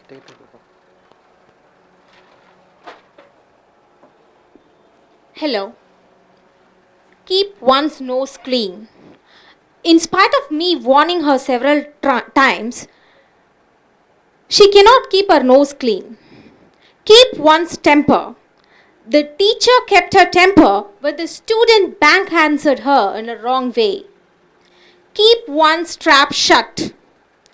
The agitators were asked to keep the trap shut by the policeman. Keep in the dark means not aware of it. The boy was kept in the dark about his higher studies by his parents. Keep up one's heels means have a good time. He keep up his heels by discussing about this problem with his friends. Get a kick out of something. She got a kick out of listening to light music. Kick the bucket. He kicked the bucket because of his love failure. Kick the habit. He was advised by his doctor to kick the habit of smoking and drinking. Kick back. Never kick back as because it is against the law. For kicks. I play carom for my kicks. Kick up a storm. The opposition parties kicked up the storm against his speech yesterday. Thank you. Good, she was able to form wonderful phrases. This is what it should be. So நண்பர்களே, உங்களுடைய corporate புஸ்தகத்தை எடுத்துக்கொள்ளுங்கள். பக்கம் 164 165 வரைக்கும். அமெரிக்கர்களைப் போன்றும் பிரிட்டிஷர்களைப் போன்றும் தாய்மொழியை ஆங்கிலமாக கொண்டவர்கள் பேசக்கூடிய ஆங்கில சொற்றொடர்களை பார்க்கிறீர்கள். முதலாவதாக கே என்ற எழுத்து, கீப் என்ற வார்த்தை. கீப் ஒன்ஸ் நோஸ் கிளீர் என்றால் என்ன? ஒருவன் தன்னுடைய மூக்கை சுத்தமாக வைத்திருக்க வேண்டும் என்றால் not to involve in the problem, பிரச்சனைகள் சிக்கிக்கொள்ளாமல் இருப்பதை கீப் ஒன்ஸ் நோஸ் கிளீன் என்று சொல்ல வேண்டும். She is a good girl, அவள் ஒரு நல்ல பெண். But she cannot keep a nose clean என்றால் ஆனால் அவள் பிரச்சனையில் சிக்காமல் இருப்பதில்லை, எப்பொழுதும் பிரச்சனையிலே மாட்டிக்கொள்கிறாள். கீப் ஒன்ஸ் டெம்பர் என்றால் என்ன? டெம்பர் என்றால் உன்னுடைய மனது சரி நிலை இருக்கிறது. கீப் ஒன்ஸ் டெம்பர் என்றால் அதை கட்டுப்பாட்டிலே வைப்பது. கண்ட்ரோலிங் யுவர் ஏங்கர், கோபத்தை அடக்குவது. My father kept his temper when the officials asked bribe. அந்த அதிகாரிகள் லஞ்சம் கேட்டபொழுது என் அப்பா கோபத்தை அடக்கி கொண்டார். kept one's trap shut, வாயை மூடி இரு. he kept on shouting at the meeting. The speaker told him to keep his trap shut. அந்த மீட்டிங்கின் பொழுது, விழாவின் பொழுது ஒருவன் கத்திக்கொண்டே இருந்தான். ஆகையால் அந்த பேச்சாளர் அவனை வாயை பொற்றி அமைதியாக இருக்கும்படி சொன்னார். கீப் இன் த டார்க், இருட்டிலே ஒருவரை வைத்திருத்தல் என்பது not aware of it, ignorant about it, ஒருவரிடம் உண்மையை சொல்லாமல் அவரை அறியாமையில் வைத்திருப்பது. The girl was kept in the dark about a marriage, அந்த பெண்ணுக்கு திருமணம் செய்ய வேண்டும் என்று அவளுடைய பெற்றோர்கள் ரகசியமாக திட்டமிட்டிருக்கிறார்கள், அவளிடம் கூட சொல்லாமல். ஸோ earn one's keep என்றால் doing the duty according to the salary one gets, ஒருவன் தான் வாங்கிய சம்பளத்துக்கு தகுந்தபடி வேலையை செய்வது. So you should earn your keep or else you will not be able to continue your work here. நீ வாங்கின சம்பளத்துக்கு சரியாக வேலை செய்ய வேண்டும், இல்லையேல் உன்னால் இங்கு வேலை செய்ய முடியாது. அடுத்தது கீப் அப் ஒன்ஸ் ஹீல்ஸ் என்றால் ஹாவ் ஏ குட் டைம், நல்ல ஒரு அருமையான பொழுதுபோக்கு, நல்ல ஒரு சந்தோஷமான நிலைப்பாட்டை உருவாக்கி கொள்ளுதலை கீப் அப் ஒன்ஸ் ஹீல் என்று சொல்கிறோம். We keep up our heels on Saturdays by going to discotheque. டிஸ்கோதேக் என்றால் என்ன? போய் ஒரு இடத்துல இருந்து ஆடுவது. ஸோ சனிக்கிழமை மாலை தோறும் நாங்கள் ஒரு இடத்துக்கு சென்று ஆடுவோம், பாடுவோம், அப்படி நாங்களே எங்களை சந்தோஷமாக வைத்துக்கொள்வோம். ஸோ நண்பர்களே, கீப் ஆன் ஸ்னோஸ் க்ளீன் என்றால் பிரச்சனையில் சிக்கிக்கொள்ளாமல் இருப்பது, கீப் ஆன் ஸ்டெம்பர் என்றால் கோபத்தை அடக்குவது, கெப்ட் ஒன் ஸ்டாப் ஷட் என்றால் வாயை மூடிக்கொண்டு இருப்பது, கீப் இன் த டார்க் என்றால் ஒருவரிடம் உண்மையை சொல்லாமல் ஒளித்து வைப்பது ரகசியங்களை, ஏர்ன் ஒன்ஸ் கீப் என்றால் என்ன? வாங்கிய சம்பளத்துக்கு தகுந்தபடி வேலையை செய்தல், கீப் அப் ஆன் ஹீல்ஸ் என்றால் என்ன? நல்ல பொழுதுபோக்கு அம்சம், எல்லாத்தையும் சந்தோஷமாக இருத்தல். அடுத்ததாக கிக் என்ற வார்த்தை, அதனுடைய சொற்றொடர் get a kick out of something என்றால் என்ன? A thrill, pleasure or an enjoyment, ஒரு சந்தோஷம். A person gets from something, ஒரு மனிதனுக்கு ஒரு சந்தோஷம் ஏதோ ஒரு பொருள் மூலமாக, ஏதோ ஒரு விஷயத்தின் மூலமாக அவனுக்கு கிடைக்கும் பொழுது get a kick out of something என்று சொல்கிறோம். கிக்குனா ஒரு சந்தோஷம், கிக்குனா உதை என்று ஒன்று இருக்கிறது. இந்த கிக் என்றால் ஒரு சந்தோஷம், மகிழ்ச்சி. She got a kick out of going deep in the sea by a boat, அவளுக்கு கடலிலே உள்ளுக்குள்ளே கடலிலே படகின் மூலமாக செல்வதன் மூலமாக ஒரு சந்தோஷத்தை அவள் அனுபவித்தாள். கிக் த பக்கெட், பக்கெட்டை உதை என்றால் டு டை, செத்து போகுதல். He kick the bucket by consuming poison because of his debts. DBT என்றால் டெட் என்று உச்சரிக்க வேண்டும். அவனுக்கு கடன் இருக்கிற காரணத்தினாலே அவன் தற்கொலை செய்து கொண்டான். கிக் த ஹேபிட் என்றால் to stop a bad habit, ஒரு கெட்ட பழக்கத்தை நிறுத்துவது கிக் த ஹேபிட் என்று சொல்கிறோம். The student should kick the habit of வாட்சிங் டெலிவிஷன் சீரியல்ஸ், மாணவர்கள் டிவி நிகழ்ச்சிகளை பார்ப்பதை அவர்கள் அந்த பழக்கத்தை விட்டுவிட வேண்டும். Kick up a storm, storm என்றால் புயல். To create a big uproar, uproar என்றால் மிகப்பெரிய ஒரு குழப்பம். அப்போ த ஆப்போசிஷன் பார்ட்டிஸ், எதிர்கட்சியினர் kicked up a storm in the parliament for the high petroleum prices, அரசாங்கம் பெட்ரோல் விலையை உயர்த்தி விட்டது.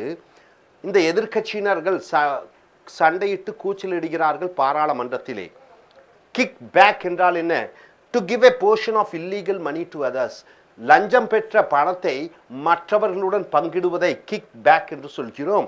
த minister has to give most of the bribe amounts as kick back for his party men. மந்திரி லஞ்சம் வாங்கினார், 1 லட்சம் ரூபா வாங்கினார்னா அதில் ஒரு 50,000 ரூபா தன்னுடைய கட்சிக்காரருடன் பங்கிட்டு கொள்ள வேண்டும். ஸோ கெட்ட வழியில் பணத்தை வாங்கி பங்கிடுவது கிக் பேக். ஃபார் கிக்ஸ் என்றால் ஃபார் த த்ரில், சந்தோஷத்திற்காக, for the ஜாலிக்காக.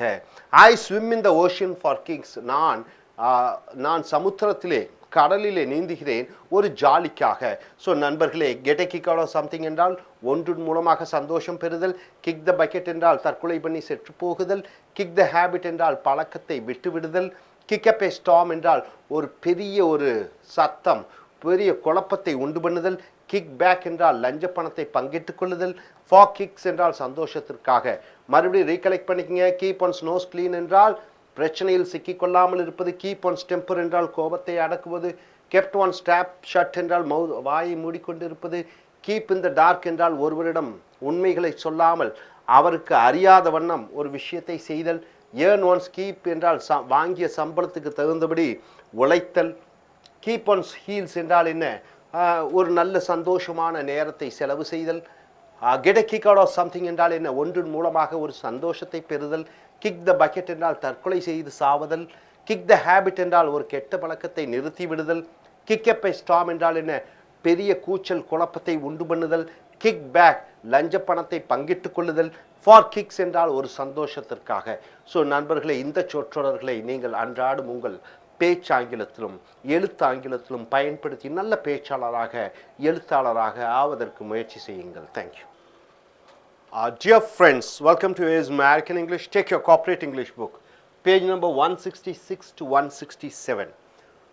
The spoken English words and phrases of Britishers and Americans or native English speakers. How do they speak? What are the phrases they are speaking? See, under the letter K, the word is kick. And the phrase is kick in the pants or kick in the ass. What do you mean by that? What do you mean by ass? Not only donkey, it's the back part. So, kick in the pants or kick in the ass. In Tamil movies, you can find very often the comedian Count Germany hitting on the Senthil's ass, isn't it? Back. So, kick in the pant or kick in the ass means to realize. You are able to understand. To understand and to take action. You understand and take action. So, the fail mark I got in the semester exams. In the semester exams, I got a fail mark. Is a kick in the pants for me to work hard. It is a kick in the pant means it is something which made me to realize to work hard. You got it, sir, what I mean? So, kick in the pants or kick in the ass means make one to realize to work hard. Right? Got it, sir? This is a phrase. Next, kick it around. What do you mean by kick it around? To freely talk about something. You are freely talking about politics, religion, culture, sex, marriage. So, kick it around means to freely talk about something. We should kick this matter around before we sign the agreement. So, before we sign the agreement, we should kick this matter around means what? We should discuss and talk freely. Kick one around. What do you mean by kick it around and kick one around? What do you mean by that? Insulting a person in a rough way. You are insulting, you are hurting somebody. See, my boss is kicking me around. My boss is kicking me around means he is insulting me and I want to resign my job. He is insulting me. Kick in means being relaxed. You're just being relaxed. And taking things easy. You are taking the things very easily. You are just being relaxed. We are just kicking in the beach means we are relaxing in the beach. Hope you are able to understand. Kick in means just to relax. And coming here, kick up a fuss. What do you mean by fuss? Scene, kick up a fuss. So, to act or say in an agitated way and creating a scene. You try to create a scene in public. That is called kick up a fuss. He is kicking up a fuss in front of his friends. So, he is creating a scene. He is showing off. Show off or making a scene. Then you are using the phrase kick up a fuss. Next word. I can kick myself. I can kick myself. I can kick myself means one angry, one getting sad, one getting upset for doing or not doing something. See, I am doing something, I am getting angry. I am not doing something, I am getting angry. So, I can kick myself for working in this company. In the sense what?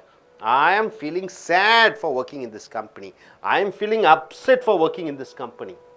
So, I can kick myself for working in this company means I am feeling sad, I am disappointed, I am angry, I am agitated, I am upset working in this company.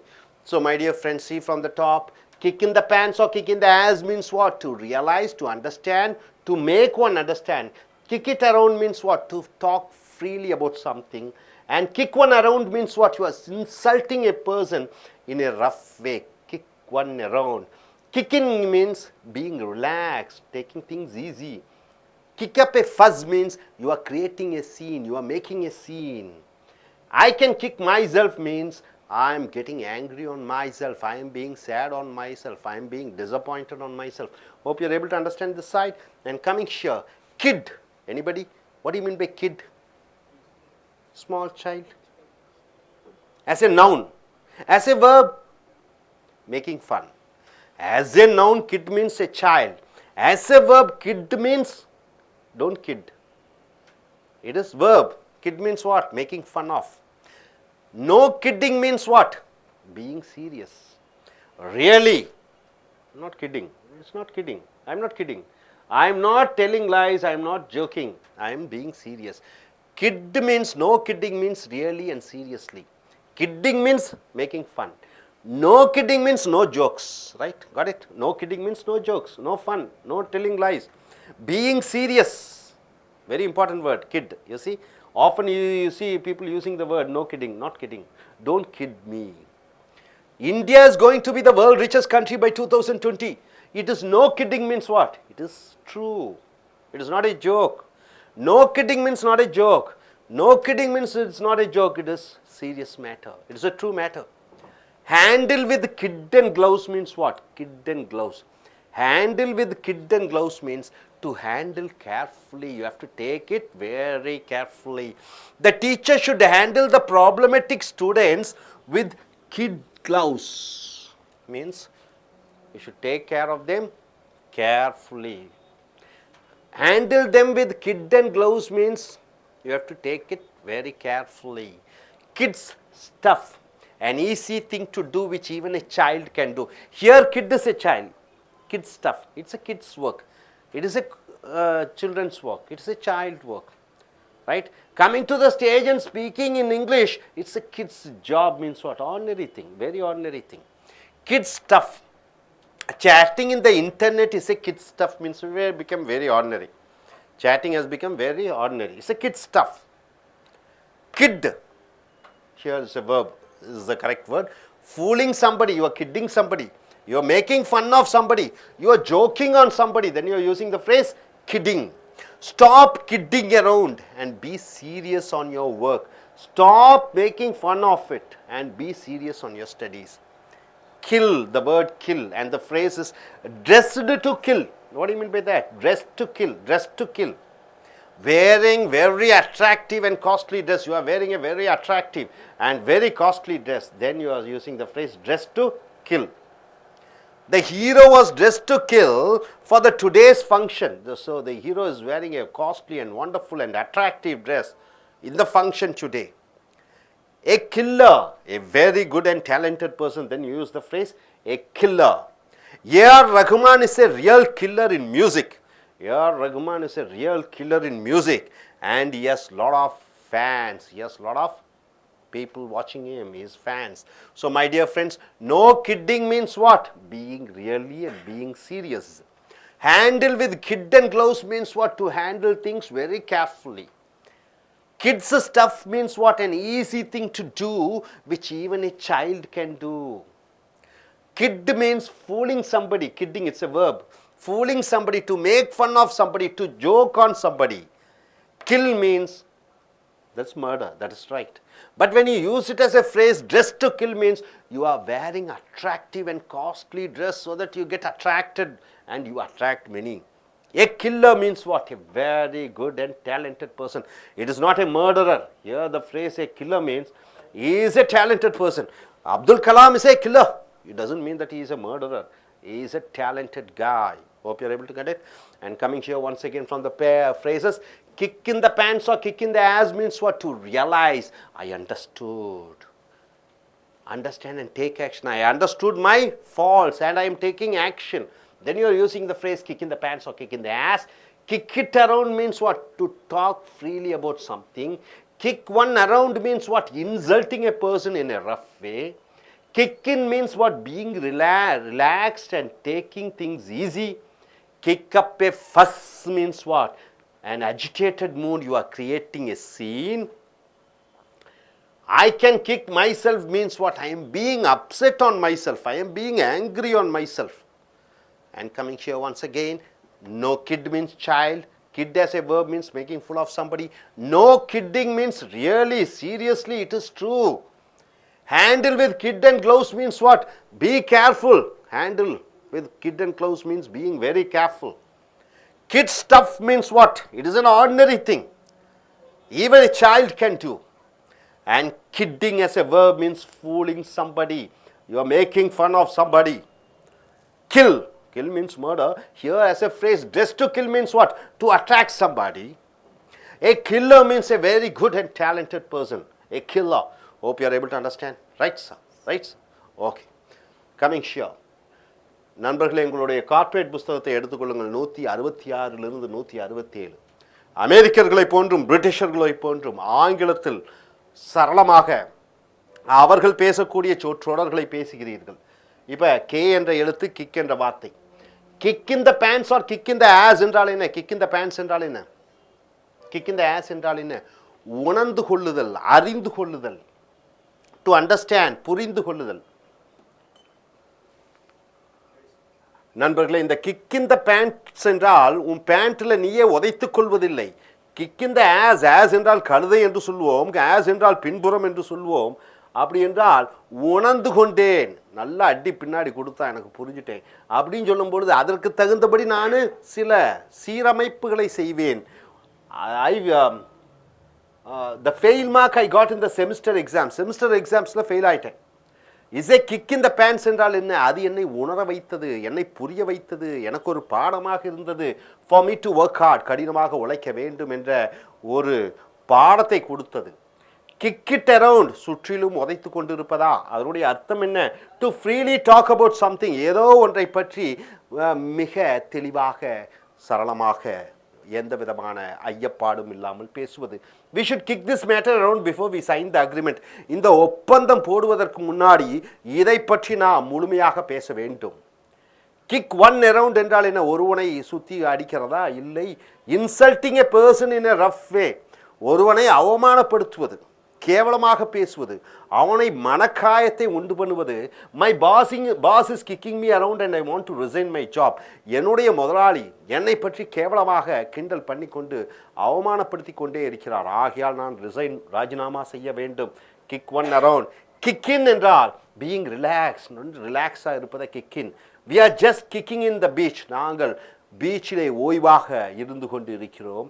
கிக்கப் a ஃபஸ் என்றால் என்ன? ஒரு scene, சும்மா ஒரு show காண்பிக்கிறது. கிக்கப் a ஃபஸ் என்றால் ஒரு 4 பேர் இருக்கிற இடத்திலே நாம் நம்மை பிரபலப்படுத்தி காண்பித்து கொள்ளுதல். கிக்கப் ஏ ஃபஸ், ஒரு சீன் கிரியேட் பண்ணுறது. To act or say in an agitator and creating a scene. அப்போ ஒரு எரிச்சலுடன், ஒரு கோபதாபத்துடன் ஒரு சீன் கிரியேட் பண்ணுவது. Is kicking up a fuss in front of his friends. அவன் தன்னுடைய நண்பர்களுக்கு முன்னாடி அவன் தன்னைத்தானே மிக பிரபலப்படுத்திக் கொள்கிறான். அடுத்தது ஐ கேன் கிக் மை செல்ஃப் என்றால் ஒன் ஆங்கிரி, ஒருவன் தனக்குத்தானே கோபப்பட்டு கொள்ளுதல், ஒருவன் தனக்குத்தானே வருத்தப்பட்டு கொள்ளுதல், அப்செட் ஆகி கொள்ளுதல். ஐ can kick my self for working in this company, இந்த கம்பெனியில் வேலை செய்வதனால் நான் என்னை நானே கேவலமாக உணர்கிறேன், வருத்தப்படுகிறேன், அசிங்கப்படுகிறேன் என்று சொல்கிறோம். So kick in the pants R kick in the as என்றால் என்ன? உணர்ந்து கொள்ளுதல். கிக் இட் அரவுண்ட் என்றால் என்ன? நல்ல சகஜமாக அந்த விஷயத்தை பற்றி ஓப்பனாக பேசுதல். கிக் ஒன் அரவுண்ட் என்றால் என்ன? ஒருவரை அவமானப்படுத்துதல். கிக்கின் என்றால் என்ன? நன்றாக ஓய்வாக இருத்தல். கிக்கப் ஏ ஃபஸ் என்றால் என்ன? ஒரு ஷோ காண்பித்தல். I can kick myself என்றால் என்ன? நானே திட்டிக் கொள்கிறேன், அவமானப்படுத்திக் கொள்கிறேன். அடுத்தது கிட் என்றால் குழந்தை. இன்னொரு கிட் என்று வினைச்சொல்லாக வரும்பொழுது ஒருவரை கேவலப்படுத்துவது, தமாஸ் பண்ணுவது. இங்கே நோ கிட்டிங் என்றால் என்ன? உண்மையாக இருக்க வேண்டும், சீரியஸாக இருக்க வேண்டும், கிண்டல் கேலி எல்லாம் கூடாது. ஸோ கிட் என்றால் குழந்தை, கிட் என்றால் கிண்டல் கேலி பேசுவது. India is going to be the world richest country by 2020. India 2020 உலகத்தின் மிகப்பெரிய சக்தியாக ஆகப் போகிறது. இட் இஸ் நோ கிட்டிங் என்றால் என்ன? அது தமாசான விஷயம் இல்லை, அது ஜோக் இல்லை, அது உண்மை. ஜோக் இல்லை, உண்மை என்று சொல்லும் பொழுது நோ கிட்டிங் என்ற சொற்றொடரை பயன்படுத்த வேண்டும். அடுத்ததாக handle with kid and gloves என்றால் என்ன? அதை ரொம்ப ஜாக்கிரதையாக பார்த்து கொள்ள வேண்டும், ரொம்ப ஜாக்கிரதையாக பார்த்து கொள்ள வேண்டும். The teacher should handle the problematic students with kid gloves. அப்போ அந்த குழப்பம் விளைவிக்கிற, குறும்பு செய்கிற மாணவர்களை அந்த ஆசிரியர் ரொம்ப ஜாக்கிரதையாக கையாள வேண்டும். ஜாக்கிரதையாக கையாள வேண்டும் என்று சொல்லும் பொழுது handle with kid and gloves என்ற சொற்றொடரை பயன்படுத்துகிறீர்கள். கிட்ஸ் ஸ்டஃப் என்றால் என்ன? அது குழந்தைகளினுடைய விஷயம், ஸ்டஃப்னா விஷயம். And easy thing to do which even a child can do. ஒரு குழந்தை கூட அதை செய்துவிடும், அது ஒரு பெரிய விஷயம் இல்லை என்று சொல்லும் பொழுது கிட்ஸ் ஸ்டஃப் என்று சொல்கிறோம். Chatting in the internet is a kids stuff. Chatting என்றால் என்ன? பேசி உரையாடுவது கம்ப்யூட்டரிலே, இன்டர்நெட்டிலே, அது குழந்தைகள் கூட செய்யும் என்று சொல்லும் பொழுது கிட்ஸ் ஸ்டஃப் என்று சொல்கிறோம். கிட் என்றால் என்ன? கிண்டல் கேலி பண்ணுவது, வினைச்சொல்லாக வரும்போது. fooling somebody to make fun of somebody, to joke. Stop kidding around and be serious on your work. அப்போ சும்மா பொழுதுபோக்குவாக பேசுவது, தமாஸ் பண்ணுவது எல்லாம் நிறுத்தி உன்னுடைய வேலையிலே கவனம் செலுத்து. No kidding. ஸ்டாப் கிட்டிங் என்றால் கிண்டல் செய்வது, தமாஸ் பண்ணுவதை நிறுத்திக்கொள். கில் என்றால் கொலை. இங்கே ட்ரெஸ் டு கில் என்றால் என்ன? கொலை செய்வதற்காக உடை உடுத்துகிறோமா? அல்ல. இதனுடைய அர்த்தம் என்னன்னு பார்த்தீங்கன்னா, wearing very attractive and costly dress, கவர்ச்சிகரமான உடைகளை அணிந்து கொள்ளுதல், ரொம்ப காஸ்ட்லியான விலை உயர்ந்த துணிகளை அணிந்து கொள்ளுதல். The hero was dress to kill for today's function, இன்றைய விழாவிலே கதாநாயகன் மிக கவர்ச்சிகரமாக உடை அணிந்து வந்தான், மற்றவர்களை கவர்ந்திழுத்தான். ஏ கில்லர் என்றால் கொலைகாரன், ஆனால் இங்கே கொலைகாரன் அல்ல. இங்கே மீனிங் பார்த்தீங்கன்னா வெரி குட், ரொம்ப நல்லவன், அண்ட் டேலண்டட், ரொம்ப திறமையானவனை ஏ கில்லர் கொன்று விட்டான் என்னை என்று சொல்கிறோம். அவன் ஒரு கொலைகாரன் என்று சொல்லும் பொழுது அது பெருமிதமாக சொல்கிறோம். A R Rahman is a real killer in music. இசையிலே அவன் ஒரு கொலைகாரன் என்றால் இசைக்கு அவன்தான் பிரபலமானவன். And he has lot of fans, அவருக்கு நிறைய விசிறிகள் இருக்கிறது. ஸோ நண்பர்களே, கிட்டுனா குழந்தைன்னு சொல்லலாம், கிட்டுனா அது கிண்டல் கேலியை சொல்வது வினைச்சொல்லாக. நோ கிட்டிங் என்றால் உண்மையாக சீரியஸாக. Handle with kid and gloves என்றால் ரொம்ப ஜாக்கிரதையாக கையாள வேண்டும். கிட் ஸ்டஃப் என்றால் என்ன? அது ஒரு சிறு விஷயம். கிட் என்று வினைச்சொல்லாக வரும்பொழுது கிண்டல் கேலி செய்வது. கில் கொலை. ட்ரெஸ் டு கில் என்றால் என்ன? கவர்ச்சிகரமாக உடை அணிந்து மற்றவர்களை கவர்ந்திழுப்பது. ஏ கில்லர் என்றால் மிக திறமை வாய்ந்தவன். மறுபடியும் பாருங்கள், நீங்கள் இப்போ ஃப்ரேசஸ் சொல்ல போகிறீங்க. மறுபடியும் இந்த சொற்றொடரை பாருங்கள். Kick in the pant R kick in the as என்றால் உணர்ந்து கொள்ளுதல், புரிந்து கொள்ளுதல். கிக் இட் அரவுண்ட் என்றால் என்ன? நல்ல சகஜமாக பேசுவது. கிக் ஒன் அரவுண்ட் என்றால் என்ன? ஒருவரை அவமானப்படுத்துவது. கிக் இன் என்றால் என்ன? ஓய்வாக இருத்தல். கிக் அப் ஐ ஃபர்ஸ்ட் என்றால் ஒரு சீனை கிரியேட் பண்ணுறது. ஐ கேன் கிக் மை செல்ஃப் என்றால் நான் என்னை நானே வருத்தப்பட்டு கொள்கிறேன். ஸோ கிட் என்றால் குழந்தை, கிட் என்றால் கிண்டல் செய்வது. நோ கிட்டிங் என்றால் உணர்ந்து கொண்டேன் உண்மையை. Handle with kid and gloves என்றால் எச்சரிக்கையுடன் கையாள வேண்டும். கிட் ஸ்டஃப் என்றால் அது ஒரு குழந்தைகள் விஷயம், சாதாரண விஷயம். கிட் என்றால் கிண்டல் கேலி பண்ணி கொண்டிருப்பது. கில் கொலை செய்வது. ட்ரெஸ் டு கில் என்றால் என்ன? உடைகள் மூலமாக, நல்ல விலை உயர்ந்த உடைகள் மூலமாக, கவர்ச்சிகரமான உடைகள் மூலமாக மற்றவர்களை கவர்ந்திழுப்பது. ஏ கில்லர் என்றால் ரொம்ப திறமை வாய்ந்தவர். ஸோ நண்பர்களே, இந்த சென்டென்சஸ் வச்சு, இந்த ஃப்ரேசஸ் வச்சு நீங்கள் சென்டென்ஸ் ஃபார்ம் பண்ணும். Now, I request gentlemen, why don't you come? Why don't you come?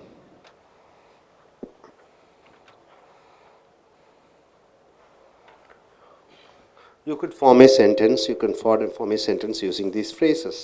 Any number of phrases as you wish. The batsman has to kick in the pants and gear up for the next match.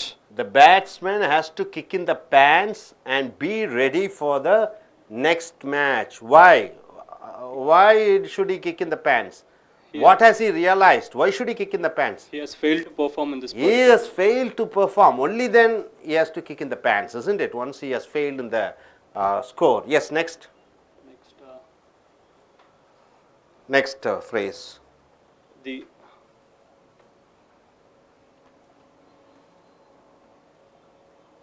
The actor is kicking up a fuss in front of the media. Okay, actor is kicking up a fuss in front of the media. Yes, over here. Kidding. Yeah, my friend is an expert in kidding. Your friend is an And expert mocking in at kidding, others. kidding and mocking at others. Good, good, excellent. Why don't you come, gentlemen? Give the mic to him.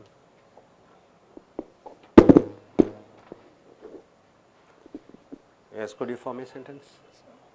My HOD is a real killer in Your HOD is a real killer. Which department do you belong to? civil department. Killer in the sense he is a talented person. Yes, Okay, civil right, engineering right. Next. Nowadays, actors are dress to kill acting. Okay, nowadays actors are wearing dress to kill. Okay, take your hands out of your packet. It shows that you are tense. Next word. At any condition, no kidding. At any condition, no kidding is Then- allowed over here, right? then Okay. Gentlemen, why don't you come forward? Come this way. Come through this way. There's mic over there.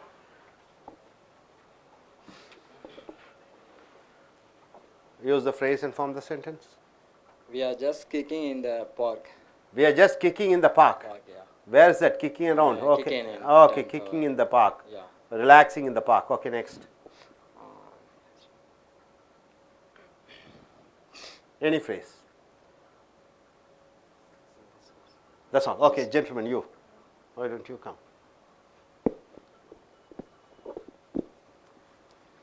Dr. APJ Abdul Kalam is a very real killer in a scientist.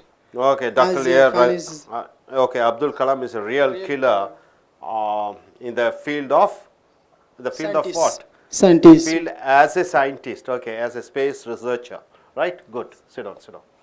So, நண்பர்களே இந்த சொற்றொடர்கள் மூலமாக நிறைய சொற்றொடர்களை பயன்படுத்தி வாக்கியமாக அமையுங்கள். Thank you.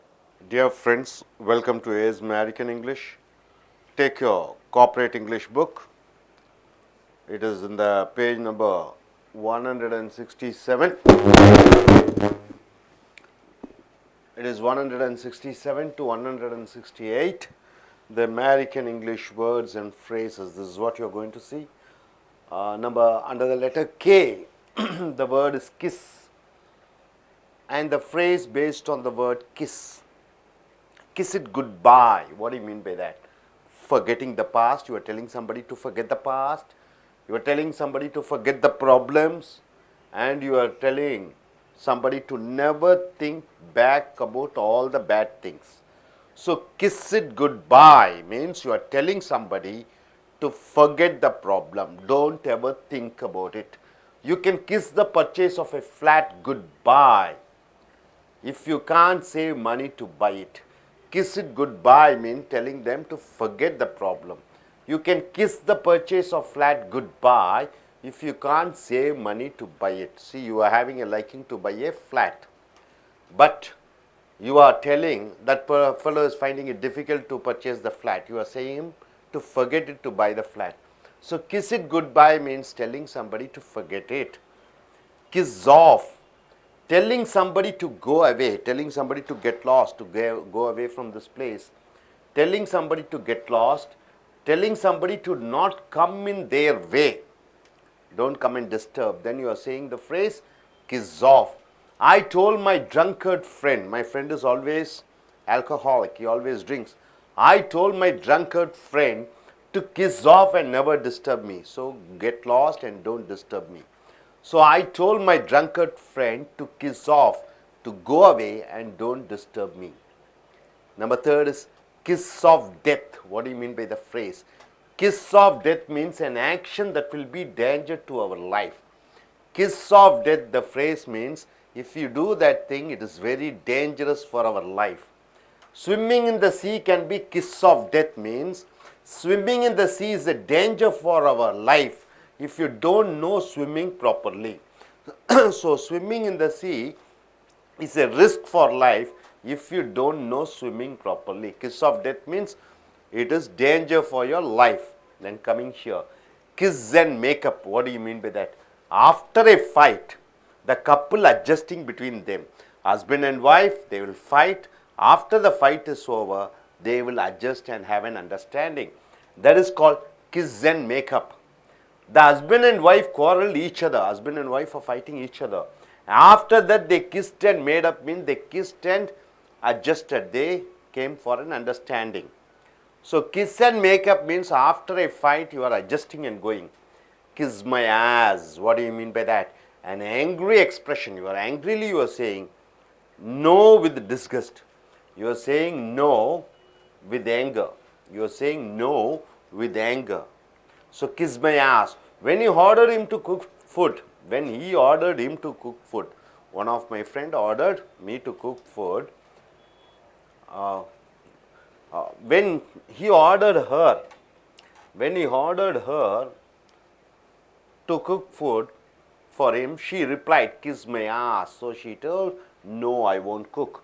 When he ordered her to cook the food, she told, kiss my ass. It means, no, I am not going to cook for you. She has told in very disgusting and angry way. Kisser means lips. The younger boy allowed his friend to have it on the kisser means the boy allowed her to kiss him. The younger boy allowed his friend to have it on the kisser means to kiss him.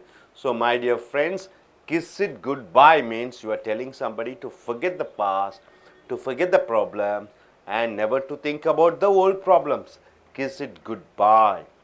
Kiss off means telling somebody to go away. to get lost, don't disturb. Kiss of death means an action that will be danger to our life. If you do that action, it is a danger to our life. Kiss and make up means after a fight, the couple, husband and wife or lovers, they are joining together with an understanding. Kiss my ass, an angry expression of saying, no, I will never do it. Kisser means lips. Next, coming here. Kizzazz or kizazzer means to praise somebody to gain their support. It is like a flattery. You are telling something, you are praising somebody to get their support. Kizzazz or kizazzer. So here he kisses his boss ass. He kisses his boss ass each time he comes to company. Whenever the boss comes, he keeps praising about the boss so that he can get a promotion, he get more salary. So kizzazz or kizazzer means praising somebody to get some benefits. So he kisses his boss ass each time he comes to company. Click. Click means what? Kilometer or 6/10 of a mile. Click means kilometer or 6/10 of a mile. It is just 5 clicks to go to beach, means it is just 5 kilometers to go to beach. Click means kilometers. Klutz, K-L-U-T-Z means very ugly, very bad, not neatly kept. Very ugly, very bad, not neatly kept. She is real klutz in cooking means she is very bad in cooking. So klutz means is very bad. Coming here, knee. Under the word knee, the phrase knee deep means what? Involving too much. You are involved very much in that activity. Knee deep. I am knee deep in my project and I cannot go abroad means what? I am fully involved in my project and I cannot go abroad. Knee deep means fully involving yourself. Knee jerk reaction. Jerk means a shake. Knee jerk reaction means an automatic response. Automatically you respond. Knee jerk reaction. The prices of goods increase. The price of goods increase. The price of goods increase is a knee jerk reaction by the people. The prices of goods all are increased. The people will react. Government petroleum price rise. So knee jerk reaction means an automatic reaction by the people. If I scold you or if I hit you, if you hit a stranger, he will hit you back. It is a knee jerk reaction means it is a natural reaction, automatic reaction. Bring to one's knee. Bring somebody to their knee. Bring to one's knee or bring somebody to their knee means making or forcing somebody to your wish. You are making somebody or forcing somebody to hear or adjust or to act according to your wishes. That is called bring to somebody's knees. Bring someone to your knee, someone's knees. Knee high to a grasshopper. Knee high to a grasshopper means when somebody was young, very young, you are using the phrase knee high to a grasshopper. Knee high to a grasshopper means he is very young. He cannot do much of physical work. That boy cannot do much of physical work. Maybe he must be 4 years or 5 years because he is knee high to a grasshopper. He is a knee high to a grasshopper means that boy is very young. You ask a 5-year boy to take the gas, 10-20 kg gas. He is a knee high to a grasshopper means he is very young. He cannot lift the gas. So my dear friends, kizzazz or kizzazzer means to praise somebody so that you may gain the support. Click means kilometers. Klutz means very bad and very ugly. Knee deep means you are involving too much in one action or activity. Knee jerk reaction means an automatic reaction. Bring to one's knee means making somebody to agree according to your wish and fancies. Knee high to a grasshopper means a very young boy. or a very young girl. So once again, I just want you to recollect all these words. Kiss, kiss it and kiss it goodbye means what? You are telling somebody, forget the past, forget the problem, and don't think about the other activity or past activity. Kiss it goodbye. Kiss off means telling somebody to go away, to telling somebody to get lost, and you are telling somebody don't come and disturb in my way. Kiss off. Kiss of death means an action that will be danger to your life, an action which is very danger to your life. Kiss and make up means after a fight you are adjusting and you are becoming friends. Kiss my ass means an angry expression saying no with disgust. Kiss my ass means you are saying in an angry mood no. And kisser means lips. Hope you are, and here coming here once again, kiss-ass or kiss-asser means praising somebody to get their support. Click means kilometers, klutz means very bad, knee deep means fully involving, knee jerk reaction means an automatic response, and bring to one's knees means making somebody to agree to your point. Knee high to a grasshopper means the boy is very young or the girl is very young. Hope you are able to get it. Yes, sir. Understand? Okay. Could you tell me few sentences? Could you form me sentences on your own? Yes. Kiss of death. Kiss of death. Yes. Don't drive rash. Don't rash driving in bike. You will Don't be kiss do of. rash driving. You will be in kiss of death. You will. It is a kiss of death to drive rashly. Okay. You, sir. Kisser lips. Kisser. Yeah. My friend kisser. My friend kiss my friend. Your friend kissed your friend. Yes, sir. Okay. You. Kiss it goodbye. Kiss it goodbye. Telling somebody to forget the problem. My friend, kiss it goodbye. Your maths exam. Maths problem. Maths is a big problem for him. So he kiss it goodbye. I told him to kiss it goodbye. Kiss maths goodbye. My son is knee high to a grasshopper. My son is knee high to a grasshopper to carry his heavy school bag. To carry his heavy school bag is just knee high to a grasshopper. Very good. Wonderfully formed the sentence. நண்பர்களே, உங்களுடைய corporate ஆங்கில புஸ்தகத்தை எடுத்துக்கொள்ளுங்கள். 167 168 அமெரிக்கர்களைப் போன்றும் பிரிட்டிஷர்களைப் போன்றும் பேசக்கூடிய அந்த ஆங்கில சொற்றொடர்களை பார்க்கிறீர்கள். எழுத்து பார்த்தீர்கள் என்றால் கே, வார்த்தை கிஸ், வார்த்தை சொற்றொடர் பாருங்க, kiss it goodbye. Kiss என்றால் முத்தம். இந்த முத்தம் என்ற சொல்லின் மூலமாக பல சொற்றொடர்களை பார்க்கிறீர்கள். Kiss it good bye. Good bye என்றால் என்ன?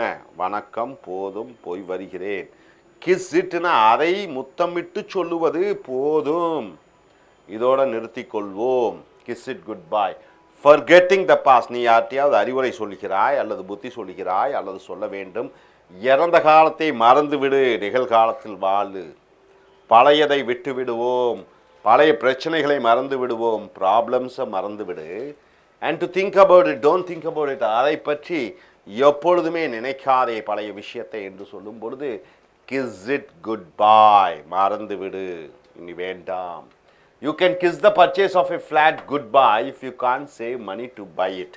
அவனுக்கு ஒரு வீடு வாங்க வேண்டும், ஃப்ளாட் வாங்க வேண்டும் என்ற ஆசை, ஆனால் பணம் சேமிக்க முடியவில்லை. அப்போ நீ சொல்கிற அதை மறந்து விடு, உன்னால் தான் பணம் சேமிக்க முடியவில்லை என்று சொல்லும் பொழுது you can kiss the purchase of flat goodbye if you can save money to buy it. அதை வாங்க முடியவில்லை என்றால் மறந்து விடு. ஸோ இந்த சொற்றொடர் கிஸ் இட் குட் பை என்றால் மறந்து விடு, முடியவில்லை என்றால். கிஸ் ஆஃப், கிஸ் ஆஃப், ஓஎஃப்எஃப்னா இல்லை, கிஸ். இங்கே டெல்லிங் சம்படி டு கோ அவே, இங்கிருந்து சென்று விடு. கெட் லாஸ், தொலைந்து போ. Don't come in my way, என்னுடைய வழியிலே வராதே என்று கோபமாக திட்டும் பொழுது கிஸ் ஆஃப். கிஸ் என்றால் அருமையான வார்த்தை, முத்தம். இதை சொல்லும் பொழுது என் வழியிலே வராதே என்று சொல்லும் பொழுது kiss off. I told my drunkard friend, என்னுடைய குடிகார நண்பனிடம் சொன்னேன், to kiss off and never disturb me, என்னை தொந்தரவு பண்ணாதே, என் வழியில் வராதே என்று என்னுடைய குடிகார நண்பனிடம் நான் கூறினேன். கிஸ் ஆஃப் டெத், சாவை முத்தமிடுதல். தமிழிலே இந்த சொற்றொடர் அதிகமாக பயன்படுத்துகிறோம். கிஸ் ஆஃப் டெத், சாவை முத்தமிடுதல். an action that will be danger to our life, ஒரு செய்கை அது நம்முடைய வாழ்க்கைக்கு ஆபத்தாக முடியக்கூடிய ஒரு செயலாக வரும். ஸ்விம்மிங் இன் த sea, கடலிலே நீந்துவது என்பது can be kiss of death, அது சாவை முத்தமிடுவதற்கு சமம் என்றால் சாவை அழைப்பதற்கு சமம். if you do not know swimming properly, உனக்கு நீந்த தெரியவில்லை என்றால் கடலிலே போய் நீச்சல் அடிப்பது என்பது சாவை அழைப்பதற்கு அல்லது சாவை முத்தமிடுவதற்கு சமம். அடுத்தது கிஸ் அண்ட் மேக்கப். இந்த இடத்துல கிஸ் என்றால் முத்தம், மேக்கப் என்றால் அட்ஜஸ்ட் பண்ணிட்டு போ. கிஸ் என்றால் முத்தம். ஆனால் இங்கே என்ன அர்த்தத்திலே வருகிறது இந்த சொற்றொடர்? ஆஃப்டர் ஏ ஃபைட், ஒரு சண்டை முடிந்தவுடன் த கப்பிள் அட்ஜஸ்டிங் பிட்வீன் தம், அந்த கணவனும் மனைவியும் அல்லது காதலர்கள் ஆணும் பெண்ணும் காதலனும் காதலியும் சண்டையிட்டு பின் சேர்கிறார்கள். அதை கிஸ் அண்ட் மேக்கப் என்ற சொற்றொடர் மூலமாக நாம் பயன்படுத்துகிறோம். மேக்கப்னா அட்ஜஸ்ட் பண்ணிட்டு போகிறது, கிஸ் என்றால் முத்தமிடுவது. ஆனால் இங்கே சண்டையிட்டு பின்னர் அட்ஜஸ்ட் பண்ணிட்டு போகிறது. த husband and wife quarreled each other, கணவனும் மனைவியும் ஒருவருக்கு ஒருவர் சண்டையிட்டு கொண்டார்கள். ஆஃப்டர் தட், அதற்கு பிறகு தே கிஸ்ட் அண்ட் மேடப் என்றால் என்ன? அவர்கள் முத்தமிட்டு இணைந்து கொண்டார்கள். ஸோ முத்தமிட்டு இணைந்து கொள்வதை கிஸ் அண்ட் மேக்கப் என்று சொற்றொடர் மூலமாக பயன்படுத்துகிறோம். கிஸ் மை ஆஸ், கிஸ் என்றால் முத்தமிடுதல், மை என்னுடைய ஆஸ் என்றால் பின்புறம். ஸோ இந்த சொற்றொடர் எதை குறிக்கிறது என்றால் இது கோபமாக an angry expression, ஒரு கோபத்தின் வெளிப்பாடு. saying no with disgust, இல்லை என்பதை எரிச்சல், disgust என்றால் எரிச்சல், இல்லை முடியாது என்பதை எரிச்சலுடன் சொல்லும் பொழுது kiss my ass என்ற சொற்றொடரை பயன்படுத்துகிறோம். when you order her to cook food, அவளிடம் சமைத்து கொடு, சாப்பாடு சமைத்து கொடு என்று அவளிடம் கட்டளையிட்டு சொன்ன பொழுது she replied, அவள் பதிலளித்தாள், kiss my ass என்றால் என்ன? முடியாது என்று கோபத்துடன் சொன்னாள். kiss my ass என்றால் கோபத்துடன் ஒருவர் இன்னொருவரிடம் சொல்வதை kiss my ass என்ற சொற்றொடரை பயன்படுத்துகிறோம். kisser என்றால் உதடுகள் என்ற அர்த்தம். the young boy allowed his friend, அந்த சிறிய பையன், அந்த இளம் பையன் தன்னுடைய காதலியை அனுமதித்தான். to have it on the kisser என்றால் என்ன? முத்தமிட அனுமதித்தான். உதடுகளிலே முத்தமிட அனுமதித்தான். உதடுகளிலே முத்தமிடுவதை கிஸ்ஸர் என்று சொல்கிறோம். ஸோ நண்பர்களே, கிஸ் இட் குட் பை என்றால் என்ன? இறந்த காலத்தை மறந்துவிடு, பிரச்சனைகளை மறந்துவிடு, பழையதை நினைக்காதே. அடுத்து கிஸ் ஆஃப் என்றால் என்ன? ஒருவரிடம் சொல்லுவது தொலைந்து போ, நாசமாக போ, என் வழியிலே வராதே என்று சொல்லும் பொழுது kiss off. Kiss of death என்றால் என்ன? சாவை முத்தமிடுதல், அதாவது சாவை எதிர்கொள்ளுதல், சாவை அழைத்தல். கிஸ் அண்ட் மேக்கப் என்றால் என்ன? சண்டைக்கு பின் அன்பாக பேசி இரண்டு பேரும் அனுசரித்து போவதை kiss and makeup.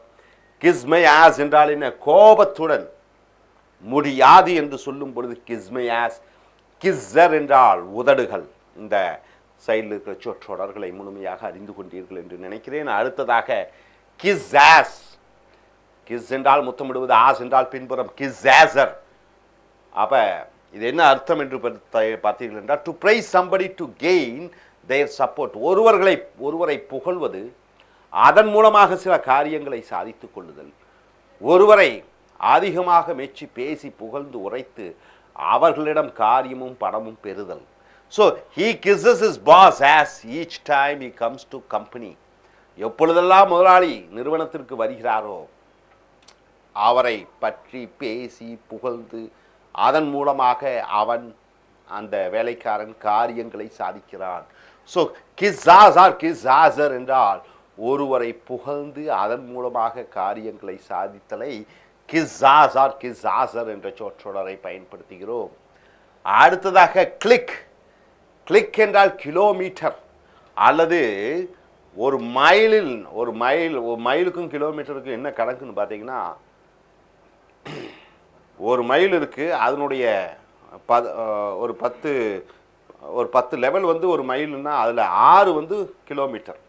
6/10 of mile is equal to 1 kilometre. அப்போ கிளிக் என்றால் 1 kilometre, it is just 5 clicks to go to beach என்றால் 5 clicks. அப்போ இங்கிருந்து பீச்சுக்கு போவதற்கு 5 கிலோமீட்டர் தான் இருக்கிறது. கிளிக் என்றால் இந்த ஒரு மைலினுடைய 6 பாகங்கள். அடுத்தது கிளட்ஸ் என்றால் ரொம்ப மோசம், வெரி அக்லி, ரொம்ப அசிங்கமாக இருக்கிறது. வெரி பேட், ரொம்ப மோசமாக இருக்கிறது. நாட் ரியலி கெப்ட், நீட்டாக வைத்திருக்காதது. ஸோ சுத்தமில்லாததை கிளட்ஸ் என்று சொல்கிறோம். She is real Glitz in cooking என்றால் என்ன? அவள் சமைப்பதிலே மிக மோசமானவளாக இருக்கிறாள், சரியில்லை அவள் சமைப்பது. கிளட்ஸ் என்றால் அசிங்கமான, மோசமாக, நன்றாக இல்லை. நீ என்றால் என்ன? முற்றி என்று சொல்கிறோம். காலிலே இருக்கக்கூடிய அந்த முற்றியை நீ என்று சொல்கிறோம். அதனுடைய சொற்றொடர் பாருங்க, நீ டீப் என்றால் என்ன? முட்டி ஆழத்திற்கு என்று சொல்கிறோம். முட்டி ஆழத்திற்கு என்றால் ஒன்றில் அதிக ஈடுபாடுடன் ஈடுபடுவது, ஒரு விஷயத்தில் அதிக ஈடுபாட்டுடன் ஈடுபடுவதை நீ டீப் என்று சொற்றொடர் மூலமாக பயன்படுத்துகிறோம். ஐ எம் நீ டீப் இன் மை ப்ராஜெக்ட், என்னுடைய ஆய்விலே முழுவதுமாக ஈடுபடுத்தி கொண்டேன். And I cannot go abroad, ஆகையால் நான் வெளிநாடு செல்ல முடியாது. நீங்கள் ஒரு சாஃப்ட்வேர் இன்ஜினியர், உங்களுக்கு வெளிநாட்டிலிருந்து ஒரு அழைப்பு வந்திருக்கிறது. ஆனால் நீங்கள் ஒரு ஆய்விலே, ஒரு ப்ராஜெக்டிலே முழு மனதாக ஈடுபட்டு இருக்கிறீர்கள். வெளிநாடு செல்ல முடியாது என்று சொல்லும் பொழுது நீ டீப், முழுவதுமாக ஈடுபட்டு இருக்கிறேன். இஸ் நீ டீப் இன் சினிமா இண்டஸ்ட்ரி என்றால் சினிமா துறையிலே அவன் முழுமையாக ஈடுபட்டு இருக்கிறான் என்று அர்த்தம். ஐ எம் நீ deep in my project and I cannot go abroad, நான் முழுமையாக என்னுடைய ஆய்வில் ஈடுபட்டு இருக்கிறேன், ஆகையால் என்னால் வெளிநாடு செல்ல முடியாது. நீ ஜெர்க் ரியாக்ஷன் என்றால் என்ன? ஒரு ஆட்டோமேட்டிக் ரெஸ்பான்ஸ். ஆட்டோமேட்டிக் என்றால் என்ன? இயற்கையாக ஒரு பிரதிபலிப்பு. ஒன்று செய்கிறோம், அதுக்குள்ள ஒரு ரியாக்ஷன். ஒன்று செய்கிறோம், அதுக்கு ரியாக்ஷன், ஒரு ஆட்டோமேட்டிக் ரியாக்ஷன். நீ ஜெர்க் ரியாக்ஷன் என்றால் என் ஆட்டோமேட்டிக் ரெஸ்பான்ஸ், ஒரு இயற்கையான ஒரு பிரதிபலிப்பு. இங்கே the prices of goods increase is a knee jerk reaction by the people because of the government's petroleum price rise. அப்போ இப்போ பை த பீப்புளுங்கிறதுக்கு பதிலாக இப்படி சொல்லலாம், அரசாங்கம் பெட்ரோலியம் பிரைசஸ், விலைவாசியை உயர்த்தியது, பெட்ரோலியத்தினுடைய விலைகளை உயர்த்தியது. அதனுடைய பிரதிபலிப்பு என்ன பார்த்தீங்கன்னா, மற்ற பொருட்களுடைய விலை ஏறிவிட்டது. The price of goods increase is a knee jerk reaction. Government petroleum prices, அரசாங்கம் பெட்ரோலியம் பிரைசஸை விலையை உயர்த்திய உடன் மற்ற பொருட்களினுடைய விலை இயற்கையாக அது மேலே வந்தது, ஏறியது. பிரிங் டு ஒன்ஸ் நீ, அவனை முற்றி போடு என்று சொல்லும் பொழுது making of forcing somebody to your wish, மற்றவர்களை உன்னுடைய விருப்பத்திற்கு தகுந்தபடி இணங்கி அவர்கள் உன் விருப்பத்திற்கு தகுந்தபடி ஆக்க செய்வதற்கு நீங்கள் உபயோகப்படுத்தும் சொல் பிரிங் டு ஒன்ஸ் நீ. ஒருவரை அவரை காலிலே முட்டி போட வைத்தல் என்பது உங்கள் இஷ்டத்துக்கு ஒருவரை வலுக்கட்டாயப்படுத்தி உங்கள் இஷ்டத்திற்கு ஆசைக்கு இணங்க வைப்பது. The storm brought Chennai people to the knees என்றால் என்ன? புயல், கடும் புயல் மக்களை திக்கு முக்காடி அவர்களை செயலிழக்க வைத்தது. அடுத்ததாக நீ high to a cross Hopper, அருமையான வார்த்தை. நீ high to a cross Hopper என்ற சொற்றொடர் வென் சம்படி வாஸ் யங், ஒருவர் இளமையாக இருக்கும் பொழுது இந்த சொற்றொடரான நீ high to a cross Hopper என்ற சொற்றொடரை பயன்படுத்துகிறோம். he cannot do much of physical work, அவனால் அதிக அளவு உடல் அளவிலே வேலை செய்ய முடியாது. பிகாஸ் இஸ் எ நீ high to a cross Hopper என்றால் அவன் ஒரு இளமையானவன், சிறியவன், 5 வயது 7 வயது. அவனை 10 கிலோ 20 கிலோ தூக்க சொன்னால் அவனால் சுமக்க முடியாது. ஸோ நீ high to a cross Hopper என்றால் ரொம்ப சின்ன பையன் அல்லது ரொம்ப சின்ன பெண் என்று சொல்லும் பொழுது நீ high to a cross Hopper. நண்பர்களே, மறுபடியும் பாருங்க, கிஸ்ஸாசர் என்றால் என்ன? ஒருவரை புகழ்ந்து அந்த புகழ்ச்சியின் மூலமாக சில காரியங்களை சாதித்தல். கிளிக் என்றால் ஒரு மைலிலே 6 பாகங்கள். ஒரு மைலு அதில் 6 வெறும் அது 6 டிவிஷன் எடுத்துக்கிட்டிங்கன்னா அது கிலோமீட்டர். அப்போ கிலோமீட்டரை கிளிக் என்று சொல்கிறீர்கள். கிளட்ஸ் என்றால் அசிங்கமான, மோசமான, கேவலமான. நீ டீப் என்றால் முழுமையாக ஈடுபடுத்தி கொள்வது. நீ ஜெர்க் ரியாக்ஷன் என்றால் என்ன? அது ஒரு இயற்கையான ஒரு பிரதிபலிப்பு. பிரிங் டு ஒன்ஸ் நீஸ் என்றால் என்ன? ஒருவரை வலுக்கட்டாயப்படுத்தி உன்னுடைய ஆசைக்கு இணங்க வைத்தல். knee high to a grasshopper என்றால் என்ன? சிறிய பையன் அல்லது சிறிய பெண். மறுபடியும் இந்த சொற்றொடர்கள் ஒரு முறை பார்த்துக் கொள்ளுங்கள். இறுதியாக so kiss it good bye என்றால் என்ன? இறந்த காலத்தை மறந்துவிடு, பிரச்சனைகளை மறந்துவிடு, இனி அதை பற்றி நினைக்காதே என்று சொல்லும் பொழுது kiss it goodbye. Kiss off என்றால் என்ன? ஒருவரை பார்த்து இங்கிருந்து சென்று விடு, தொலைந்து விடு, என் வழியிலே வராதே என்று சொல்லும் பொழுது kiss off. Kiss of death என்றால் என்ன? சாவை எதிர்கொள்ளுதல், நீயாக விரும்பி சாவை எதிர்கொள்ளுதல் தற்கொலைக்கு சமம். சாவை முத்தமிடுதல் கிஸ் ஆஃப் டெத் என்ற சொற்றொடர். கிஸ் அண்ட் மேக்கப் என்றால் என்ன? சண்டையிட்ட பின் நட்புடன் பேசி சந்தோஷமாக அட்ஜஸ்ட் பண்ணிட்டு போகிறது kiss and makeup. Kiss my as என்றால் என்ன? முடியாது என்பதை கோபதாபத்துடன் சொல்லுவது. கிஸ்ஸர் என்றால் உதடுகள். கிஸ்ஸாஸ் ஆர் கிஸ்ஸர் என்றால் ஒருவரை புகழ்ந்து பேசி அதன் மூலமாக காரியங்களை சாதித்தல். கிளிக் என்றால் கிலோமீட்டர். கிளட்ஸ் என்றால் ரொம்ப அசிங்கமான, ரொம்ப மோசமான. நீ டீப் என்றால் முழுமையாக ஈடுபடுத்திக் கொள்வது. நீ ஜர்க் ரியாக்ஷன் என்றால் என்ன? ஒரு இயற்கையான ஒரு பிரதிபலிப்பு. பிரிங் டு ஒன்ஸ் நீஸ் என்றால் ஒருவரை வலுக்கட்டாயப்படுத்தி உன் ஆசைக்கு, உன்னுடைய எண்ணத்துக்கு இணங்க வைத்தல். நீ ஹை டு எ கிராஸ் ஓப்பர் என்றால் சிறிய பையன், சிறிய பெண். ஸோ நண்பர்களே, இந்த சொற்றொடர்களை அதிகமாக உங்களுடைய பேச்சு ஆங்கிலத்திலே பயன்படுத்தி நல்ல பேச்சாளராக, எழுத்தாளராக ஆவதற்கு முயற்சி செய்யுங்கள். Thank you. Dear friends, welcome to A's American English, and take your corporate book page number 168 and 69. This is the spoken English words or English words of what Americans and Britishers speak, or the native English speakers speak. The word is, the letter is K and the word is keel. What do you mean by the word keel, sir? See, in a ship, have you seen the ship or a boat? The down part, the first wood which you keep, so that the boat doesn't get,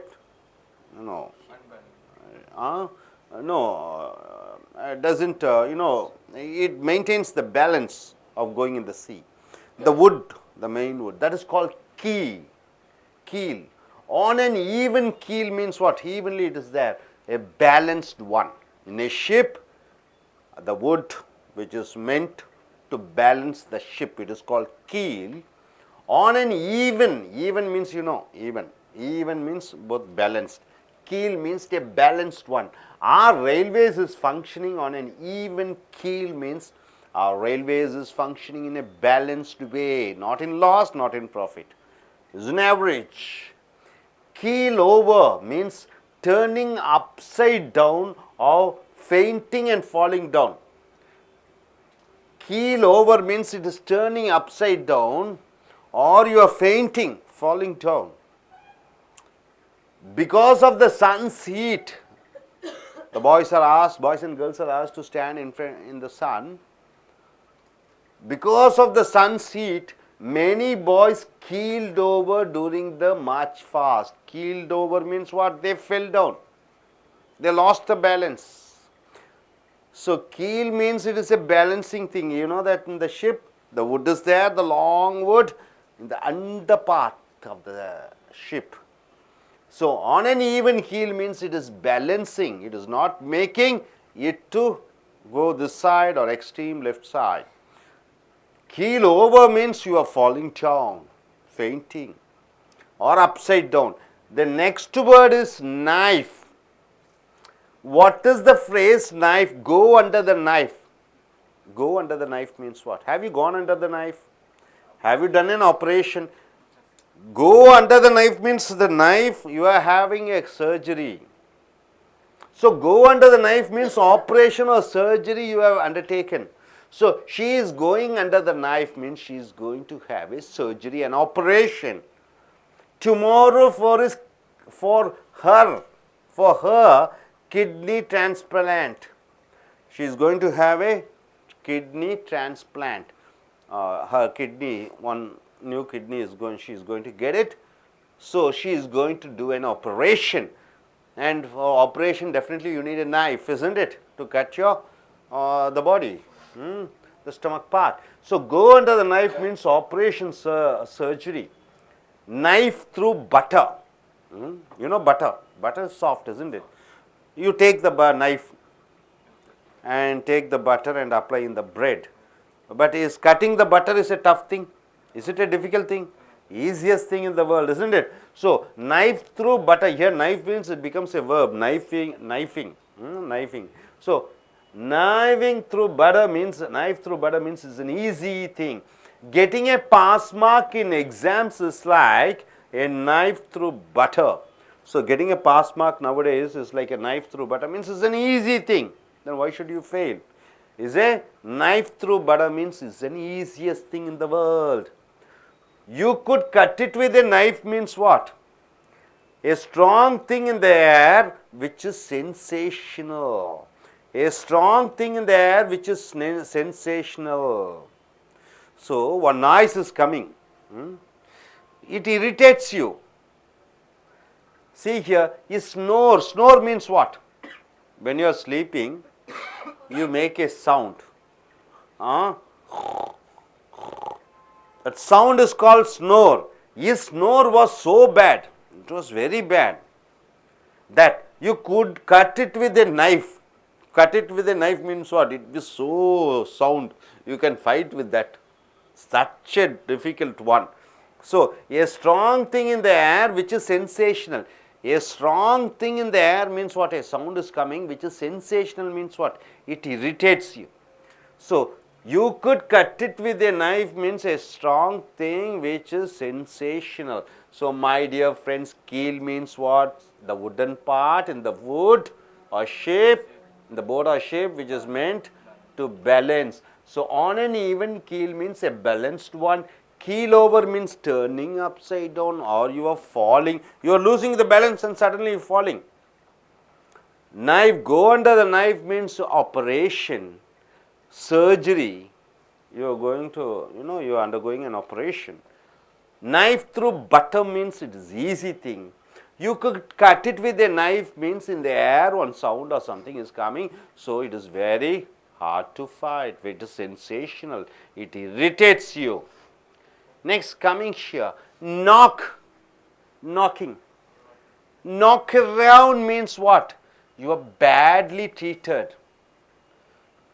Next, the wife was knocked around by the husband because she complained to her parents. So, badly treating.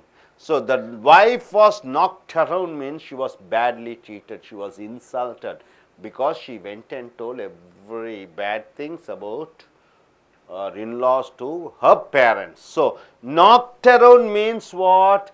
Treating badly. Don't knock it means don't criticize. Don't criticize. Don't knock it unless you understand the importance of internet. Unless you understand the importance of internet, don't criticize. Don't knock it means don't criticize. Knock it means criticize. Don't knock it means don't criticize it. Knock on one's heel. Knock on one's heel means what? A sudden shock, a sudden surprise. We were knocked on our heels when we lost the election. When we lost the election, it was a great surprise and shock for us. Knock on one's heel. Knock someone off means kill, murder somebody, killing somebody and murder somebody.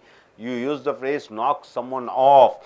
The terrorist knocked the minister off means the terrorist killed the minister. So, knock someone off means killing somebody. Knockout means a shocking beauty, knockout. She is a knockout in the film industry means she is the most beautiful girl in the film industry. She is a knockout. She is just very attractive. She is very glamorous. Knockout means one other phrase, hit in the head strongly. You are hitting in the head strongly, very strongly and attacking enemy. So, knockout. The gang members knocked out at him means they hit him on the head, knocked out. Knockout, one other meaning means not in operation, not getting help, knockout. Most of the CCTV cameras were knocked out by the thieves means they are made non-operative. They repaired it. Who repaired it? The thieves. Not in operation. So, not in operation means it is under repair. Knockout means under repair. So, my dear friends, knock around means what? Badly treating somebody. Don't knock it means don't criticize. Knock one's heel means a sudden shock. Knock someone off means kill somebody. Knockout means a shocking beauty. Once again, knockout means hit in the head strongly. Knockout once again, it is not functioning. So once again coming here, on an even keel and means what? A balanced one on an even keel. Keel over means what? You are fainting and losing the balance. Go under the knife means what? You are undergoing a surgery and operation. Knife through butter means it is an easy thing to do. You could cut it with a knife means a strong thing in the air which is very sensational. And knock means knocking the door. Knock around means badly treating. Don't knock it means don't criticize. Knock on zeal means a sudden shock. Knock someone off means killing somebody. Knockout means a shocking beauty. Knockout means hit in the head strongly. Knockout means not in function. Hope you are able to understand, my dear friends. And coming here, நண்பர்களே, உங்களுடைய corporate புஸ்தகம் 168 169 எடுத்துக்கொள்ளுங்கள். எழுத்து A K, இது அமெரிக்கர்களை போன்றும் பிரிட்டிஷர்களை போன்றும் பேசக்கூடிய ஆங்கில சொற்றொடர்களை பார்க்கிறீர்கள். எழுத்து கே, வார்த்தை கீல். கீல் என்றால் என்ன? கப்பல் அல்லது படகு. அது நீரிலே மூழ்காமல் இருப்பதற்காக நடுவிலே ஒரு கட்டையை வைத்திருப்பார்கள் அடியிலே. அந்த கட்டையானது அந்த கப்பலை தாங்கிக் கொள்ளும். அது இந்த பக்கம் அந்த பக்கம் சாயாமல் வைத்திருக்கும். அதுதான் கீல் என்ற அதனுடைய பெயர். இப்போ ஆனன் ஈவன் கீல் என்றால், ஈவன் என்றால் என்ன? சரி சமமாக. ஆனன் ஈவன் கீல் என்றால் ஏ பேலன்ஸ்ட் ஒன். பேலன்ஸ் என்றால் என்ன? இந்த பக்கம் அந்த பக்கம் சாயாமல் வைத்திருக்கக்கூடிய நிலைப்பாடு. Our railways is functioning on an even keel என்றால் என்ன? நம்மளுடைய இந்த ரயில்வே துறையானது எந்த விதமான நஷ்டம் லாபம் இல்லாமல் ஒரு சாராருக்கு தகுந்தபடி அல்லது மறுசாராருக்கு தகுந்தபடி இல்லாமல், ஒரு ரொம்ப அதிக விலையும் இல்லாமல், அதிக கட்டணம் வசூலிக்காமல், குறைந்தளவும் கட்டணம் வசூலிக்காமல், ரொம்ப ஆடம்பரமும் இல்லாமல், ரொம்ப எளிமையாகவும் இல்லாமல் ஈவனாக இருக்கிறது என்று சொல்லும் பொழுது our railways is functioning on an even keel என்று சொல்கிறோம்.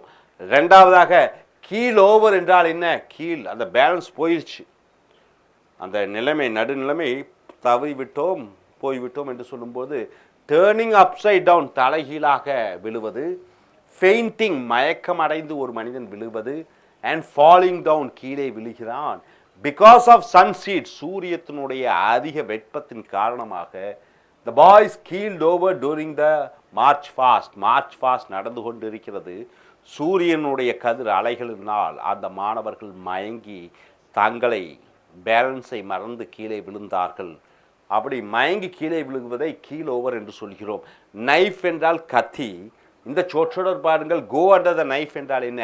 கத்திக்கு கீழே வா என்று சொல்லும் பொழுது ஆப்ரேஷன், உடம்பிலே ஒரு அறுவை சிகிச்சை செய்வது, surgery. She is going under the knife என்றால் என்ன? அவள் அறுவை சிகிச்சை செய்ய போகிறாள். கோயிங் அண்டர் த நைஃப் என்றால் ஆப்ரேஷன் செய்யப்பட போகிறாள். Tomorrow for her kidney transplant, அவளுடைய கிட்னியை மாற்றி கிட்னி பொருத்துவதற்காக அவள் ஆப்ரேஷன் செய்யப்பட போகிறாள். கோ அண்டர் த நைஃப் என்றால் ஆப்ரேஷன் செய்யப்படுதல் அல்லது ஆப்ரேஷன் செய்தல். அடுத்தது நைஃப் த்ரூ பட்டர். பட்டர் என்றால் வெண்ணெய். வெண்ணெயை அறுப்பதற்கு கத்தி வேண்டுமா? அது ரொம்ப சுலபமானது அல்ல. ஆகையால் நைஃப் த்ரூ பட்டர் என்றால் வெண்ணெயை அறுப்பதற்கு கற்றி என்ற சொற்றொடர் என்பது சுலபமாக எளிமையானது. Getting a pass mark in the exams, பரீட்சையிலே வெற்றி பெறுவது என்பது இப்போதைய காலகட்டத்திலே is like a knife through butter என்றால் என்ன? சுலபமானதாக இருக்கிறது. அடுத்தது you could cut it with a knife என்றால் என்ன? கத்தி மூலமாக உன்னால் அதை அறுக்க முடியும் என்ற சொற்றொடர் வரும் பொழுது என்ன அர்த்தம் பார்த்தீங்கன்னா, எ ஸ்ட்ராங் திங் இன் த ஏர், காற்றிலே வரக்கூடிய கடுமையான ஒன்று. விச் இஸ் சென்சேஷனல், அது உணர்வுகளை தூண்டவிடக்கூடிய, கோபதாபத்தை ஏற்படுத்தக்கூடிய, சந்தோஷத்தை ஏற்படுத்தக்கூடிய, காற்றிலே வரக்கூடிய ஒன்று, ஒரு சத்தத்தையும் ஒரு உணர்வுகளையும் தூண்டிவிடக்கூடியது. Is snore. ஸ்னோர் என்றால் கொரட்டை. அவன் விடும் கொரட்டையானது வாஸ் சோ பேட், ரொம்ப கடூரமாக, கோபத்தை தூண்டும் விதமாக, எரிச்சல் உடையக்கூடியதாக இருக்கிறது. That you could cut it with a knife என்றால் அது ரொம்ப கோபத்தை தூண்டும் விதமாக இருக்கிறது. ஸோ கீழ் என்றால் சரி சமத்தை பார்க்கக்கூடியது. அவன் கீவன் கீழ் என்றால் அது நடுநிலைமையுடன் இருத்தல். கீழ் ஓவர் என்றால் என்ன? தலைகீழாக விழுவுதல். கோ அண்டர் த நைஃப் என்றால் என்ன? அறுவை சிகிச்சைக்கு உட்படுதல், ஆப்ரேஷன். நைஃப் த்ரூ பட்டர் என்றால் சுலபமான. You could cut it with a knife என்றால் காற்றிலே வரக்கூடிய ஒரு சத்தமான பெரிதான, அது உணர்வுகளை தூண்டிவிடக்கூடியதாக இருக்கிறது.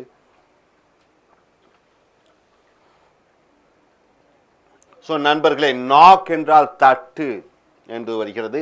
நாக் அரவுண்ட் என்றால் என்ன? கேவலமாக நடத்தப்படுதல். உதாரணத்துக்கு, the wife was knocked around by the husband before she complained to her parents. அப்போ அந்த மனைவியானவள் திட்டப்பட்டால், கேவலப்படுத்தப்பட்டால், அவமானப்படுத்தப்பட்டால், அவள் தன்னுடைய பெற்றோர்களிடம் சில குறைகளை அந்த கணவனை பற்றி சொல்வதற்கு முன்னால் அவள் மோசமாக நடத்தப்பட்டால், மோசமாக ஒருவரை நடத்துவதை நாக் அரவுண்ட் என்று சொல்கிறோம். டோன்ட் நாக் இட் என்றால் குறை கூறாதே. குறை கூறுவதற்கு நாக் இட், குறை கூறாதே என்று சொல்வதற்கு don't knock it. Don't knock it unless you understand the importance of internet. இன்டர்நெட்டை பற்றி குறை சொல்லாதே, ஃபேஸ்புக்கை பற்றி குறை சொல்லாதே. அதை புரிந்து அதனுடைய அருமைகளை தெரிகிற வரைக்கும் அதை பற்றி குறை கூறாதே என்று சொல்லும் பொழுது டோன்ட் நாக் இட், அதை குறை கூறாதே. நாக் ஆன் ஒன் zeal என்றால் என்ன? திடீர் ஆச்சரியம். திடீர் ஆச்சரியம். We were knocked on our heels when we lost the elections. தேர்தலிலே தோல்வி அடைந்தவுடன் நாங்கள் அதிர்ந்தோம், நாங்கள் ஆச்சரியப்பட்டோம். So knock on one zeal என்றால் திடீர் ஆச்சரியப்படுதல், அதிர்வுகள். நாக் someone off என்றால் ஒருவரை கொலை செய்தல். The terrorists knocked the minister off. அந்த தீவிரவாதிகள் மந்திரியை கொன்றார்கள். நாக் அவுட் என்றால் என்ன? ஒரு அதிசயத்தக்க அழகுடைய, மனதை கவரக்கூடிய, அது ஆணாக இருக்கலாம் பெண்ணாக இருக்கலாம், ஒரு பியூட்டி, அழகு. So she is a knock out in the film industry என்றால் என்ன? சினிமா துறையிலே அவள் ஒரு அழகு மங்கையாக, கவர்ச்சிகரமான ஒரு மங்கையாக இருக்கிறாள். நாக் அவுட் என்றால் தலையிலே ஒரே போடாக போடுவது, அடிப்பது, கட்டையை வைத்து அல்லது குச்சியை வைத்து, இரும்பை வைத்து அடிப்பது தலையிலே, அதை நாக் அவுட் என்று சொல்கிறோம். The gang members knocked out at him. அந்த கொலை கூட்டக்காரர்கள் அவனை தலையிலே அடித்தார்கள். நாக் அவுட் என்றால் அது இயங்குவதில்லை. நாக் அவுட் என்றால் செயல்படுவதில்லை, இயங்குவதில்லை, பழுதடைந்து விட்டது. Most of the CCTV camera, CCTV cameras என்றால் என்ன? ஆள்கள் இல்லாத பொழுது, ஆள்கள் இல்லாமல் இயக்கக்கூடிய கேமராக்களை சிசிடிவி கேமராஸ் என்று சொல்கிறோம். அந்த most of the CCTV cameras were knocked out by the thieves என்றால் என்ன? திருடர்கள் கொள்ளையடிக்கிறதுக்கு முன்னால் அங்கே இருக்கக்கூடிய கேமராக்களை செயலிழக்க செய்தார்கள். ஸோ நாக் அவுட் என்றால் செயலிழக்க வைப்பது, இயங்குவதில்லை, பழுதடைந்து விட்டது. ஸோ நண்பர்களே, நாக் என்றால் தட்டுவது. நாக் அரவுண்ட் என்றால் என்ன? மோசமாக நடத்துதல். டோன்ட் நாக் இட் என்றால் என்ன? குறை கூறாதே. நாக் ஆன் ஒன் zeal என்றால் என்ன? திடீர் ஆச்சரியம். நாக் someone ஆஃப் என்றால் ஒருவரை கொலை செய்தல். நாக் அவுட் என்றால் என்ன? அழகு, பதுமை, ஆச்சரியம் அளிக்கக்கூடிய அழகு. நாக் அவுட் என்றால் தலையிலே ஒரே ஓடாக போடுதல். நாக் அவுட் என்றால் என்ன? அது இயங்குவதில்லை. ஸோ நண்பர்களே, மறுபடியும் பாருங்க. கீழ் என்றால் என்ன? படகு அல்லது கப்பலின் நடுவிலே கீழே அடியிலே இருக்கக்கூடிய அந்த நீண்ட மரத்தண்டு, அது கப்பலை இந்த பக்கம் அந்த பக்கமும் சாயாமல் வைத்திருக்கக்கூடியதை கீழ். ஆன் அண்ட் ஈவன் கீழ் என்றால் என்ன? அது சரிசமமாக இருக்கிறது, எந்த பக்கமும் சாயாமல். கீழ் ஓவர் என்றால் என்ன? குப்புற விழுந்து விட்டது, தலைகீழாக விழுந்து விட்டது, ஒரு மனிதன் மயங்கி கீழே விழுந்து விட்டான். நைஃப், கத்தி, கோ என்ற நைஃப் என்றால் என்ன? அறுவை சிகிச்சை செய்து கொள்வது. நைஃப் த்ரூ பட்டர் என்றால் என்ன? எந்த ஒரு விஷயம் சுலபமாக இருக்கிறதோ, knife through butter. You could cut it with a knife என்றால் என்ன? காற்றிலே வளர்ந்து வரக்கூடிய ஒரு மிகப்பெரிய ஒரு சத்தம், அது ஒளி, அது உணர்வுகளை, உணர்ச்சிகளை, அது உணர்வுகளை தூண்டுவிடக்கூடியது. நாக் என்றால் தட்டுவது. நாக் அரவுண்ட் என்றால் மோசமாக, கேவலமாக நடத்தப்படுதல். do not knock it என்றால் என்ன? குறை கூறாதே. knock on one zeal என்றால் என்ன? திடீர் ஆச்சரியம். knock someone off என்றால் ஒருவரை கொலை செய்து விடுதல். knock out என்றால் என்ன? திடீரென்று அழகு, பதுமையாக மக்கள் மனதை கவரக்கூடிய. knock out என்றால் தலையிலே ஓங்கி ஒரே அடியாக அடித்தல். knock out என்றால் என்ன? அது இயங்குவதில்லை, அது செயல்படுவதில்லை, அது பழுதடைந்து விட்டது ஒரு பொருள். ஸோ நண்பர்களே, இந்த சொற்றொடர்களை நீங்கள் தினமும் பயன்படுத்தி உங்களுடைய பேச்சாங்கிலத்தையும் எழுத்தாங்கிலத்தையும் வளப்படுத்திக் கொள்ளுங்கள். Thank you. Dear friends, welcome to AS American English. Take your corporate English book, page number 169 to 170. The spoken English words of Britishers and Americans. This is what you're going to see. And the letter is K and the word is knock. Knock. Knock off. What do you mean by knock off? A duplicate copy, a fake. A duplicate copy and a fake, you call it as knock off. This computer is a knockoff and it is cheap. This computer is a fake. It's not a original. It's not a branded one. This is a duplicate and it's cheap. Obviously it is cheap. Knockoff means a duplicate. Knock it off means in order to stop something which is going on. Something is going on and an order comes to just stop it. Then you are using the phrase knock it off. Knock the TV off, I want to study. The TV is going on and your father says knock the TV off means stop it. I want to study. So knock it off means knock the TV off, or knock it off means stop something which is going on. Knocked up means make one pregnant. You are making one lady pregnant. You are making some lady pregnant. Then you are using the phrase knocked up. She was knocked up last month means she has become pregnant last month. Becoming pregnant, then you are using the phrase knocked up. Knocked cold, you are becoming unconscious. Becoming unconscious, you use the phrase knocked cold. She was knocked cold because she was fasting for 3 days. She was not taking food for 3 days, so she was knocked off means she has lost her consciousness. Conscious. Knocked yourself out, it means making great effort. You are making a great effort to learn something, to do a business, whatever it is. So knocked yourself out means you are straining yourself. You are making a great effort. You should knock yourself out and do good to your family. You should work hard and do some good to your family. So knock yourself out means you have to work hard and put a lot of effort.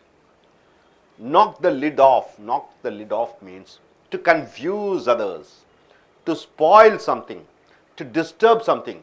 So knock the lid off means you are confusing, spoiling and disturbing something. The manager was arrested because he may knock the lid off the depositors. In the finance company, the people have deposited a lot of money, but the manager is trying to cheat, the owner is he has cheated. So the manager was arrested because he may knock the lid off the depositors, means he may disturb, he may be a threat, he may spoil all the customers. So knock off means a duplicate copy, a fake. Knock it off means in order to do something which is going on, in order to stop something which is going on, knock it off. Knocked up means getting pregnant. Knock cold means you're becoming unconscious. Knocking cold, knock cold. Knocked yourself out means you are making a great effort. Knock the lid off means you are trying to confuse others and spoil others, disturb others. Coming here. Knock on wood means doing an action for good luck. Knock on wood means you are doing some action which is for a luck and to avoid bad luck. You want to get a good luck and you want to avoid the bad luck, then you are using the phrase knock on wood. She knocks on wood whenever I advise my friends not to drink and to smoke. She knocks on wood means she always advises, whenever I advise my friends not to drink and not to smoke. Knock on wood means doing some action which is good, which brings good luck. Knock off one's feet means to make one surprise or make one disbelieve. You are making somebody to get a surprise and making somebody to you giving a shock which makes them that they are unable to believe what's happening. She was knocked off her feet. Knocked off somebody's feet means they are shocked, they are surprised, they are not able to believe. When she got a job in IBM, It's a multinational company. She was knocked off her feet means she was shocked and surprised. She was unable to believe that she has got a job in IBM. Knock down or drag out means heavy fight. Knock down or drag out means a heavy fight, a challenging situation. In the college, there was a knock down and drag out fight between the college students. So knock down and drag out means a heavy fight, physical fight. No, under the word no. No people in high places. No people in high places. What does this phrase means? What does this phrase means? No people in high places means to have connection with people in higher positions. You know IAS officers, you know politicians, you know ministers. Then you're using the phrase, I know people in high places means I know people who are having a lot of authority. He will help us to get license for our company. He will help us to get the license for our company, as he knew people in high places means he is highly influential. He knows a lot of people. So coming here, knock on wood means doing an action for good luck and avoiding bad luck. Knock off one's feet means to make somebody surprised, somebody to disbelieve. Knock down, drag out means a heavy fight, a challenging situation. Know people in high places means you know people who have the authority and who are powerful. So coming here once again, I want you to recollect. Knock off means a duplicate, a copy, duplicate copy, or a fake one, not a original one, not a branded one. Knock it off means when something is going on, some order to stop it off. And knocked up means making one pregnant or one becoming pregnant. Knocked cold means you become unconscious. Knocked yourself out means you are making a great effort. And knock the lid off means to confuse others and spoil others. Knock on wood means doing an action which brings luck and which avoids the bad luck. Knock off one's feet means to make one get surprised or making one to disbelieve what's happening. Knock down, drag out means a physical fight or a challenging position. Know people in high places means you know highly influential people. So நண்பர்களே, உங்களுடைய corporate புத்தகத்தை எடுத்துக்கொள்ளுங்கள். பக்கம் 169 170 வரைக்கும் அமெரிக்கர்களும் பிரிட்டிஷர்களும் பேசக்கூடிய இந்த ஆங்கில சொற்றொடர்களை பார்க்கிறீர்கள். முதலாவதாக இந்த எழுத்து கே, இந்த வார்த்தை நாக். நாக் என்றால் என்ன? தட்டுவது. நாக் ஆஃப் என்றால் என்ன? ஒரு பொய்யான டூப்ளிகேட் காப்பி, ஒரு பொய்யான சான்றிதழ். ஃபேக் என்றால் என்ன? அது ஒரிஜினல் அல்லாத, அது duplicate. This computer is a knock off and it is cheap. இந்த கம்ப்யூட்டர் ஒரு பிராண்டட் ப்ராடக்ட் அல்ல என்று சொல்லும் பொழுது இந்த கம்ப்யூட்டர் ஒரிஜினல் கம்ப்யூட்டர் இல்லை, இது டூப்ளிகேட் கம்ப்யூட்டர், இது சீப்பானது, விலை குறைவானது. ஸோ நாக் ஆஃப் என்றாலே ஒரு டூப்ளிகேட், ஒரிஜினல் அல்லாத. நாக் இட் ஆஃப் என்றால் ஒன்று நடந்து கொண்டு இருக்கும் பொழுது அதை நிறுத்து என்று சொல்வதற்காக உபயோகப்படுத்தக்கூடிய சொற்றொடர் knock it off. Knock the TV off, I want to study. என் தம்பி சொல்கிறான், டிவியை நிறுத்து, நான் படிக்க வேண்டும் என்று. நாக்ட் அப் என்றால் என்ன? ஒருவரை பிரெக்னன்ட் ஆக்குவது, கர்ப்பம் அடைய வைத்தல், அல்லது ஒருவர் கர்ப்பம் அடைந்து விட்டார் என்று சொல்லும் பொழுது knocked up. She was knocked up last month என்றால் என்ன? போன மாதம் அவள் கர்ப்பம் அடைந்து விட்டாள். நாக்டு கோல்டு என்றால் பிகம் அன்கான்ஷியஸ், சுய நினைவை இழத்தலை நாக்டு கோல்ட், மயக்கம் அடைந்து விட்டீர்கள். She was knocked cold because she was fasting for 3 days, 3 நாட்களாக உண்ணாமல் இருந்த காரணத்தினாலே அவள் மயக்கமுற்றாள். Knocked gold.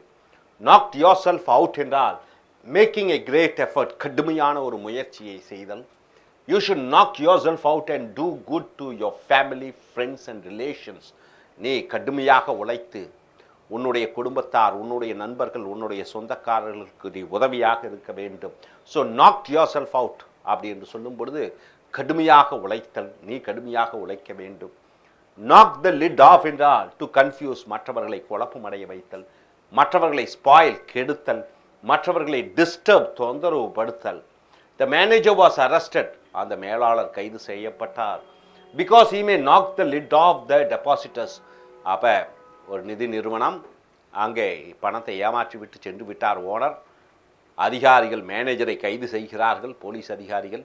ஏன்னா கைது செய்யாவிட்டால் இவர் அந்த வங்கிக்கு டெபாசிட் பண்ணினவர்களை எல்லாம் குழப்பமடைய வைத்து விடுவார். ஸோ நாக் ஆஃப் என்றால் ஒரு போலி, டூப்ளிகேட்டு. நாக் இட் ஆஃப் என்றால் ஒன்று நடந்து கொண்டிருக்கும் பொழுது அதை நிறுத்து என்று கட்டளையிடுவது. நாக்ட் அப் என்றால் ஒருவரை கர்ப்பமடைய வைத்தல், அல்லது ஒருவர் கர்ப்பம் அடைந்து விட்டார். நாக்டு கோல் என்றால் ஒருவர் சுயநிலைவை இழந்து விட்டார். நாக்ட் யோர் செல்ஃப் அவுட் என்றால் என்ன? கடுமையாக ஒரு சில முயற்சிகளை செய்வது. நாக் த லிட் ஆஃப் என்றால் என்ன? மற்றவர்களை குழப்புவது, கெடுப்பது, தொந்தரவு செய்வது. ஸோ மறுபடியும் இங்கே பாருங்க, நாக் ஆன் வுட். வுட் என்றால் என்ன தெரியும்? மரக்கட்டை. மரக்கட்டையை போய் தட்டுவது என்பது doing an action for good luck, ஒரு செய்கையை அது நல்ல அதிர்ஷ்டத்தை கொண்டு வரும் என்பதற்காக செய்தல். And to avoid bad luck, கெட்ட அதிர்ஷ்டங்கள்லாம் கெட்டதுகள்லாம் நம்மளை விட்டு சென்று விட வேண்டும், நல்லதெல்லாம் நமக்கு வர வேண்டும் என்று சொல்லும் பொழுது இந்த சொற்றொடர் நாக் ஆன் வுட் என்ற சொற்றொடரை பயன்படுத்துகிறீர்கள். She knocks on would whenever I advise my friends not to drink and to smoke. அப்போ எப்பொழுதெல்லாம் நான் மற்றவர்கள் குடிக்கக்கூடாது, புகைக்கக்கூடாது என்று சொல்கிறேனோ அப்பொழுதெல்லாம் அவள் அது நல்லதுக்கு என்று சொல்கிறாள். நாக் ஆஃப் ஒன்ஸ் ஃபீட் என்று சொல்லும் பொழுது ஒருவரை ஆச்சரியப்பட வைப்பது, ஒருவரை நம்ப முடியவில்லை என்று அதிர்ச்சி ஆச்சரியத்தையும் கொடுப்பது நாக் ஆஃப் ஒன்ஸ் ஃபீட் என்ற சொற்றொடர். She was knocked off her feet when she got a job in IBM. IBM என்பது மிகப்பெரிய ஒரு சர்வதேச நிறுவனம். சர்வதேச நிறுவனத்திலே அவளுக்கு வேலை கிடைத்த செய்தி கேட்டவுடன் அவள் ஆச்சரியப்பட்டாள், நம்ப முடியவில்லை என்று சொன்னாள். Knocked off her feet, she was knocked off her feet என்றால் அவள் ஆச்சரியத்தில் ஒன்றும் செய்ய முடியாமல் ஆகிவிட்டாள். நாக் டவுன், ட்ராக் அவுட் என்று சொல்லும் பொழுது ட்ராக் என்றால் இழுத்து வெளியே போடுவது என்ற அர்த்தம். நாக் டவுன், ட்ராக் அவுட் என்றால் ஹேவிங் ஃபைட், ஒரு கை சண்டையிலே ஈடுபடுதல். எ சேலஞ்சிங் சிச்சுவேஷன், சவால்கள் நிறைந்த ஒரு சூழ்நிலை. இந்த காலேஜிலே கல்லூரியிலே there was a knock down and drag out fight between the college students. கல்லூரியிலே கல்லூரி மாணவர்களுக்கிடையே அடிதடி நடந்தது, சண்டை நடந்தது. ஆக இது நாக் டவுன், ட்ராக் அவுட் என்றால் சண்டையிடுதல். நோ என்றால் அறிவது. Know people in high places என்றால் என்ன? To have connection with people in higher position. Know people in high places என்றால் என்ன? ஹை பிளேசஸ்னால் உயர்ந்த இடம். உயர்ந்த இடத்தில் இருக்கக்கூடியவர்களை அறிந்து வைத்திருக்கிறேன் என்று சொல்லும் பொழுது IAS IPS மந்திரிகள், MLAக்கள், முதலமைச்சர், பிரதம மந்திரி இவர்களையெல்லாம் நான் அறிந்து வைத்திருக்கிறேன் என்று சொல்லும் பொழுது to have connection with people in higher positions. அப்போ அதிகாரிகளை செல்வாக்கு மிகுந்தவர் என்ற அர்த்தம். He will help us to get license for our company. அவர் நம்முடைய நிறுவனத்திற்கு சான்றிதழ் கிடைப்பதற்கு உதவி செய்வார்.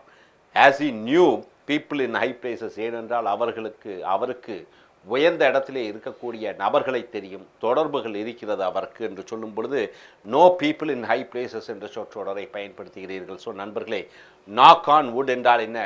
ஒரு செயலை அதிர்ஷ்டம் வர வேண்டும் என்பதற்காக செய்தலும், கெட்ட விஷயங்கள் நம்மை விட்டு சென்று விட வேண்டும் என்று சொல்லும் பொழுது இந்த சொற்றொடரான நாக் ஆன் வுட்டை பயன்படுத்துகிறீர்கள். அடுத்ததாக நாக் ஆஃப் ஒன்ஸ் ஃபீட் என்றால் ஒருவரை ஆச்சரியப்படுத்த வைப்பது, ஒருவரை நம்ப முடியாமல் வியப்பில் ஆழ்த்துவது.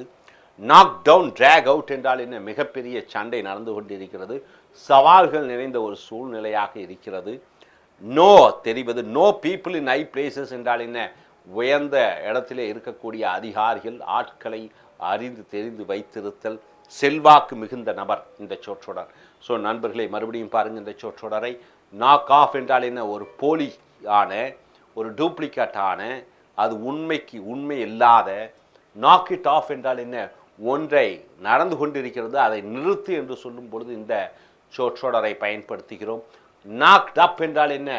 ஒருவரை கர்ப்பம் அடைய வைத்தல், அல்லது ஒருவர் கர்ப்பம் அடைந்து விட்டார். நாக்டு கோல் என்றால் என்ன? சுயநிலைவை இழந்து விடுதல். நாக்ட் யோர் செல்ஃப் அவுட் என்றால் என்ன? கடுமையான ஒரு சில முயற்சிகளை செய்தல். நாக் த லிட் ஆஃப் என்றால் என்ன? ஒருவரை குழப்புவது, ஒருவரை தொந்தரவு செய்வது. நாக் ஆன் வுட் என்றால் என்ன? ஏதோ ஒரு செய்கை செய்வதன் மூலமாக நல்லது வரும், கெட்டதுகள் நம்மை விட்டு சென்று விடும். நாக் ஆஃப் ஒன்ஸ் ஃபீட் என்றால் என்ன? ஒருவருக்கு ஆச்சரியத்தையும் அதிர்ச்சியையும் கொடுப்பது. நாக் டவுன் drag out என்றால் என்ன? கடுமையான கை சண்டையில் ஈடுபடுவது, ஒரு சவால்கள் நிறைந்த ஒரு சூழ்நிலை. Know people in high places என்றால் என்ன? உயர்ந்த இடத்திலே இருக்கக்கூடிய அதிகாரிகளையும் மந்திரிகளையும் தெரிந்து வைத்திருக்கக்கூடிய ஒரு அதிகாரமிக்க நபர். ஸோ நண்பர்களே, இந்த சொற்றொடர்களை நீங்கள் புரிந்து தெரிந்து அதை மனப்பாடம் செய்து உங்களுடைய பேச்சு ஆங்கிலத்திலும் எழுத்து ஆங்கிலத்திலும் உபயோகப்படுத்த முயற்சி செய்யுங்கள். Thank you.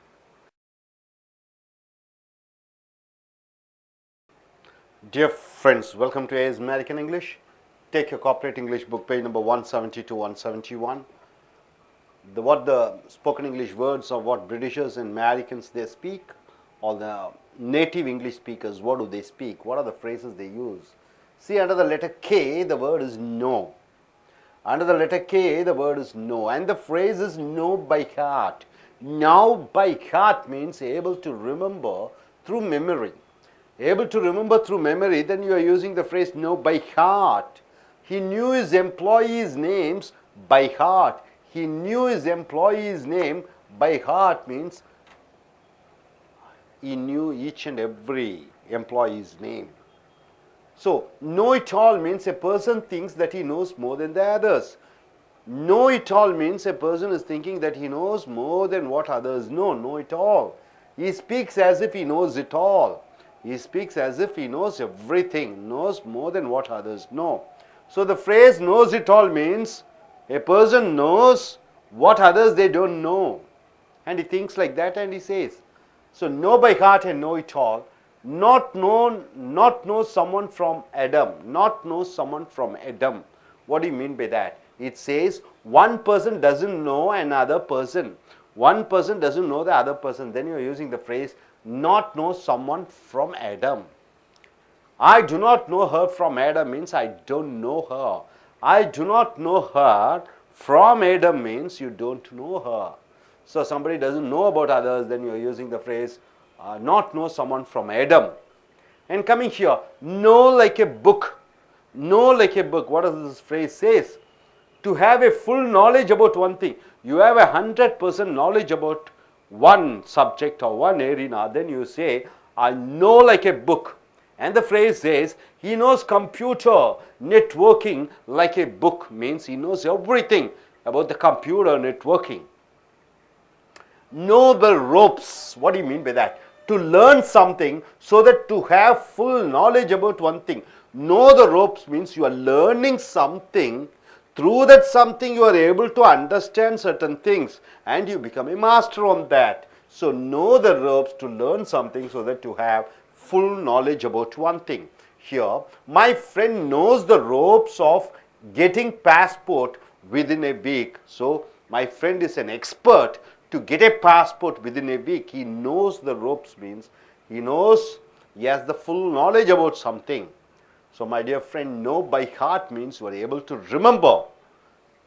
Know it all means you know what others they don't know. Not know someone from Adam means you don't know about one person. Know like a book means you have 100% knowledge about one particular subject. Know the ropes means you know something, through that you are able to, you are learning something, through that you are able to do something more. So hope you are able to understand all these side phrases. Not know beans. What do you mean by that? Not know beans means these words are used to say that one doesn't have knowledge about one thing. Not know beans means a person doesn't know about a particular subject, about a particular topic. I do not know beans about politics means I don't know about politics. A person doesn't know, doesn't have any knowledge about one subject. Then you say, use the phrase don't know beans about something. Knuckle, this is the word called knuckle. Knuckle down means ready to do hard, dedicated and committed work. You are ready to work hard. Then you are using the phrase knuckle down. We have to knuckle down. We have to work hard to earn money to buy a house. We have to work hard. We have to knuckle down to earn money to buy a house. To buy a house, we have to work hard. So knuckle down means you are working very hard. Knuckle under. What do you mean by that? Knuckle under. You are giving up. You are beaten up. We just left it out. You're saying goodbye and leaving. We should never knuckle under to our enemies. We should never give up. We should never leave it out. Knuckle brain means a fool, an idiot. Knuckle brain. Some knuckle brain, some fools, some knuckle brain is drinking and dancing in the road. Some knuckle brain, so one foolish fellow is drinking and dancing in the road. Some knuckle brain means one foolish fellow, one idiot. Knuckle sandwich means slapping or punching with one's fist. You are slapping somebody or punching with the fist. So the policeman gave the thief a knuckle sandwich on his face. So policeman using his fist, he just gave a beating. So the policeman gave the thief a thick punch using his fist. That is called knuckle sandwich. My dear friends, not know beans means you don't know about one subject. Knuckle down means you are ready to do hard work, dedicated and sincere and committed work. Knuckle under means give up or just leave it go. Knuckle brain means a fool, an idiot. Knuckle sandwich means you are slapping or punching somebody with your fist.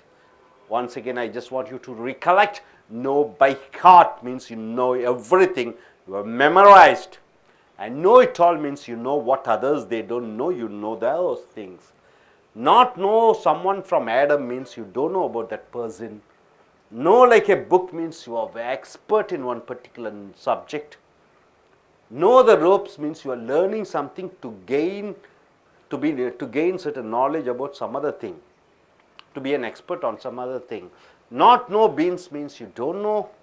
Knuckle down means you are ready to work hard, with sincerity and with commitment. Knuckle under means you are giving up, you are leaving it and going. Knuckle brain means a fool, an idiot. Knuckle sandwich means you are slapping or hitting somebody with your fist. Hope you are able to understand.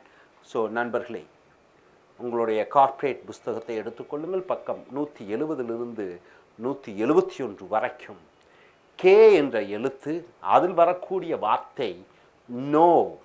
No, அந்த no என்ற வார்த்தையினுடைய சொற்றொடர்கள் no by heart. நோனா தெரிவது, பையினா மூலமாக, ஆட்டுனா இதை. இது மூன்றும் சேர்ந்து எதை சொல்கிறது என்றால் able to remember through memory.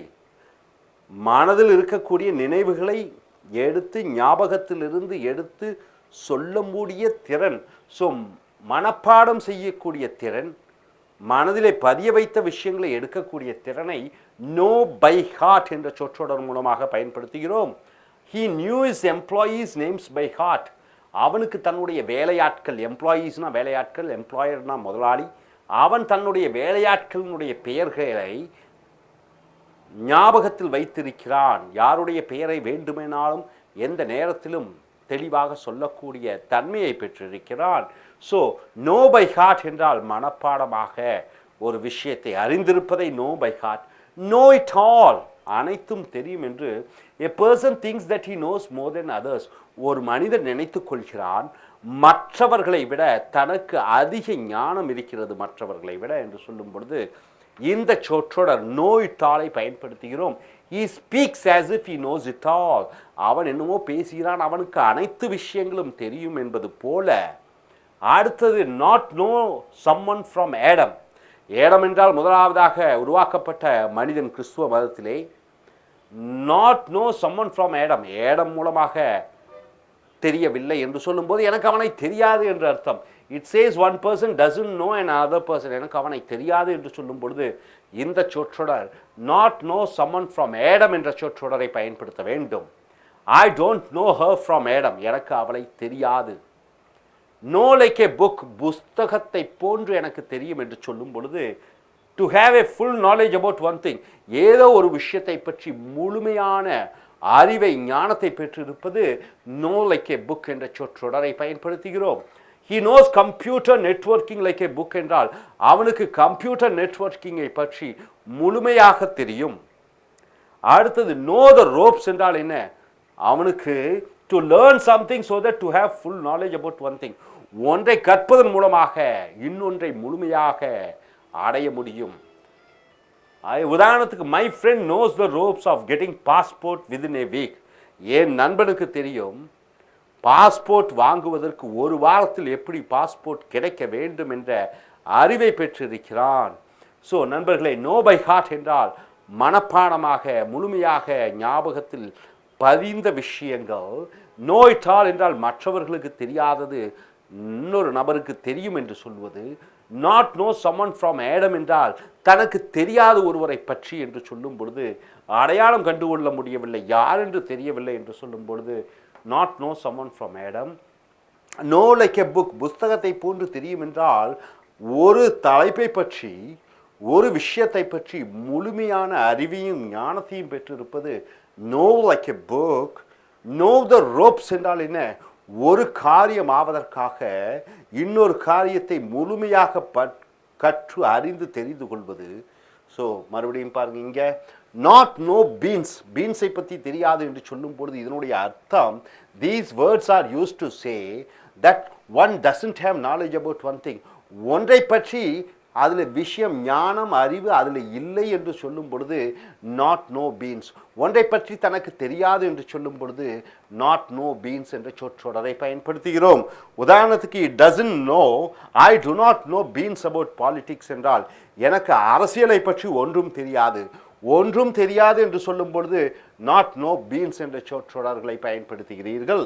அடுத்தது நக்கிள் என்றால் என்ன? இந்த நக்கிள் என்று சொல்வோம். நக்கிள் டவுன் என்றால் என்ன? ரெடி டு டூ ஹார்ட், கடுமையான வேலை செய்ய தயார். டெடிகேட்டட், அர்ப்பணித்து செய்யக்கூடிய வேலை செய்ய தயார். கமிட்டட், அதுவும் அர்ப்பணிப்பு. So we have to knuckle down, நாம் அர்ப்பணிப்புடன் கடுமையாக உழைக்க வேண்டும். டு ஏர்ன் மணி, பணம் சம்பாதிக்க. டு பை அன் ஹவுஸ், ஒரு வீடு வாங்க நாம் கடுமையாக அர்ப்பணிப்புடன் வேலை செய்ய வேண்டும். நக்கிள் டவுன் என்றால் அர்ப்பணிப்புடன் ஒரு வேலையை செய்வது. நக்கிள் அண்டர் என்றால் விட்டு விடுவது, தோல்வியை ஒற்றுக்கொள்வது. Give up, knuckle under. We should never knuckle under to our enemies. நாம் நம்மளுடைய எதிரிகளுக்கு கீழே அடிபடியக்கூடாது. அடிபடியக்கூடாது என்பது நக்கிள் அண்டர். விட்டுவிடக்கூடாது, தோல்வியை ஒப்புக்கொள்ளக்கூடாது என்று சொல்லும் பொழுது நக்கிள் அண்டர் என்ற சொற்றொடரை பயன்படுத்துகிறோம். நக்கிள் பிரெயின் என்றால் ஒரு கிறுக்கன், ஒரு முட்டாள். Some knuckle brain is drinking and dancing on the road. ஒரு கிறுக்கன் ரோட்டிலே ஆட்டமும் பாட்டமும் செய்து கொண்டிருக்கிறான். நக்கிள் பிரெயின் என்றால் ஒரு கிறுக்கன் என்ற அர்த்தம். நக்கிள் சாண்ட்விச், சாண்ட்விச் என்றால் என்ன? ரெண்டுக்கு நடுவிலே இருப்பது சாண்ட்விச். ரொட்டிகளுக்கு நடுவில், ரெண்டு ரொட்டிகளுக்கு நடுவில் இருக்கிறதை சாண்ட்விச் என்று சொல்கிறோம். நக்கிள் சாண்ட்விச், நக்கிள் என்றால் நக்கிள், கையை புஜத்தை இறுக்கி வைத்துக் கொள்வது. நக்கிள் சாண்ட்விச் என்றால் ஸ்லாப்பிங், ஒருவரை அறைவது. ஆர் பஞ்சிங், குத்துவது. வித் ஒன்ஸ் ஃபிஸ்ட் என்றால், ஃபிஸ்ட் என்றால் கைகளை இறுக்கமாக முறுக்கி கொண்டு, அதான் ஃபிஸ்ட் என்று சொல்வோம். The policeman gave the thief, போலீஸ்காரன் திருடனை கொடுத்தான். A knuckle sandwich on his face என்றால் என்ன? இழுத்து ஒரு குத்தை மூஞ்சியிலே குத்தினான். இழுத்து குத்துவது நக்கிள் சாண்ட்விச் என்ற சொற்றொடர் மூலமாக சொல்கிறோம். ஸோ நண்பர்களே, நாட் நோ பீன்ஸ் என்றால் தனக்கு தெரியாத ஒன்றை பற்றி என்று சொல்லும் பொழுது. நக்கிள் டவுன் என்றால் என்ன? கடுமையாக அர்ப்பணிப்புடன் ஒரு முழுமையான மனதுடன் ஒரு வேலையை செய்வதற்கு தயாராக இருத்தல். நக்கிள் அண்டர் என்றால் விட்டுவிடுதல், விட்டு சென்று விடுதல். நக்கிள் பிரெயின் என்றால் ஒரு கிறுக்கன், ஒரு முட்டாள். நக்கிள் சாண்ட்விச் என்றால் என்ன? ஒருவனை குத்துவது அல்லது அடிப்பது, முஷ்டியை முறுக்கி கொண்டு. ஸோ மறுபடியும் பாருங்க இந்த சொற்றொடர். நோ பை ஹார்ட் என்றால் ஒரு விஷயத்தை அல்லது பல பேருடைய பெயர், ஒரு விஷயத்தை பற்றி மனதிலே ஏற்கனவே பதிவு செய்து விட்டோம், எந்த நேரத்திலும் சொல்லக்கூடிய ஒரு திறன் பெற்றிருத்தல். நோ இட் ஆல் என்றால் மற்றவர் அறியாததை இன்னொருவர் அறிந்திருப்பது know it all. Not know someone from Adam என்றால் ஒரு நபரை தனக்கு தெரியாது, அடையாளம் கண்டுகொள்ள முடியவில்லை என்று சொல்லும் பொழுது not know someone from Adam என்று சொற்றொடர். நோ லைக் ஏ புக் என்றால் புஸ்தகத்தை போன்று தெல்ல தெளிவாக ஒரு தலைப்பை பற்றி, ஒரு விஷயத்தை பற்றி முழுமையான ஞானம் பெற்றிருப்பது என்பது சொல்லும் பொழுது know like a book. know the ropes என்றால் ஒரு காரியம் சாதிப்பதற்கு இன்னொன்றிலே முழுமையாக கற்று அறிந்து தெரிந்து அதிலே திறன் பெற்று இருக்கிற காரணத்தினால் இன்னொரு விஷயத்தை எளிதாக சாதிக்க முடியும் என்று உபயோகப்படுத்தக்கூடிய சொற்றொடர். நாட் நோ பீன்ஸ் என்றால் ஒருவருக்கு ஒரு விஷயத்தை பற்றிய அறிவோ ஞானமோ கிடையாது. நக்கில், நக்கில் என்றால் கை முஷ்டி. நக்கில் டவுன் என்றால் என்ன? கடுமையான வேலையை முழு மனதுடன் அர்ப்பணிப்புடன் செய்ய தயார். நக்கில் என்றால் அண்டர் என்றால் விட்டு விடுவது, தோல்வியை ஒப்புக்கொண்டு சென்று விடுவது. நக்கில் பிரெயின் என்றால் ஒரு கிறுக்கன், ஒரு முட்டாள். நக்கில் ஸ்டாண்ட்விச் என்றால் என்ன? ஒருவனை இழுத்து அறைவது அல்லது முஷ்டியை முறுக்கி குத்துவது. ஸோ நண்பர்களே, இந்த சொற்றொடர்களை நீங்கள் அன்றாடம் பயன்படுத்தி உங்களுடைய பேச்சு ஆங்கிலத்திலையும் உங்களுடைய எழுத்து ஆங்கிலத்தையும் திறம்பட மேம்படுத்துங்கள். Thank you. Dear friends, welcome to A's American English. Take your corporate English book. It's the page number 171 to 172. The spoken English words and phrases what Britishers and Americans or the native English speakers they speak, or the people who have their mother tongue as English. What are the phrases they are using? Take the letter K and the word is K-O-O-K, cook. What do you mean by cook? Cookie. This is a phrase, this is a word. It means a different. Those boys are cookie means they are different boys. They are not like ordinary boys. Cookie means different. K-O-O-K, cook means a crazy person, a different person. Once again, is a cook to jump from the third floor. He is a stupid, he is a crazy guy. So cookie, different person. Cook also is a different person. Kosher. Kosher means what? A great approved quality, a fantastic variety, fine and accepted variety. It is called kosher. The boy or the girl whom my son or daughter select as their life partner is kosher to me means they are going to be something of fine quality, the fine best persons. So the boy or the girl whom my daughter or son go and select as their husband or wife, they are going to be the best. They are going to be the best quality. So under the word yell, the word is lady. Lady is man. What do you mean by that? A man who becomes popular when joining with ladies. Ladies man means a man when he joins with ladies, when he becomes friend with the lady, he becomes very popular. Then you call him as ladies man. He is the ladies man in our college means he's very popular among the girls. So cook means a different person. Cook means a crazy person. And kosher means great variety, the best quality of person. And ladies man means a man who becomes very popular among the females. He is called a ladies man. And coming here, lady friend means a female or girlfriend. A girlfriend or female friend is called a lady friend, a base person to be lover. A person later becomes a lover. So lady friend is a female or a girlfriend in the beginning, but later they progress to themselves as the lover. So from the friend, girlfriend, then lover, then to wife. So this is a friend who becomes a lover. So lady friend is a person who is a base, he is a friend, then later she becomes a lover. He is dancing with his lady friend means he is dancing with a girlfriend whom later going to be his lover. Lady killer means a man who makes ladies to love him. First he makes the ladies to love him and later he leaves them. So first he loves the ladies and later he leaves them and goes on to some other lady. So he is called a lady killer. He is a lady killer. So don't have any communication with him. Ladies are warning him he is a lady killer. So better be careful with him. Don't move with him. Next is the lady of the house. Lady of the house. What do you mean by that? The lady owner of the house, the hostess. The lady owner of the house. You're going there. You have rented a place. And the owner is a lady, then you call her as the lady of the house.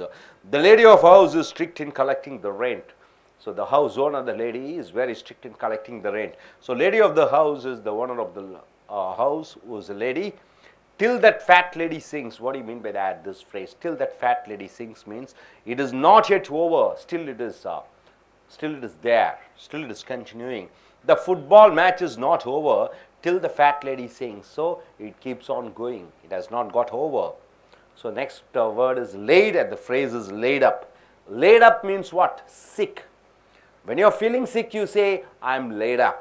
She was laid up for 1 week because of fever. Laid up means you are not feeling well physically, you have some problems. So you're using the phrase laid up. She was laid up for 1 week because of fever. Because of fever, she was laid up means she was not feeling well. Okay, sick. Laid out means it's arranged. It is laid out, arranged already. The food is well laid out in the dining table. The food is arranged in the dining table. So laid out means it's already arranged. So my dear friends, here lady friend means a female friend or girlfriend laid out who is going to be a lover, and lady killer is a person who loves the girls and later he leaves and goes on to somebody else. So he is called a lady killer. Lady of the house means the house owner who is a lady, and till that lady, fat lady sings means the matter or the certain things are continuing, it is not yet over. Laid up means you are sick, and laid out means well arranged. Hope you are able to get all these phrases. And once again I am saying cookie means a different, cook means a crazy person, kosher means a best variety of person, and ladies man means a man who is very popular among the females, and lady friend a female or girlfriend later becomes a lover. Lady killer, man keeps on jumping from one lady to other lady, and lady of the house, the owner of the house, who is a lady, until that fat lady sings means the matter is still continuing, is not over. Laid up means sick, and laid out means well arranged. Hope you are able to get it. நண்பர்களே, உங்களுடைய corporate புத்தகத்தை எடுத்துக்கொள்ளுங்கள். பக்கம் 171 172 வரைக்கும் அமெரிக்கர்களை போன்றும் பிரிட்டிஷர்களை போன்றும் ஆங்கிலத்தில் பேச வேண்டும். அதனுடைய சொற்றொடர்கள், அவைகள் உபயோகப்படுத்தக்கூடிய சொற்றொடர்களை பார்க்கிறீர்கள். இங்கே குக் என்றால் என்ன? வித்தியாசமான. குக்கி என்றால் ஒரு வித்தியாசமான, டிஃப்ரெண்ட் என்று சொல்லுவோம். தோஸ் பாய்ஸ் ஆர் குக்கி என்றால் என்ன? அவர்கள் வேறுபட்ட வித்தியாசமான பையன்களாக இருக்கிறார்கள். குக் என்றால் மறுபடியும் கிறுக்குத்தனமான, முட்டாள்தனமான, ஒரு வித்தியாசமான. Is a kook to jump from the 3rd floor என்றால் 3வது மாடியிலிருந்து குதிப்பதற்கு அவன் ஒரு முட்டாளாக இருக்கிறான்.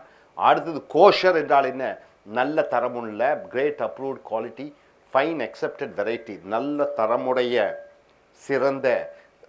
The boy or the girl whom my son or daughter select as their life partner is kosher to me என்றால் என்னுடைய மகன் அல்லது மகள் தேர்ந்தெடுக்கக்கூடிய தங்களுடைய வருங்கால பையனோ பெண்ணோ அவர்கள் மிக சிறந்தவர்களாக இருக்க வேண்டும். ஸோ மிக சிறந்த தரம் வாய்ந்த ஆணோ பெண்ணோ அவர்களை கோஷர் என்று சொல்கிறீர்கள். அடுத்தது எல் என்ற எழுத்து, வார்த்தை லேடி, அதனுடைய சொற்றொடர். லேடி என்றால் என்ன? பெண். லேடிஸ் மேன், பெண்களுடைய ஆண் என்று சொல்லும் பொழுது a man who becomes popular when joining with ladies, பெண்களுடன் சேர்ந்தவுடன் அவன் பெண்கள் மத்தியிலே புகழ் வாய்ந்தவனாக மாறிவிடுகிறான். பெண்களுக்கெல்லாம் அவனை பிடித்து விடுகிறது. அவனை, அந்த மாதிரி பையனை லேடிஸ் மேன் என்று சொல்வோம். Is the ladies man in our college என்றால் எங்கள் கல்லூரியிலே அவன் பெண்கள் மத்தியிலே என் நண்பன் மிக பிரபலமானவனாக இருக்கிறான், அல்லது அவன் பிரபலமானவனாக இருக்கிறான். ஸோ குக்கி என்றால் வித்தியாசமான, குக் என்றால் என்ன? கிறுக்குத்தனமான, முட்டாள்தனமான, கோஷர் என்றால் நல்ல தரம் வாய்ந்த, லேடிஸ் மேன் என்றால் பெண்கள் மத்தியிலே புகழ் வாய்ந்தவனாக இருக்கக்கூடியவன். அடுத்ததாக லேடி ஃப்ரெண்ட் என்றால் a female or girlfriend, a best person to be a lover. அப்படி என்றால் ஒரு ஆண் ஒரு பெண்ணுடன் பழகுகிறான், ஒரு பையன் ஒரு பெண்ணுடன் பழகுகிறான். முதல்ல ஆரம்பத்தில் ஃப்ரெண்டாக வருகிறார்கள். அந்த குறிப்பிட்ட நபர் பின்னாளிலே லவ்வர், காதலியாக மாறக்கூடிய வாய்ப்பு இருக்கிறது. ஸோ ஒரு ஃப்ரெண்டு காதலியாக மாறக்கூடிய அந்த தன்மையுடைய பெண்ணை லேடிஸ் ஃப்ரெண்ட் என்று சொல்வான் அந்த ஆண். So is dancing with is lady friend என்றால் என்ன? அவன் ஆடிக்கொண்டிருக்கிறான், அவனுடைய தோழி பின்னால் அவனுடைய காதலியாக மாறக்கூடியவளாக இருக்கிறாள் என்று சொல்லும் பொழுது லேடி ஃப்ரெண்ட் என்று சொல்கிறீர்கள். லேடி கில்லர், பெண்களை கொலை செய்பவனா? இல்லை. அதனுடைய சொற்றொடர் என்ன அர்த்தம் என்றால் a man who makes ladies to love him. இவன் ஒரு ஆண், இவன் பெண்களை தன்மேல் காதல் வயப்பட வைத்து விடுகிறான். and later he leaves him. அதற்கு பிறகு அந்த பெண்ணை தனியாக தவிக்க விட்டு வேறு பெண்ணுக்கு போய்விடுகிறான். ஸோ இந்த மாதிரி குணாதிசயம் உள்ள ஆண்களை லேடி கில்லர் என்று சொல்கிறோம். Is a lady killer, so don't have any communication with him. அவன் பெண்களை ஏமாற்ற பழகி, காதலித்து ஏமாற்றி கைவிடக்கூடியவன். ஸோ அவனை இடம் எந்த விதமான தொடர்புகளும் வைத்து கொள்ளாதீர்கள். லேடி கில்லர் என்றால் பெண்களுடன் பழகி காதலித்து பின்னர் அவர்களை கைவிடக்கூடியவனை லேடி கில்லர் என்று சொல்கிறோம். அடுத்ததாக லேடி ஆஃப் த ஹவுஸ் என்றால் என்ன? இந்த வீட்டினுடைய முதலாளி அம்மா, இல்ல இந்த வீட்டினுடைய முதலாளி அம்மா என்று சொல்லும் பொழுது lady owner of the house, the hostess, அந்த வீட்டினுடைய எஜமானி அம்மா அல்லது ஹோஸ்டஸ் என்றால் என்ன, விருந்து அளிக்கக்கூடிய ஒரு பெண்மணி. So the lady of the house is strict in collecting the rent. நாங்கள் குடியிருக்கக்கூடிய வீட்டினுடைய எஜமானி அம்மாள் பெண் ரொம்ப கண்டிப்பானவர், வாடகையை வசூலிக்க என்று வருகிறது. டில் தட் ஃபேட் லேடி சிங்ஸ், அந்த குண்டான பெண் பாடும் வரைக்கும் என்று சொற்றொடர் எதை சொல்கிறது என்றால் நாட் yet ஓவர், இன்னும் முடியவில்லை, அந்த அர்த்தத்திலே வருகிறது. The football match is not over, அந்த ஃபுட்பால் போட்டி, கால்பந்து போட்டி இன்னும் முடியவில்லை. டில் த ஃபேட் லேடி சிங்ஸ் என்றால் என்ன, இன்னும் நடந்து கொண்டிருக்கிறது, முடிவடையவில்லை என்று சொல்லும் பொழுது டில் தட் ஃபேட் லேடி சிங்ஸ் என்ற சொற்றொடரை பயன்படுத்துகிறீர்கள். அடுத்ததாக லெய்டு, லேனா வைத்திரு, லெய்டு என்றால் வைச்சாச்சு என்று வருகிறது. இது லேட் அப் என்றால் உடல் நிலை சரியில்லை, உடல்நிலை சரியில்லாத போது இந்த லேட் அப் என்ற சொற்றொடரை பயன்படுத்துகிறீர்கள். She was laid up for 1 week because of fever, அவள் உடல்நிலை சரியில்லாத காரணத்தினாலே ஒரு வாரம் படுத்த படுக்கையாக உடல்நிலை சரியில்லாமல் இருக்கிறாள். ஸோ லேட் அப் என்றால் உடல்நிலை சரியில்லாத ஒரு தன்மை. லேட் அவுட் என்றால் இட் இஸ் அரேஞ்ச், ஏற்கனவே திட்டமிடப்பட்ட, அமைக்கப்பட்ட. The food is well late out in the dining table என்றால் என்ன, அந்த சாப்பிடக்கூடிய அந்த மேஜையிலே உணவுகள் அடுக்கி தயார் நிலையிலே இருக்கிறது. அடுக்கி தயார் நிலையிலே இருக்கக்கூடிய அந்த அர்த்தத்திற்கு லேட் அவுட் என்ற ஆங்கில சொற்றொடரை பயன்படுத்துகிறீர்கள். ஸோ நண்பர்களே, லேடி ஃப்ரெண்ட் என்றால் ஒரு பெண் ஆரம்பத்திலே நண்பியாக வருகிறாள், பின்னர் காதலியாக மாறக்கூடிய ஒரு தன்மையுடைய பெண், அவளை அந்த ஆண் லேடி ஃப்ரெண்ட் என்று அறிமுகப்படுத்துகிறான். லேடி கில்லர், பெண்களை காதலித்து அவர்களை கைவிட்டு மற்ற பெண்களுடன் செல்லக்கூடியவனை லேடி கில்லர் என்று சொல்கிறோம். லேடி ஆஃப் த ஹவுஸ் என்றால் வீட்டினுடைய எஜமானி அம்மாள், அவள் ஒரு பெண். அடுத்ததாக டில் தட் ஃபேட் லேடி சிங்ஸ் என்றால் இன்னும் முடியவில்லை, இன்னும் நடந்து கொண்டிருக்கிறது. லேட் என்றால் வைத்திரு, லேட் அப் என்றால் உடல்நிலை சரியில்லாத ஒரு நிலைப்பாட்டை லேட் அப் என்று சொல்கிறோம். லேட் அவுட் என்றால் ஏற்கனவே திட்டமிடப்பட்ட, அமைக்கப்பட்டதை லேட் அவுட் என்று சொல்கிறோம். ஸோ நண்பர்களே, மறுபடியும் இந்த சொற்றொடர்களை பாருங்கள். குக் என்றால் வித்தியாசமான, குக்கி என்றால் வித்தியாசமான, குக் என்றால் ஒரு முட்டாள்தனமான பைத்தியக்காரத்தனமான ஒரு மனிதர்.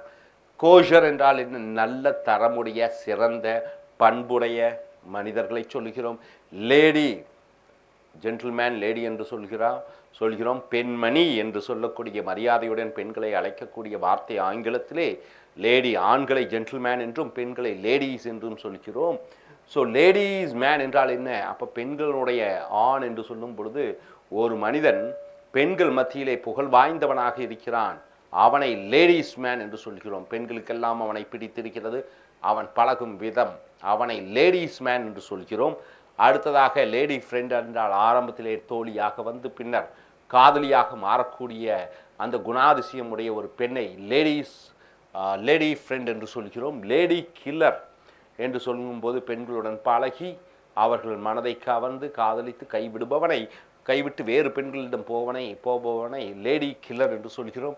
லேடி ஆஃப் த ஹவுஸ், வீட்டு எஜமானி அம்மாள். டில் தட் ஃபேட் லேடி சிங்ஸ் என்றால் இன்னும் தொடர்ந்து கொண்டிருக்கிறது, முடியவில்லை. லேட் அப் என்றால் உடல்நிலை சரியில்லாத ஒரு நிலைப்பாடு. லேட் அவுட் என்றால் அது திட்டமிடப்பட்ட, அது அமைக்கப்பட்ட.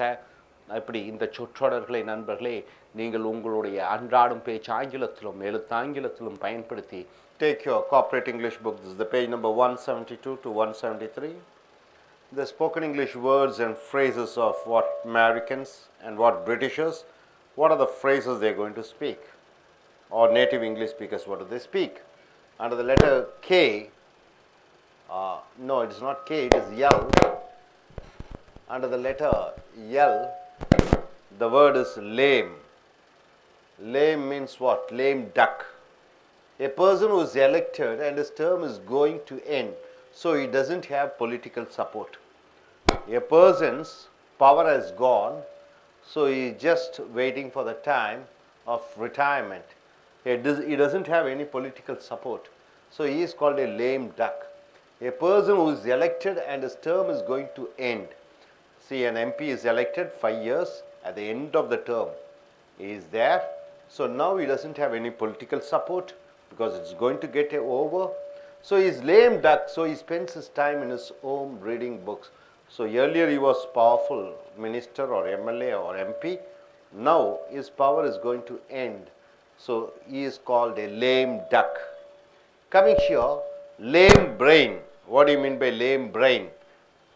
An unintelligent person. An unintelligent person is called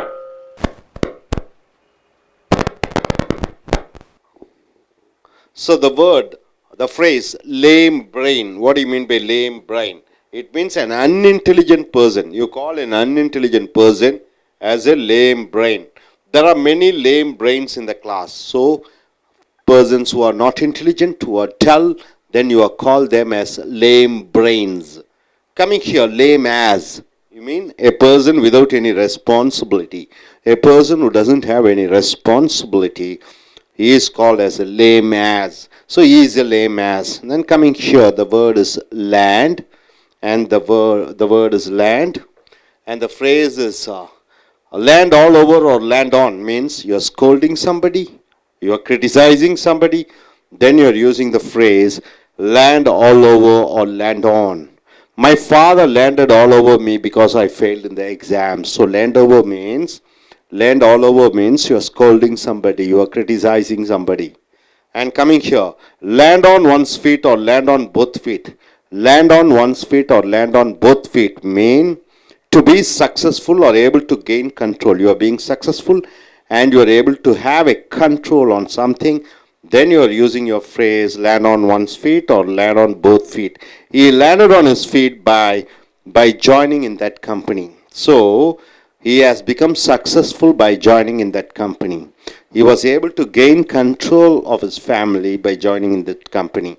So coming here, lame duck means a person who was authority, who was elected, but the term is going to get over and he is not an authoritative person now, whom you call him as lame duck. And next word, lame brain means an unintelligent person, a person who is not intelligent. You call him as lame brain. Lame as means a person who doesn't have any responsibility, who lives a carefree life. And coming land all over or land on means somebody is scolding somebody, somebody is criticizing somebody. Then you're using the phrase land all over or land on. Land on one's feet or land on both feet means to be successful or gain control on something. And coming here, lap. You know which is the part of the lap? It is in between, in the thighs, lap. In the lap of the God. What do you mean by that? In the lap of the God. The phrase in the lap of the God. Something which human beings cannot control. Certain things which human beings cannot control, like earthquake, like tsunami, those are called in the lap of God, in the lap of the God. So tsunami, earthquakes, floods are in the lap of the gods means which cannot be controlled. It is not in the human being's control. So in the lap of the God means which human beings cannot control. Lap of luxury. What do you mean by lap of luxury? You are surrounded with very expensive and costly things. You have car, bungalow, you have all type of diamond necklace, jewelry, laptops. So lot of costly things are surrounded with very expensive things. Then you are using the phrase lap of luxury. The first Prime Minister of India, Jawaharlal Nehru, grew up in a lap of luxury means he was born in a rich family and he was brought up in such a rich way. Coming here, lap up means eat or drink with the tip of the tongue. You are eating or drinking with the tip of the tongue, not fully involved. The dogs lapped up the food from the dining table. So lap up means eat or drink with the tip of the tongue. So the dogs lapped up the food from the dining table.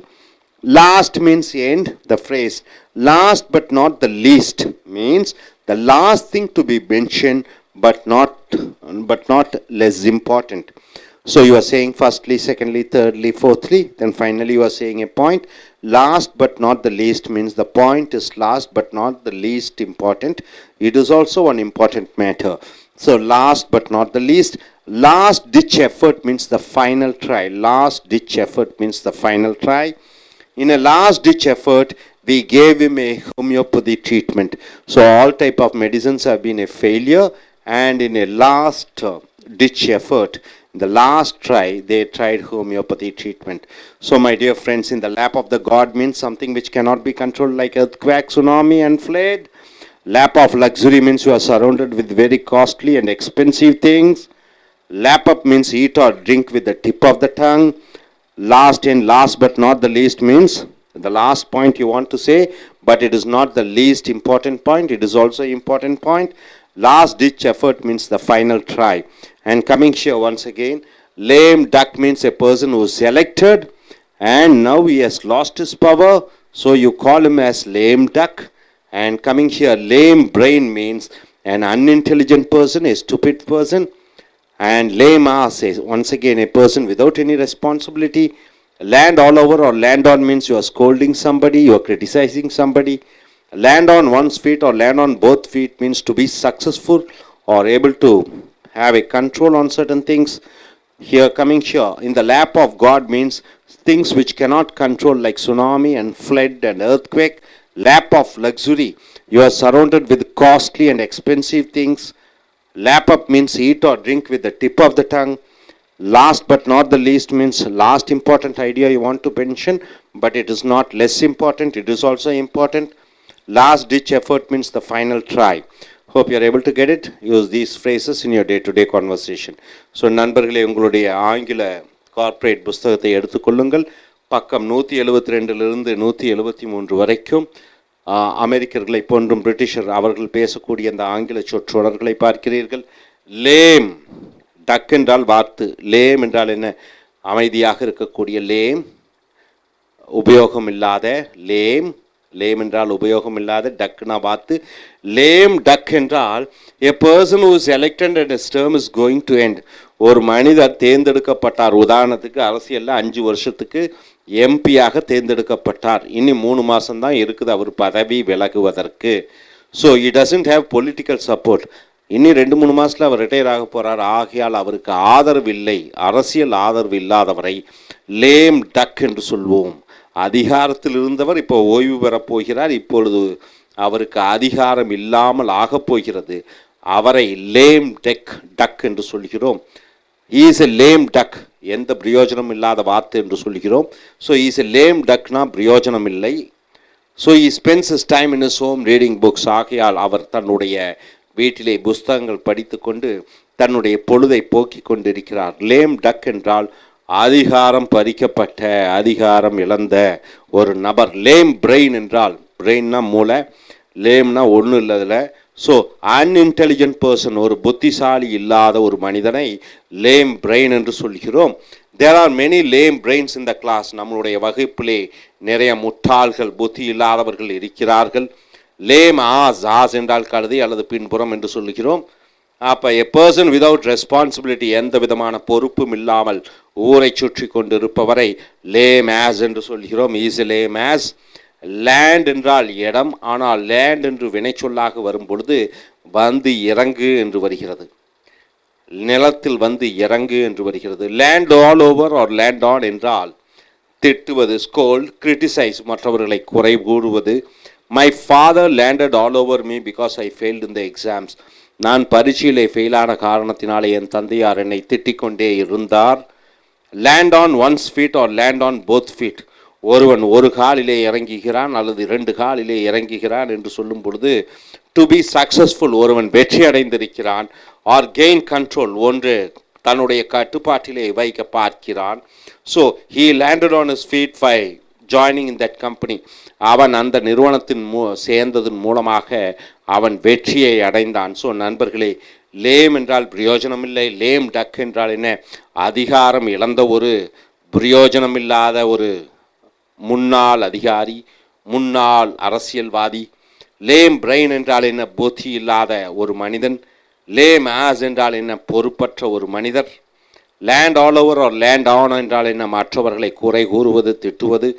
Land on one's feet or land on both feet என்றால் என்ன? வாழ்க்கையிலே அல்லது ஏதோ ஒரு காரியத்திலே வெற்றியை நோக்கி செல்வது. அடுத்ததாக எல் என்ற வார்த்தையிலே லேப். லேப் என்றால் மடி என்று சொல்கிறோம். இந்த லேப் ஆஃப் காட் என்றால் என்ன? கடவுளினுடைய மடியிலே என்று சொல்லும் பொழுது ஹியூமன் பீயிங் கனாட் கண்ட்ரோல், மனிதனால் கட்டுப்படுத்த முடியாத சில விஷயங்களை இந்த லேப் ஆஃப் த காட் என்று சொல்கிறோம். உதாரணத்துக்கு சுனாமி, எர்த்குவேக். சுனாமி என்றால் என்ன தெரியும்? எர்த்குவேக், பூமி அதிர்ச்சி. ஃப்ளட், புயல். ஆர் இந்த லேப் ஆஃப் த காட் என்றால் அது அனைத்தும் கடவுளினுடைய கட்டுப்பாட்டிலே இருக்கிறது, மனிதன் கட்டுப்பாட்டிலே அல்ல. லேப் ஆஃப் லக்ஸுரி என்றால் என்ன? லக்ஸுரி என்றால் ஆடம்பரம். லேப் என்றால் என்ன? அந்த மடியிலே, ஆடம்பரத்தின் மடியிலே வளர்ந்தேன் என்று சொல்லும் பொழுது you are surrounded with very expensive and costly things. உங்களை வீடு முழுக்க நல்ல ஆடம்பரமான வசதியான விலை உயர்ந்த பொருட்கள் இருக்கின்றன. The first prime minister of India Jawaharlal Nehru, இந்தியாவினுடைய முதலாவதாக பிரதம மந்திரியாக இருந்த ஜவஹர்லால் நேரு grew up, வளர்ந்தார் in a lap of luxury என்றால் என்ன? ஆடம்பரமாக ஒரு வசதிமிக்க வாழ்க்கையை வாழ்ந்தார். ஸோ அவர் வசதியான குடும்பத்திலே பிறந்தார், அவர் வசதியாக வாழ்ந்தார் என்பதை லேப் ஆஃப் லக்ஸுரி என்று சொல்கிறோம். அடுத்ததாக லேப் அப் என்றால் ஈட் ஆர் ட்ரிங்க், ஒன்று சாப்பிடு அல்லது குடி. With the tip of the tongue, நாக்கினுடைய நுனியிலே எப்படி சாப்பிட முடியும், எப்படி குடிக்க முடியும். த டாக்ஸ் லேப்டப், நாய்கள் சாப்பிட்டது. The food from the dining table, அப்போ லேப்டப் என்றால் அந்த நாவின் உச்சியிலே அதை சாப்பிட்டது உணவை. லாஸ்ட் என்றால் இறுதியாக. லாஸ்ட் பட் நாட் லீஸ்ட் என்றால் கடைசியாக சொல்கிறேன் இந்த விஷயத்தை, ஆனால் தரத்திலே இது கடைசி அல்ல, இது முதலாவதாக. அப்போ last thing to be mention but not less important, கடைசியாக சொல்லக்கூடிய விஷயம், ஆனால் அந்த விஷயம் இறுதியான விஷயம் இல்லை, அது மிக முக்கியமான விஷயம் கூட. So last but not the least, every one should come with your books. ஒரு ஆசிரியர் மாணவர்களிடம் பல விஷயம் சொல்லி கடைசியாக சொல்கிறார், இறுதியாக சொல்ல விரும்புகிறேன், ஆனால் மிக முக்கியமான விஷயம், நீங்கள் புஸ்தகத்துடன் தான் வகுப்பிற்கு வர வேண்டும். ஸோ இறுதியாக ஒரு விஷயத்தை சொல்லி அந்த இறுதியான விஷயம் எந்த விதத்திலும் தரம் தாழ்ந்த விஷயம் அல்ல, அது மிக முக்கியமான விஷயம் என்று சொல்லும் பொழுது last but not the least என்ற சொற்றொடரை பயன்படுத்துகிறீர்கள். லாஸ்ட் டிச் எஃபர்ட், கடைசியாக ஒரு முயற்சி, இறுதி முயற்சி என்று சொல்லும் பொழுது லாஸ்ட் டிச் எஃபர்ட் என்று சொல்கிறோம். In a last ditch effort we gave him a homeopathy treatment. அவனுக்கு பலவிதமான மருத்துவ பயிற்சி, மருத்துவ ட்ரீட்மெண்ட் எல்லாம் செஞ்சோம். இருந்தும் எந்த விதமான முன்னேற்றமும் பார்க்காத பொழுது இறுதி முயற்சியாக ஹோமியோபதி ட்ரீட்மெண்ட் கொடுத்தோம். ஸோ லாஸ்ட் டிச் எஃபர்ட் என்றால் இறுதி முயற்சி. ஸோ நண்பர்களே, லேப் என்றால் மடி, இந்த லேப் ஆஃப் த காட் என்றால் கடவுளினுடைய மடியிலே என்று சொல்லுகிற பொழுது மனிதனுடைய கட்டுப்பாட்டிலே இல்லை. உதாரணத்துக்கு சுனாமி, பூமி அதிர்ச்சி. லேப் ஆஃப் லக்ஸுரி என்றால் என்ன? தன்னை சுற்றி, ஒரு மனிதரை சுற்றி ஆடம்பரமும் வசதிகளும் பெருக இருப்பதை லேப் ஆஃப் லக்ஸுரி என்று சொல்கிறோம். அடுத்ததாக லேப்பப் என்றால் நாவின் நுனியிலே ஊறிந்து சாப்பிடுவது அல்லது குடிப்பது. Last but not the least என்றால் இறுதியாக சொல்வது, ஆனால் எந்த விதத்திலும் தரம் தாழ்ந்த விஷயம் அல்ல. லாஸ்ட் டிச் எஃபர்ட் என்றால் இறுதி முயற்சி.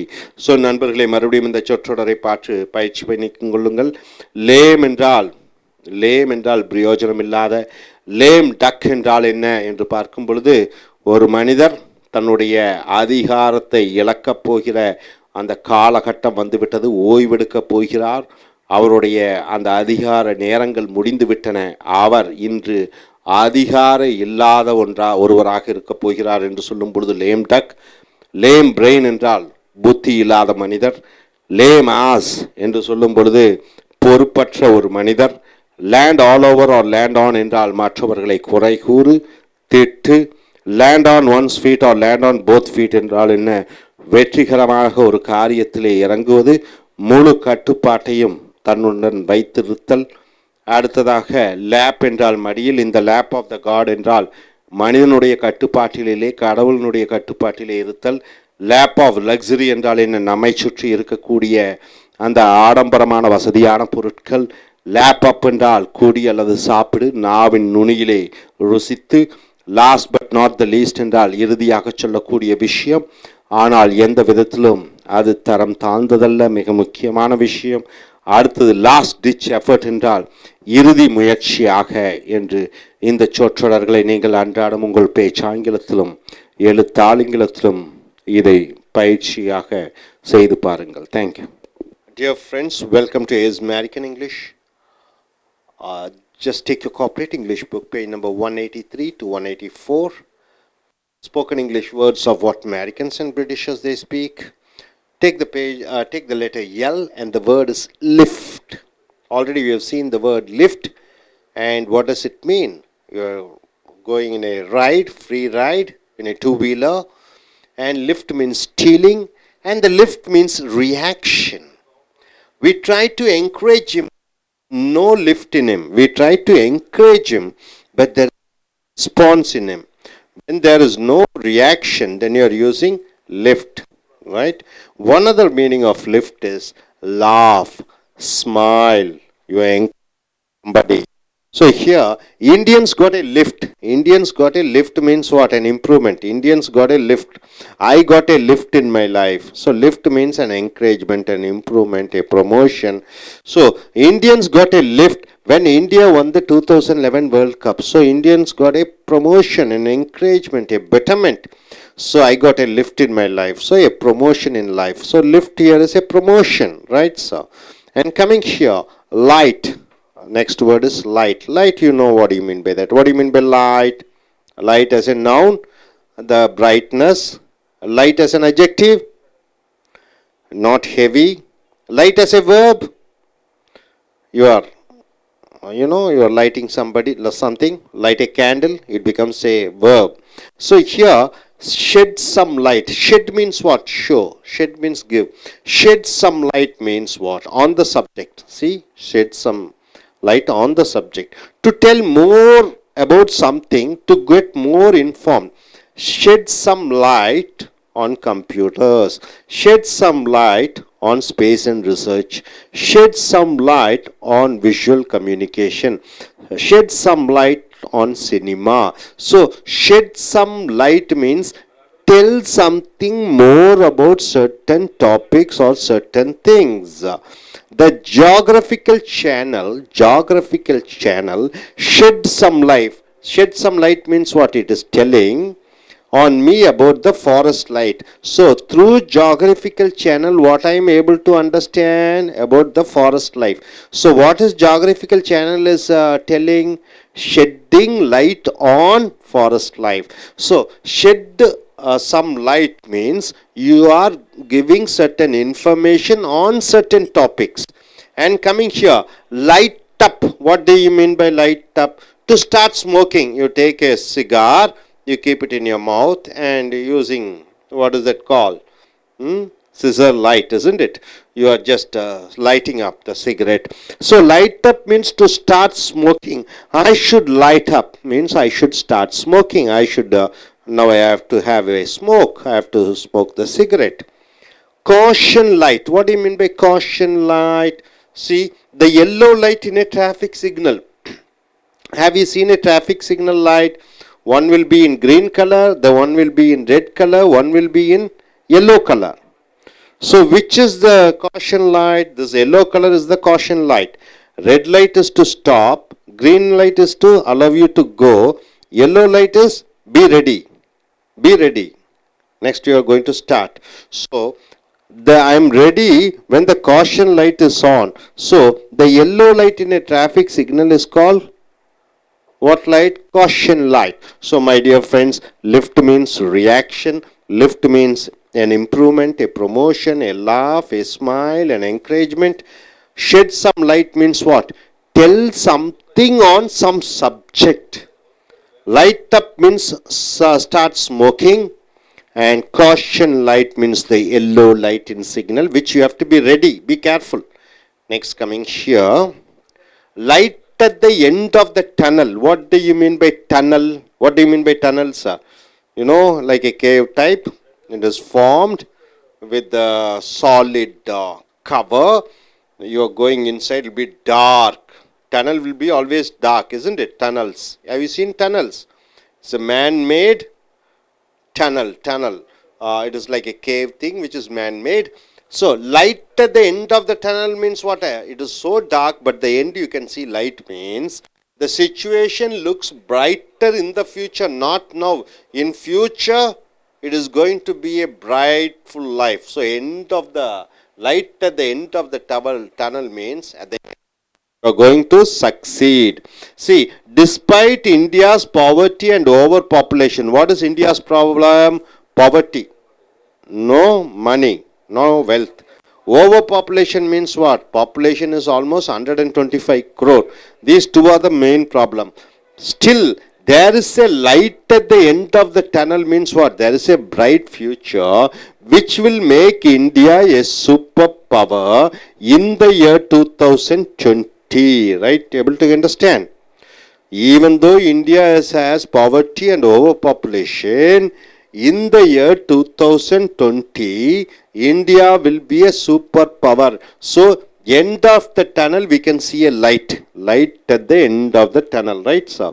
Next, light of the day means what? You are able to understand. Light of the day. The students finally saw the light of the day about the nanotechnology. Nanotechnology means what? Anybody? About small parts, small things. You are using such a big computer hard disk. Nowadays it has come into small pieces. That is called nanotechnology. So students were able to understand means light of the day means able to understand.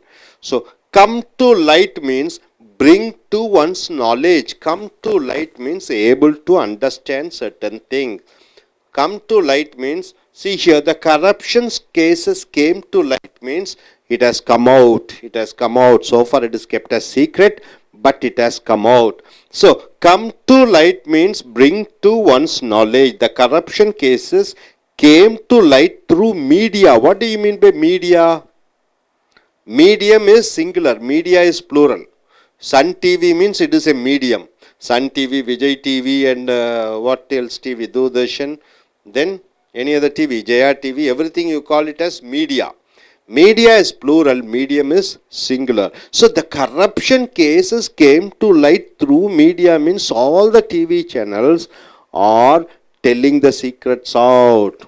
They are trying to bring out the truth. Come to light means brings to one's knowledge. Next line, L-I-N-E, the full word. Phrase is bottom line. What do you mean by bottom line? The final answer in summary, the conclusion. The conclusion is called bottom line. The essence is called bottom line. Right? See, for example, come to the bottom line. Come to the main point. And tell me what you want. And tell me what exactly you want. Come to the main point. What you want to say. Next, read between the lines. What do you mean by read between the lines? Looking for any hidden meaning or any purpose. See, I am speaking to you. I am using some words and you are finding is there any hidden meaning, any secret meaning. If you read between the lines of the judge's statement, judge is giving a statement, and if you just don't see outward sentence, you see in depth. He says corruption is everywhere. He says corruption is everywhere. So, read between the lines means finding some other meaning in the statement. So, my dear friends, light at the end of the tunnel means what? At the end there is a bright future. Light of the day means what? Able to understand. Come to light means you are trying to bring it, open the secrets out and telling it to the public. Bottom line means the essence, the summary, the conclusion. And read between the lines means in a sentence there is a different meaning. The hidden meaning is there inside a sentence. So here lift means reaction, lift means laugh, smile and encouragement. Light, shed some light means it is telling about something. You are gaining knowledge about something. Light up means to start smoking, and caution light means the yellow light in a traffic signal to be careful. And here light at the end of the tunnel means at the end there is a bright future. And light of the day means you are able to come to understand. Come to light means you are bringing to others' knowledge some secret things, and bottom line means the essence, the conclusion, the summary, and read between the line means you are trying to find out a different meaning in what others are saying. Hope you are able to understand. Anybody want to give a sentence? No. Okay. So நண்பர்களே, உங்களுடைய corporate book எடுத்துக்கொள்ளுங்கள். பக்கம் 183 184 வரைக்கும் அமெரிக்கர்களை போன்றும் பிரிட்டிஷர்களை போன்றும் பேசக்கூடிய அந்த ஆங்கில சொற்றொடர்களை பார்க்கிறீர்கள். இங்கே எழுத்து பார்த்தீங்கன்னா வார்த்தை வந்து லிஃப்ட்டு. லிஃப்ட் ஏற்கனவே பார்த்துட்டிங்கன்னா, லிஃப்ட்னா காசு இல்லாமல் 2 பைக்கில் ஸ்கூட்டரில் ஓசியிலே பயணம் செய்வது. இன்னொரு லிஃப்ட்னா திருடுவது. மூன்றாவது லிஃப்ட்னா ரியாக்ஷன், பிரதிபலிப்பு. இங்கே பார்த்தீங்கன்னா we try to encourage him but there is no lift in him. அவனை உற்சாகப்படுத்த முயற்சி செய்தோம், ஆனால் அவனிடமிருந்து எந்த பிரதிபலிப்பும் எந்த ஒரு ரியாக்ஷனுமே இல்லை என்று சொல்லும் பொழுது நோ லிஃப்ட் என்று சொல்கிறோம். அப்போ ரியாக்ஷனே இல்லாத பொழுது லிஃப்ட், ரியாக்ஷன், அவனுடைய ரியாக்ஷன், அதுக்கு என்ன அவன் செய்கிறானோ அதை லிஃப்ட்னு சொல்லிக்கிறோம். இன்னொன்று, வாழ்க்கையில் ஒரு முன்னேற்றம். எனக்கு ஒரு வாழ்க்கையில் ஒரு லிஃப்ட் கிடைச்சிது. லிஃப்ட்னா முன்னேற்றம், ஒரு சிரிப்பு, ஒரு புன்னகை, ஒரு உற்சாகம், ஒரு முன்னேற்றம். இங்கே பார்த்தீங்கன்னா இந்தியன்ஸ் காட் ஏ லிஃப்ட். இந்தியன்களுக்கு ஒரு லிஃப்ட்டு, சும்மா சோகமாக இருந்தாங்க, ஒரு லிஃப்ட் கிடைச்சிது. எப்போ?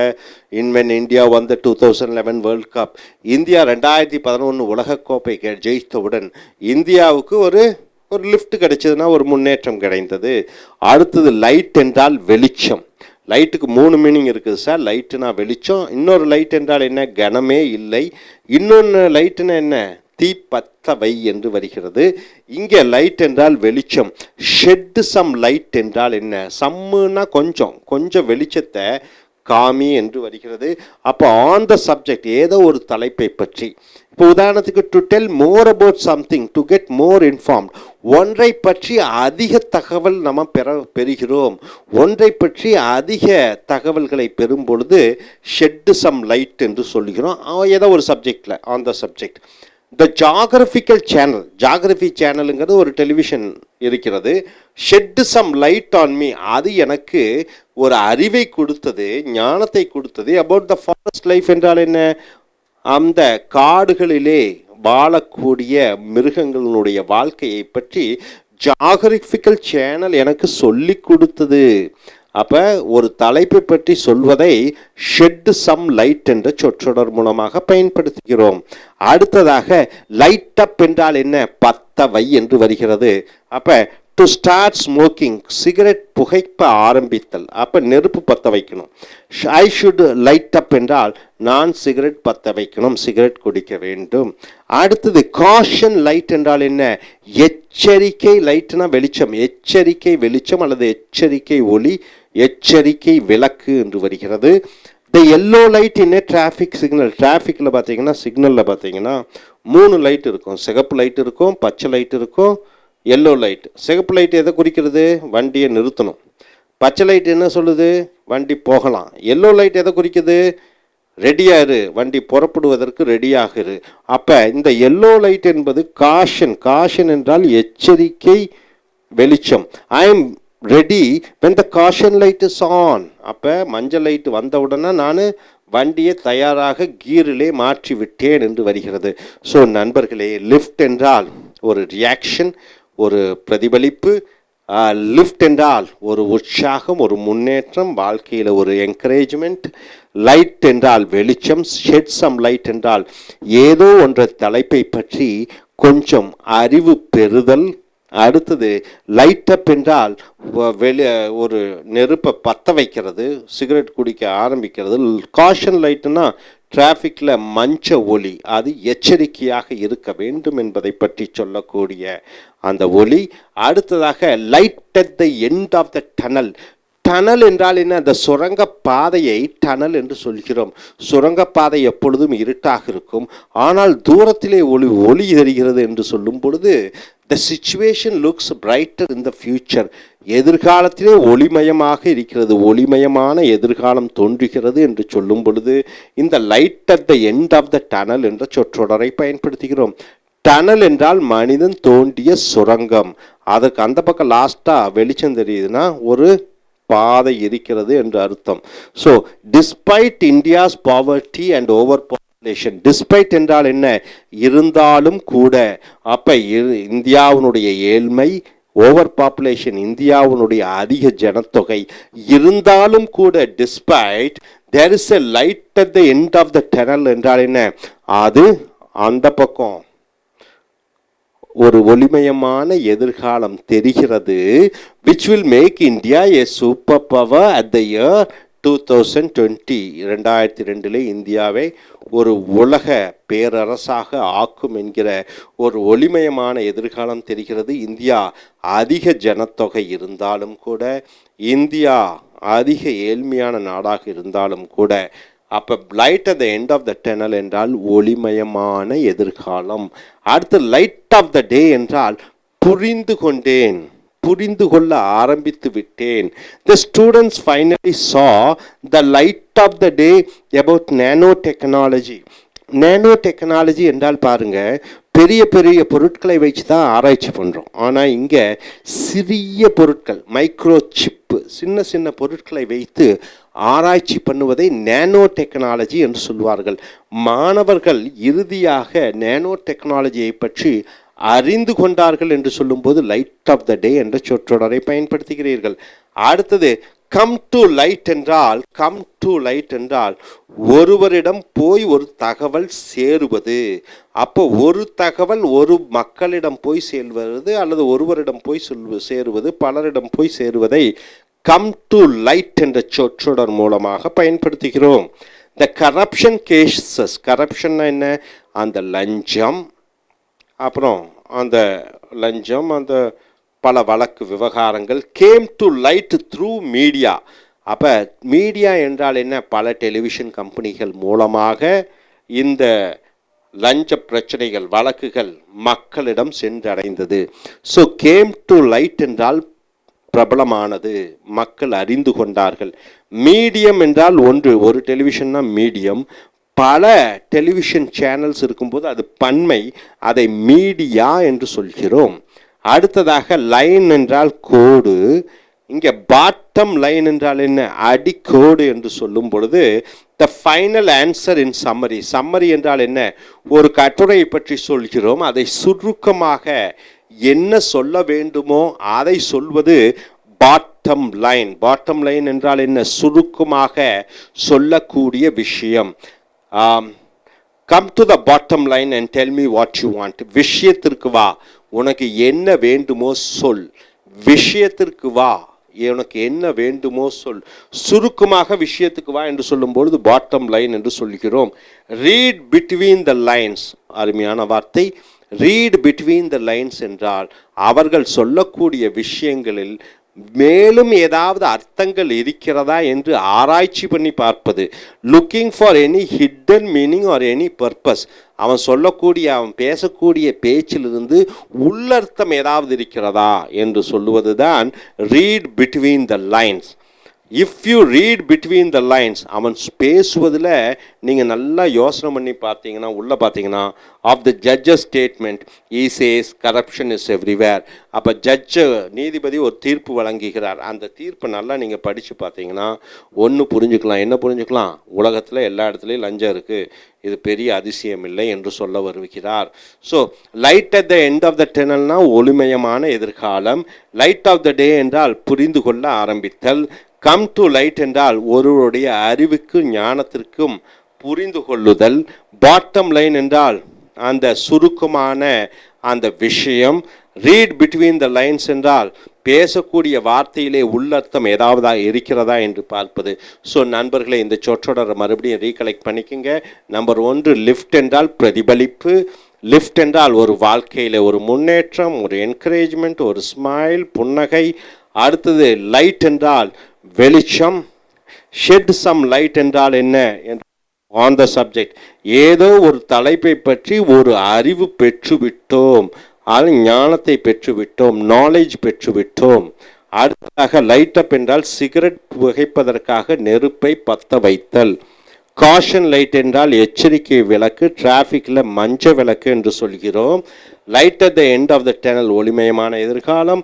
லைட் ஆஃப் த டே புரிந்து கொள்ளல். கம் டு லைட் என்றால் என்ன, ஒருவருக்கு ஒரு விஷயம் மக்களிடம் வந்து சென்றடைகிறது. பாட்டம் லைன் என்றால் என்ன, இருக்கிறதுல முக்கியமான அந்த காராம்சம் அல்லது முக்கியமான விஷயம். ரீட் பிட்வீன் த லைன்ஸ் என்றால் ஒருவர் பேசக்கூடிய அந்த வாசங்களுக்கு பின்னால் ஒளிந்திருக்கக்கூடிய உண்மையான தகவல்கள். So Dear folks, welcome to AIS American English. Take your corporate English book. This is the page number 173 to 174. The spoken English words of Americans and Britishers, or the phrases what the native English speakers speak, whose first language is English. Now coming here under the letter L, the word is last. Last gasp. What do you mean by that last gasp? It means a person's final effort. He is trying is the final effort, the last moment before death. So two meanings are there: a person's last effort and the time before he dies. So here the last moment before he dies. So the last gasp. In the last gasp, the thief admitted he robbed the house. At the last moment, or in the finally the thief told, yes, I have stolen. So in the last gasp means the final effort or the last moment before the death. Coming to here, the second word is last resort. Resort means you're trying to get a help, or resort means it's a place where you take rest. So last resort, the final selection or the final option, the final selection or the final option. Last resort. As a last resort, we asked his help. As the final, when no other goes there, we went for his help. So as a last resort means the final selection or the last effort, final option. Last straw, what do you mean by that? The final act which one cannot tolerate. The last act which you cannot tolerate, the last moment you are going to break in. So last straw, the Mumbai bomb attack. The Mumbai bomb attack is the last straw for India to attack Pakistan. So till more I cannot tolerate. This is the final. After anything further, that's all, it's over. So the last straw means the final act which one cannot tolerate. More than this, I cannot tolerate. This is the edge, this is the top, this is the final. So this is the last straw. Coming here, on its last lasp, on its last lap means near to death. The temple elephant is in its last lap means it is going to die. So on its last lap means about to die. So the temple elephant is in its last lap. Next, on its last leg means near to death. On its last leg means near to death, about to die. The government contract is on its last leg means the government contract is going to get over. The final, it is over.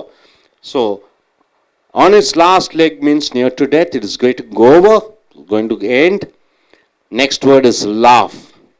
And the word is laughing matter. What do you mean by laughing matter? A jolly, silly, joking incident. A jolly matter, a silly matter, a funny matter. Then you are using the phrase laughing matter. So my dear friends, coming here once again, the last gasp means what? The final effort or the last moment before a person dies. Last resort means the final selection or the final option, no other go, you have to do that. So the last resort, no other go. And coming here, the last straw, what do you mean by that? The final act which one cannot tolerate. After this I cannot tolerate any other thing. So that is called the last straw. On its last lap means near to death, about to die. And on its last leg means near to death, almost both are same. And laugh, the word and the phrase is laughing matter, a jolly, a silly, joking incidents. Hope you are able to get all these phrases from this side. And coming here, wearing a coat and suit in a hot climate is a laughing matter. What do you mean by that? Wearing a coat and suit in very hot climate like Chennai in the month of May and walking in the streets, it is like a laughing matter. So it is a funny thing. And laugh out loud, L-O-L, laugh out loud. It means laughing loudly. Laugh out loud means laughing loudly, the phrase. See here, we were laughing out loud in the party yesterday. We were laughing out loud in the party yesterday. So yesterday we were laughing out loud. And coming here, have the last laugh.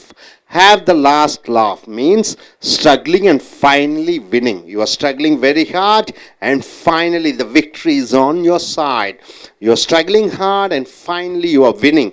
Then you are using the phrase have the last laugh. See here, she had the last laugh by winning the election. She was struggling, she was working hard, and finally she won the election. So she had the last laugh means struggling and finally winning.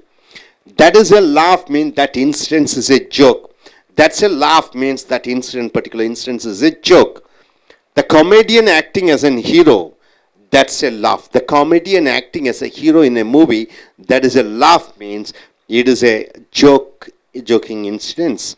Laugh away means what? Avoid the embarrassment, insult, anger by laughing. So somebody is insulting you, you just laugh and go away. Just you are avoiding the embarrassment. You just don't want to exhibit your embarrassment. You don't want to show your insult, which you are insulted by others. You don't want to show your anger on others, and you don't want to others to know that you were insulted. Then you just laugh and go away. So laugh away means you are just hiding all the insults and laughing. He laughed away in front of his ragging seniors. His seniors were ragging him. Even though he felt bad, he just laughed. But he cried in his room. He laughed when they were insulting, but he cried in his room. Laugh up a storm. What do you mean by that? Laughing very loudly without controlling. There are times when we keep on laughing without we able to control our laughter. Then we are using the phrase laugh up a storm. See here, the students laughed up a storm when the headmaster was dressed as Santa Claus. So the headmaster was wearing a Santa Claus on the Christmas day. The students were unable to control their laugh. So they were laughed up a storm means they were unable to control their laughter. Now coming here once again this side. See here, laughing matter means it is a funny thing. And laugh out loud means you are laughing loudly. Have the last laugh means struggling and finally you are winning. That is a laugh means that incident is a joke. Laugh away means avoid the embarrassment by just laughing. Avoid an insult by laughing. Avoid showing your anger by laughing. Laugh up a storm means you are laughing very loudly that you are unable to control your laughter. So once again coming here, last gasp means a person's final effort or the last moment before a person dies. It is called last gasp, this phrase.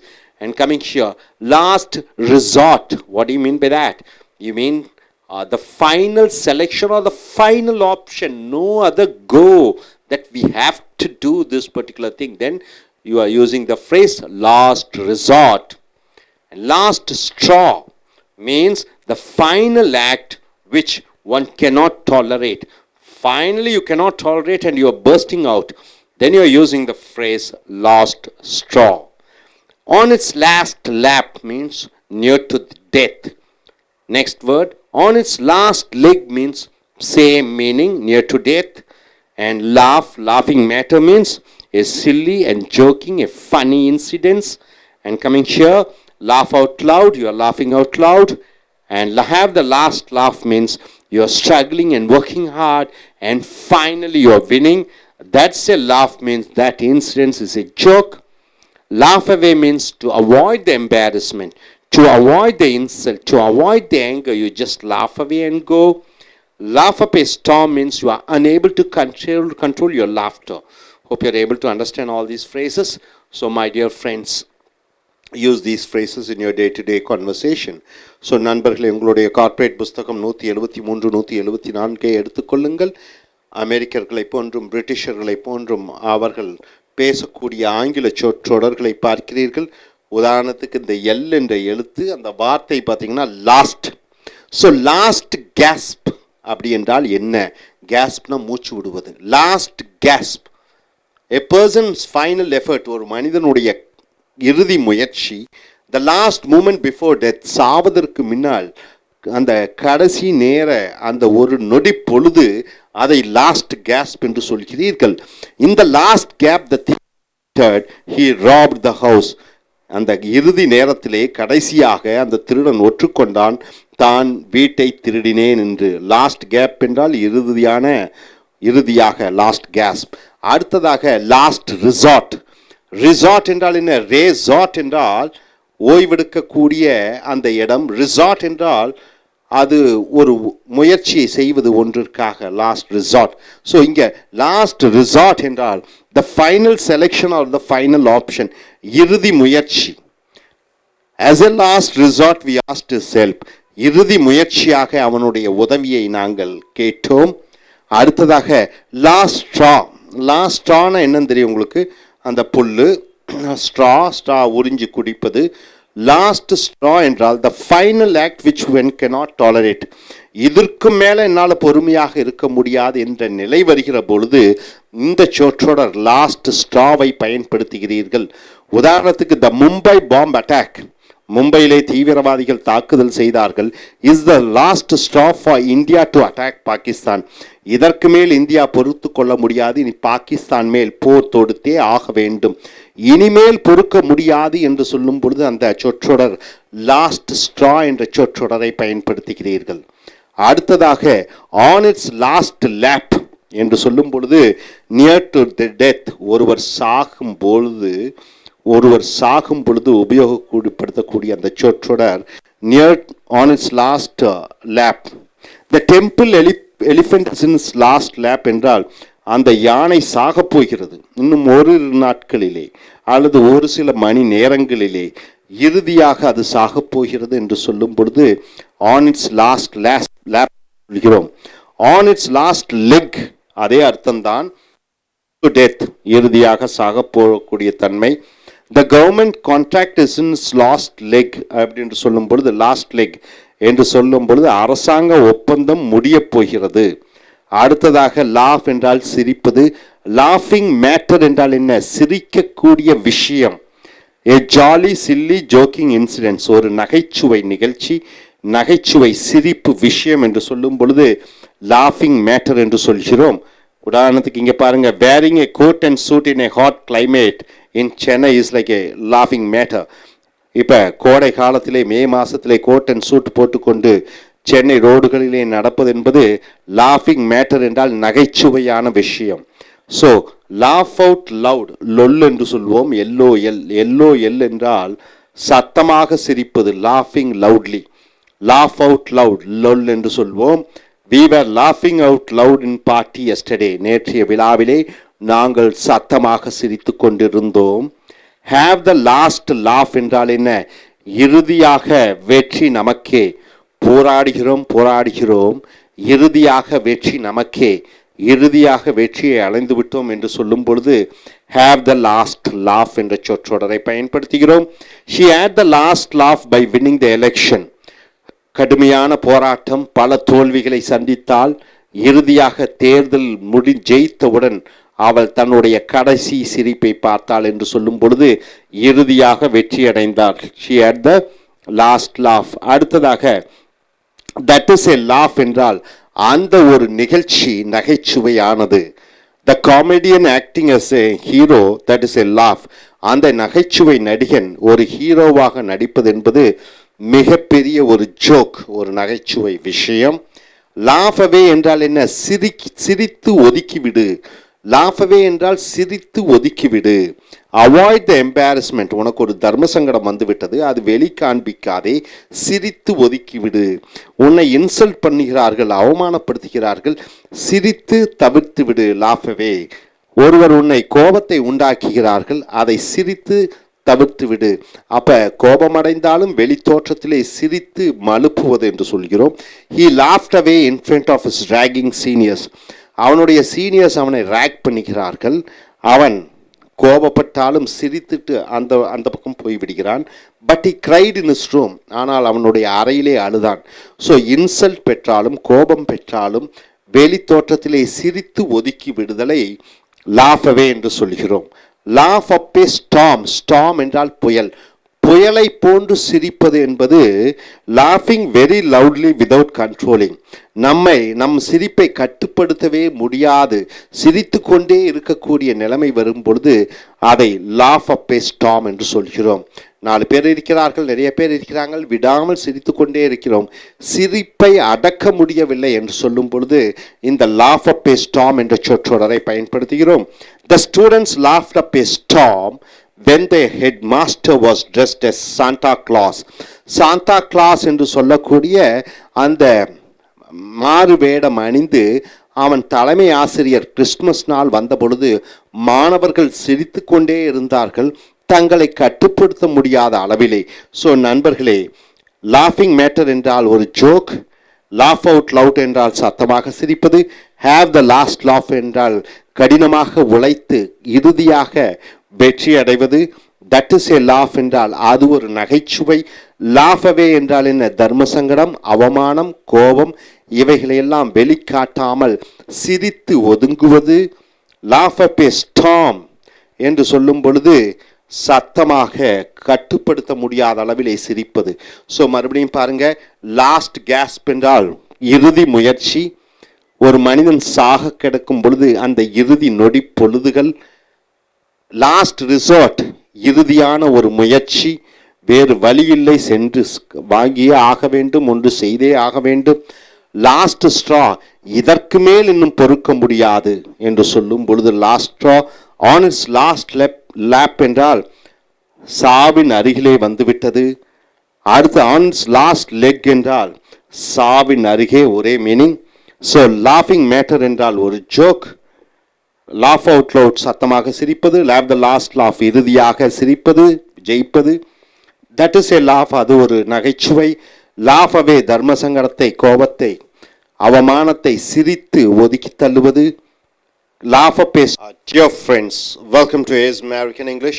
Take your corporate English book and the page number here is 174 to 175.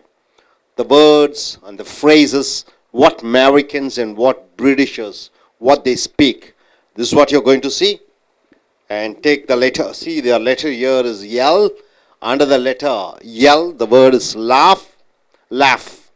And the phrase is laugh up one's sleeve. What do you mean by that? Laugh up one's sleeve. It means controlling the laughter. Controlling the laughter. Or you're controlling the laugh. You're trying and you're controlling. See here, the workers laughed up their sleeve when their manager fell down. When the manager fell down, they are trying to control their laughter. So, laugh up one's sleeve means you're controlling the laugh or your laughter. Coming here, the next word is law and the phrase, law of the jungle. What do you mean by law of the jungle? Law of the jungle means what?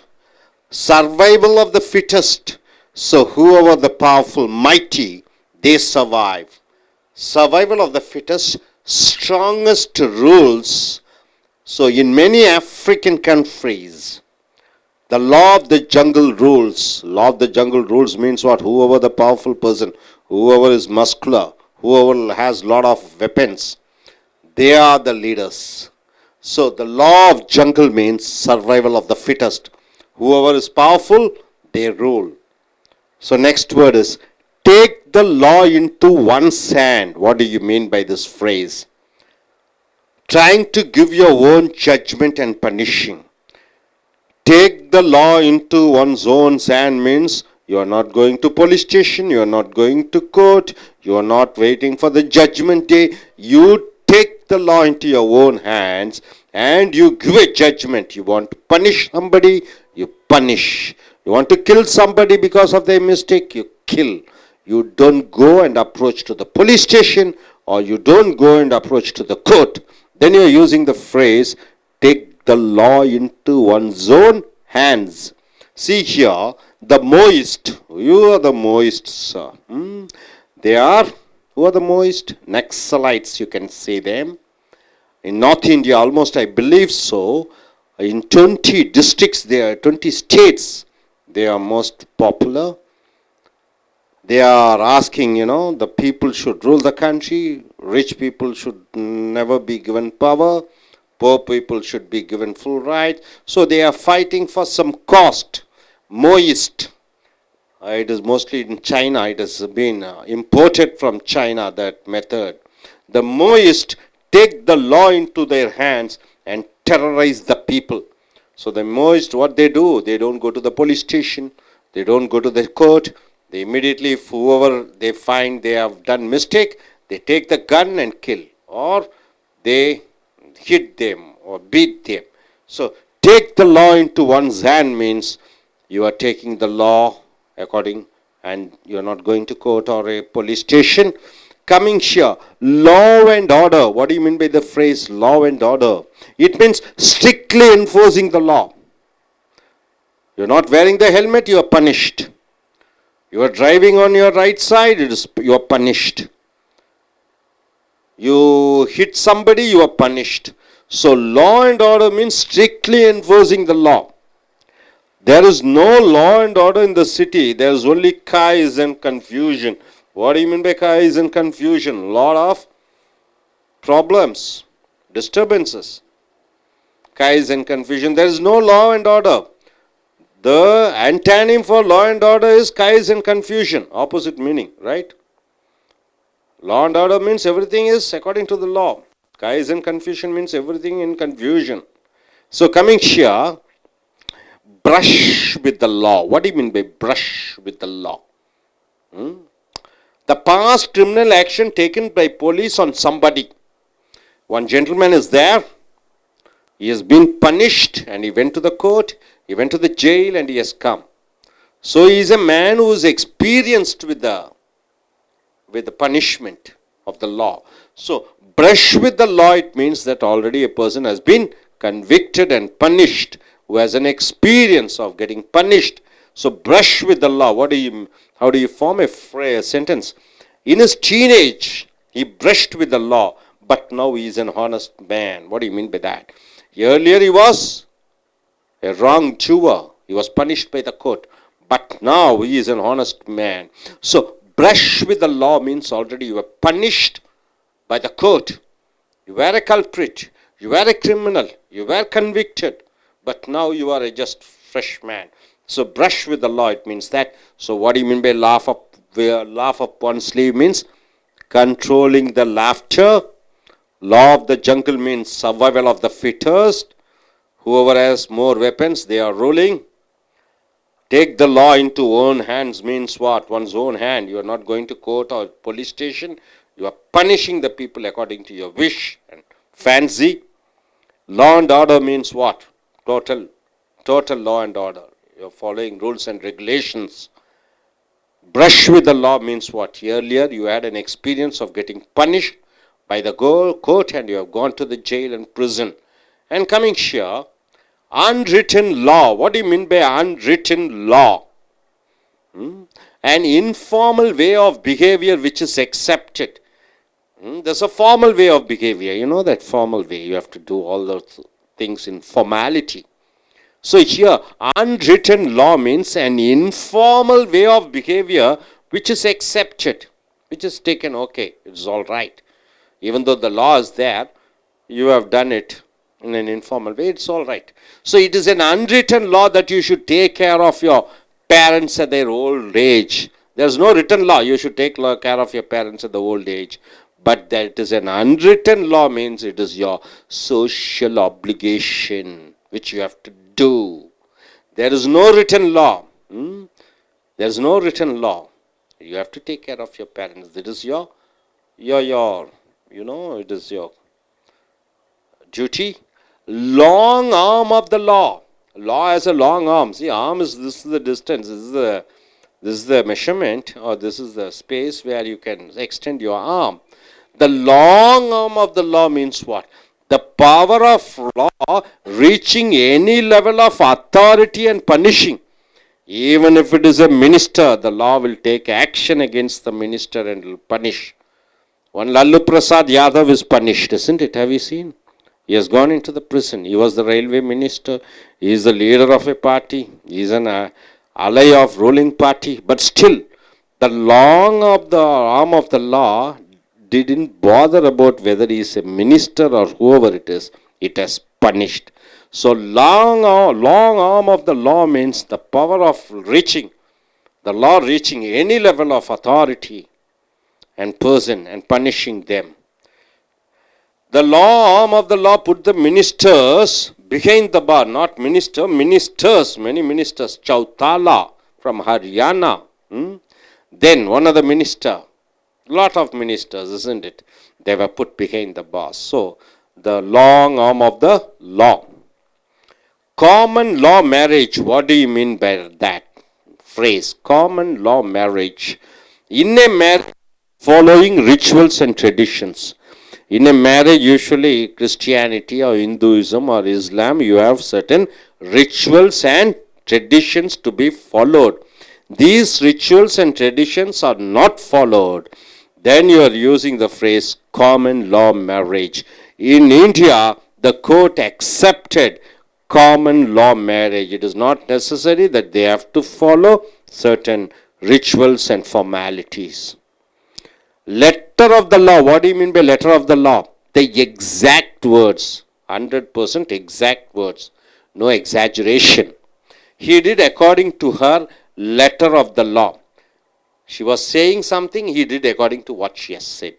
Your father says something, you are doing according to what your father has said.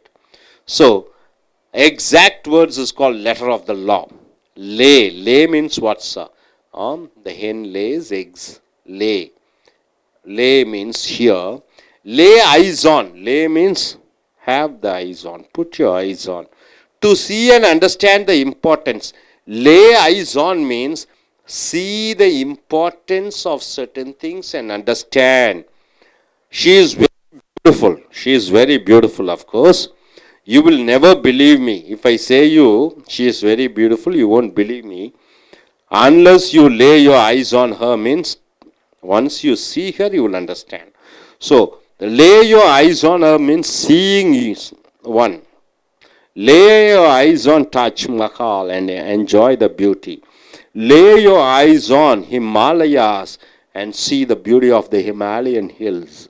So, my dear friends, coming here, unwritten law means what? An informal way of behavior which is accepted. Long arm of the law means the power of law goes and catches any authoritative people, even if it is a minister, even prime minister, then he will be punished. Common law of marriage means in a marriage not following the rituals and formalities. Letter of the law means the exact words. Lay eyes on means to see and understand. So once again I want you to all to recite. Laugh up one's sleeve means what? Controlling your laughter. Law of the jungle means the survival of the fittest. Whoever is mighty, whoever is powerful, muscular, they are the winners. Take the law into one's own hand means you are not going to court or you are not going to police station. You are taking the law and punishing the people or whomever it is. Law and order means following the laws and regulations very strictly. Brush with the law means in the past somebody had an experience with prison and imprisonment. That's called brush with the law. Unwritten law, informal way of behavior which is accepted. Long arm of the law will catch and punish any person authoritative.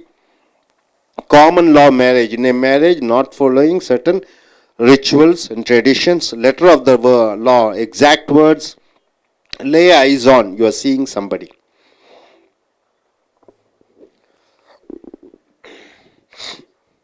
So my dear friends, use all these phrases and try to use it in your day-to-day conversation. நண்பர்களே, உங்களுடைய corporate புஸ்தகத்தை எடுத்துக்கொள்ளுங்கள். பக்கம் 174 இலிருந்து 175. அமெரிக்கர்களைப் போன்றும் பிரிட்டிஷர்களைப் போன்றும் ஆங்கில அந்த சொற்றொடர்கள் அவர்கள் உபயோகிக்கக்கூடிய அந்த சொற்றொடர்களை பார்க்கிறீர்கள். எழுத்து எல், வார்த்தை laugh. Laugh up one's sleeve. Sleeve என்றால் என்ன? இந்த கை. லாஃப் அப் ஒன் ஸ்லீவ் என்றால் சிரிப்பை அடக்குவது, controlling the laughter. The workers laughed up their sleeve when their manager fell down. தங்களுடைய மேலாளர் மேனேஜர் கீழே விழுந்தவுடன் அந்த வேலைக்காரர்கள் அங்கு இருக்கக்கூடியவர்கள் சிரிப்பை அடக்கி கொண்டார்கள். ஸோ சிரிப்பை அடக்குவது லாஃப் அப் ஒன் ஸ்லீவ் என்று சொல்கிறோம். அடுத்ததாக லா என்றால் சட்டம். லா ஆஃப் த ஜங்கிள் என்றால் என்ன? காட்டிலே நடக்கக்கூடிய அந்த சட்டம். காட்டினுடைய சட்டம் என்ன? சிங்கம் தான் ஜெயிக்கும். அதை போன்று சர்வைவல் ஆஃப் த ஃபிட்டஸ்ட். யார் உடல் பலத்துடன் இருக்கிறார்களோ, யாரிடம் நிறைய ஆயுதம் இருக்கிறதோ அவர்கள்தான் வெற்றி அடைகிறார்கள். So in many African countries the law of the jungle rules. ஆப்பிரிக்க நாடுகளிலே யார் ஒருவனிடம் அதிக பலம் இருக்கிறதோ, யார் ஒருவனிடம் அதிக குண்டுகளும் துப்பாக்கிகளும் இருக்கிறதோ அவன் வெற்றி அடைந்தவனாக கருதப்படுகிறான். லா ஆஃப் த ஜங்கிள் என்றால் எவன் வலிமையாக இருக்கிறானோ, ரவுடித்தனம் பண்ணுகிறானோ அவன்தான் ஜெயித்தவன். Take the law into one's hands என்றால் சட்டத்தை உன் கையிலே எடுத்துக்கொள் என்று சொல்லும் பொழுது trying to give your own judgement and punishing. நீயாக தீர்ப்பு வழங்கி நீயாக தண்டிக்கிறாய் மற்றவர்களை. நீயே ஒரு நீதிபதி ஆகிவிடுகிறாய். நீங்கள் இங்கே போலீஸ் ஸ்டேஷனுக்கு போகிறதில்லை, கோர்ட்டுக்கு போவதில்லை. ஸோ த மோயிஸ்ட் என்றால் என்ன? அந்த தீவிரவாதிகள் அந்த take the law in to their hands and terrorise the people. சட்டத்தை தாங்கள் கையிலே எடுத்துக்கொண்டு மக்களை துன்புறுத்துகிறார்கள். ஸோ சட்டத்தை உன் கையிலே எடுத்துக்கொள்வது என்பது வலிமையானவன் யார்? தடி எடுத்தவனெல்லாம் தண்டல்காரன் என்று சொல்வார்கள். அந்த மாதிரி தடி எடுத்தவனெல்லாம் நீதிபதி போன்று. அடுத்தது லா அண்ட் ஆர்டர், சட்டம் ஒழுங்கு. ஸ்ட்ரிக்ட்லி என்ஃபோர்சிங் த லா, சட்டத்தை ஒழுங்காக நடைமுறைப்படுத்துவது.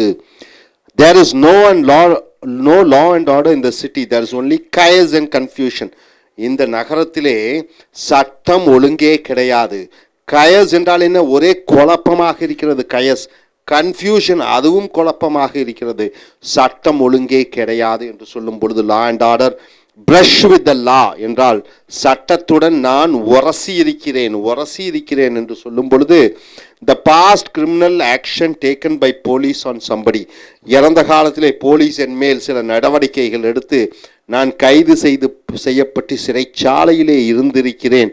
So brush with the law என்றால் சட்டத்துடன் நான் உரசி இருக்கிறேன் என்றால் எனக்கும் சட்டத்துக்கும் பிரச்சனை இருந்திருக்கிறது என்னுடைய இறந்த காலத்திலே. In his teenage, அவன் தன்னுடைய டீனேஜ் பருவத்திலே he brushed with the law. அவன் சட்டத்துடன் சில பிரச்சனைகளிலிருந்து கோர்ட்டுக்கு சென்றிருக்கிறான், அவன் ஸ்டேஷனுக்கு சென்றிருக்கிறான், சிறைச்சாலைக்கு சென்றிருக்கிறான். But no is an honest person. ஆனால் இப்பொழுது நேர்மையானவனாக இருக்கிறான். ஸோ நண்பர்களே, லாஃப் அப் ஒன் ஸ்லீவ்ஸ் என்றால் என்ன? சிரிப்பை அடக்குவது. லாஸ் ஆஃப் த ஜங்கிள் என்றால் என்ன? காட்டு தர்பார் என்று சொல்லும் பொழுது வலிமையானவனே வென்றவனாக இருக்கிறான். Take the law in to own hands என்றால் என்ன? சட்டத்தை உன் கையில் எடுத்துக்கொண்டு நீயே தீர்ப்பு வழங்குகிறாய். போலீஸ் ஸ்டேஷனுக்கு போவதில்லை, கோர்ட்டுக்கு போவதில்லை. லா அண்ட் ஆர்டர் என்றால் சட்டம் ஒழுங்கு.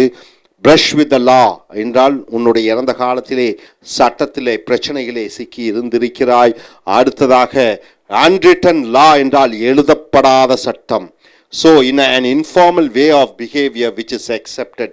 எழுதப்படாத சட்டம் என்று சொல்லும் பொழுது அது ஏற்றுக்கொள்ளப்பட்டிருக்கிறது, நீ செய்யணும். அதுக்கு சட்டமெல்லாம் ஏற்றணும்னு அவசியம் இல்லை.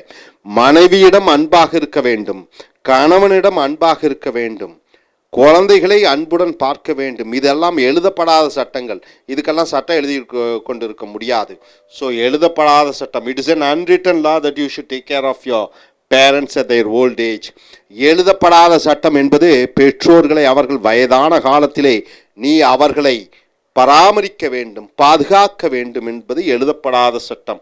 Long arm of the law, சட்டத்தினுடைய நீண்ட கைகள் என்று சொல்லும் பொழுது the power of law reaching any level of authority and punishing. இந்த சட்டம் என்பது உயர்ந்த அதிகாரிகள் மந்திரிகளாக இருந்தாலும் அவர்கள் மேல் அந்த சட்டம் பாய்ந்து அவர்களை கூட சிறைச்சாலையிலே தள்ளிவிடும் என்று சொல்லும் பொழுது long arm of the law, சட்டத்தினுடைய நீண்ட கைகள் என்று சொல்கிறோம். The long arm of the law put the ministers behind the bars. சட்டத்தினுடைய அந்த நீண்ட கைகள் அந்த மந்திரிகளை சிறைச்சாலைக்குள்ளே அனுப்பியது. காமன் லா மேரேஜ், அப்போ திருமணத்தின் பொழுது பொதுவான சட்ட திட்டங்கள். In a marriage not following rituals and traditions, சில திருமணங்களிலே சாஸ்திர சம்பிரதாயங்களை பின்பற்றுவதில்லை, அது ஏற்றுக்கொள்ளப்படுகிறது. In India the court accepted, இந்தியாவிலே கோர்ட் ஏற்றுக்கொண்டிருக்கிறது. காமன் லா மேரேஜ் என்றால் என்ன? ஒருவன் கழுத்திலே பெண்ணிடம் தாலியை கட்டிவிட்டாலே மனைவி, இல்லை கல்யாணத்துக்கு முன்னாடி ஒன்றாக ஒரே வீட்டிலே ஒருவர் உடலுறவு கொண்டு வாழ்ந்தாலே அதுவும் திருமணம். ஸோ கோர்ட் எப்படி வேண்டுமானாலும் ஏற்றுக்கொள்ளும். ஸோ காமன் லா மேரேஜ், திருமணத்திற்கு எந்த விதமான சாஸ்திர சம்பிரதாயங்கள் தேவையில்லை. லெட்டர் ஆஃப் த லா என்றால் எக்ஸாக்ட் வேர்ட்ஸ், சரியான வார்த்தைகள். He did according to her letter of the law, அவள் சொன்னபடி இவன் செய்தான். ஒருவர் சொன்னபடி செய்வது லெட்டர் ஆஃப் த லா. அடுத்தது லே என்றால் இடுவது, லே என்றால் பார்ப்பது. லே ஐஸ் ஆன் என்றால் என்ன? To see and understand the importance, ஒன்றை பார்த்து அதனுடைய முக்கியத்துவத்தை அறிந்து கொள்வது. She is very beautiful, அவள் ரொம்ப அழகாக இருக்கிறாள். You will never believe, நீ நம்பவே மாட்டாய். Unless you lay your eyes on her, அவளை நீ பார்த்தா தான் நீ நம்புவை. ஸோ லே ஐஸ் ஆன் என்றால் பார்ப்பது. ஸோ நண்பர்களே, அன்ரிட்டன் லா என்றால் எழுதப்படாத சட்டம். Long of the arm of the law என்றால் என்ன? சட்டத்தினுடைய நீண்ட கைகள் பெரிய இடத்து மனிதர்களையும் அது தண்டிக்கும். காமன் லா மேரேஜ், அப்போ திருமணத்திலே சில சாஸ்திர சம்பிரதாயங்களை இல்லாவிட்டாலும் அது ஏற்றுக்கொள்ளப்படும். லெட்டர் ஆஃப் த லா, சரியான வார்த்தைகள். லே ஐஸ் ஆன், கண்களால் பார்ப்பது ஒன்றை. ஸோ மறுபடியும் இந்த just recollect all the words. Laugh up one's sleeve என்றால் என்ன? சிரிப்பை அடக்கிக் கொள்வது. லாஸ் ஆஃப் த ஜங்கல் என்றால் என்ன? காட்டு தர்பார், அங்கே வலிமையானவனை வென்றவனாக இருக்கிறான். Take the law into one's hands என்றால் என்ன? சட்டத்தை உன் கையிலே எடுத்து போலீஸ் ஸ்டேஷன் கோர்ட்டுக்கும் போகாமல் நீ மற்றவர்களை தண்டிப்பது. லா அண்ட் ஆர்டர், சட்டம் ஒழுங்கு. பிரஷ் வித் த லா, உன்னுடைய இளம் வயதிலே சட்டத்துடன் பிரச்சனையில் சிக்கி சிறைச்சாலைக்கு சென்ற அனுபவம் உண்ட. அன்ரிட்டன் லா, எழுதப்படாத சட்டம். Long of the arm of the law, சட்டத்தின் நீண்ட கைகள் யார் பெரிய அதிகாரிகளை வேண்டுமானாலும் கைது செய்யும். காமன் லா மேரேஜ், திருமணத்துக்கு எந்த விதமான சாஸ்திர சம்பிரதாயங்களையும் பின்பற்ற தேவையில்லை. ரிஜிஸ்டர் ஆஃபீஸில் போய் கையெழுத்து போட்டாலும் ஏற்றுக்கொள்வார்கள், கோயிலில் போய் கல்யாணம் பண்ணாலும் ஏற்றுக்கொள்வார்கள். So letter of the law என்றால் சரியான வார்த்தைகள். லே ஐஸ் ஆன் என்றால் என்ன? ஒருவரை பார்த்து புரிந்து அறிந்து கொள்வது. ஸோ நண்பர்களே, இந்த அருமையான சொற்றொடர்களை நீங்கள் அன்றாடும் உங்களுடைய பேச்சாங்கிலத்திலும் எழுத்தாங்கிலத்திலும் உபயோகப்படுத்தி நல்ல பேச்சாளர்களாக மாற என்னுடைய வாழ்த்துக்கள். தேங்க்யூ.